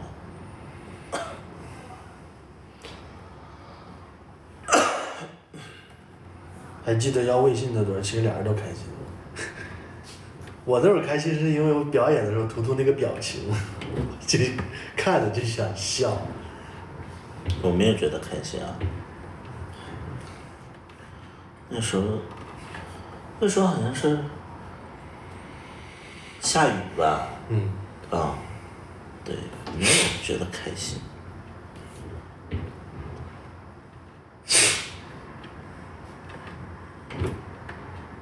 啊，那天是小河北来，那时候还跟小河北有点小暧昧呢。没有，那天小河北没来，就是下雨那天。来了，他跟那谁，跟那谁来的，跟那个 HR 来的。我咋记得没？来了，他们一起来的。但是我们拍摄那段他们没在一起。他们那个去旁边了。你不记得吗？拍完这场戏，好像咱们就去那个天台拍那个脱裤子那场了，然后他就在旁边嘛，咱们还找人。哦，那场我记得，那是这是两同一天。哦，那我都不记得了。我那个衣服我还穿着小后背的衣服。对。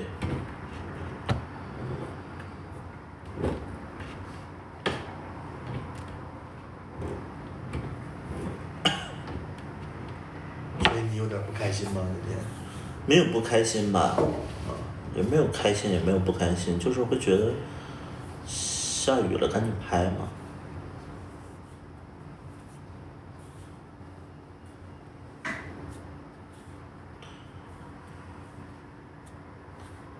或者说咱俩好像就比较熟悉彼此了吧？啊，好像是吧。没有那么生涩。我咋记得那场戏是最后拍的，就是从前天台已经回来的时候拍的了，我记得是。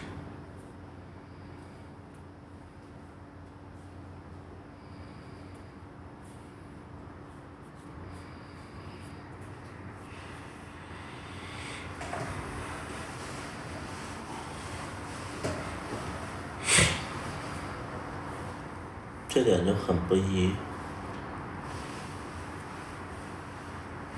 啥不一呀？啥意思？我俩在剧里边也没说谁一谁零。有那句表明身份的那句台词没有剪进去。哪一句啊？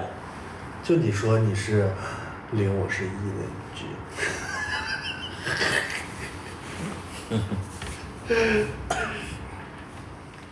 所以剧里就没有交代谁是一谁。就是你们不能看人那个人设，其实人设很多人设其实是立不住的。就比如说这个人，他一开始性格是这样的，后来他怎么变成那样了？就比如说他一开始他明明是主动的，他为什么后来变被动了？然后他明明不是他被动嘛，怎么后来变主动了？就是这种是没有统一的，为什么呢？因为有的时候是为了剧情，就比如说吻戏那场戏，如果说按照常理来讲的话，一定是叨叨这个角色可能相对霸气一点，主动一点，但是呢，就是可能有些情况下，磁场不对，或者说今天演员可能就是达不到这种力量感，那可能就是对手就把这个重要的戏份就给挪给他了，经常会这样。包括我跟龙二也是这样，就是我一般都是演零的角色，后来就是很多情况下是我在主动，但是明明一开始是他们在主动。对，所以就是这个为了让剧更顺利的拍完，对，就可能会人设可能不统一，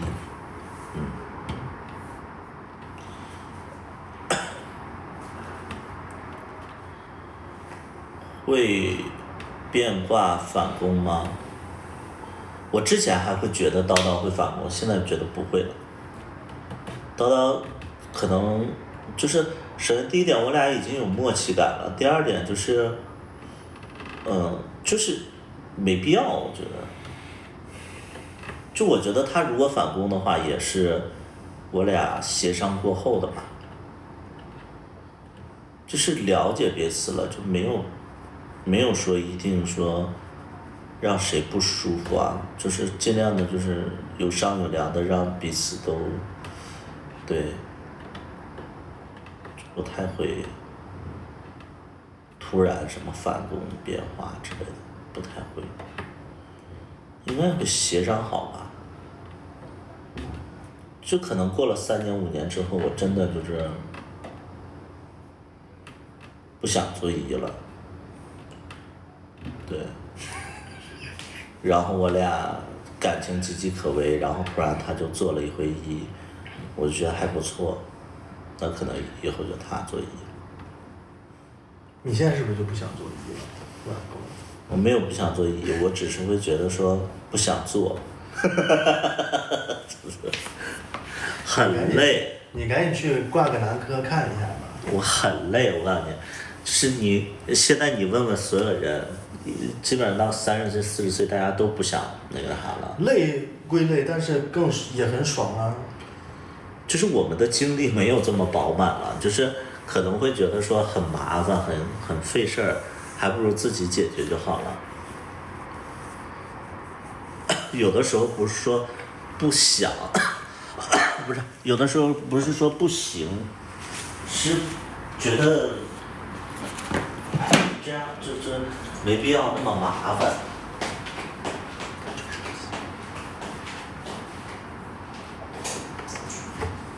下播吧，好，睡觉了。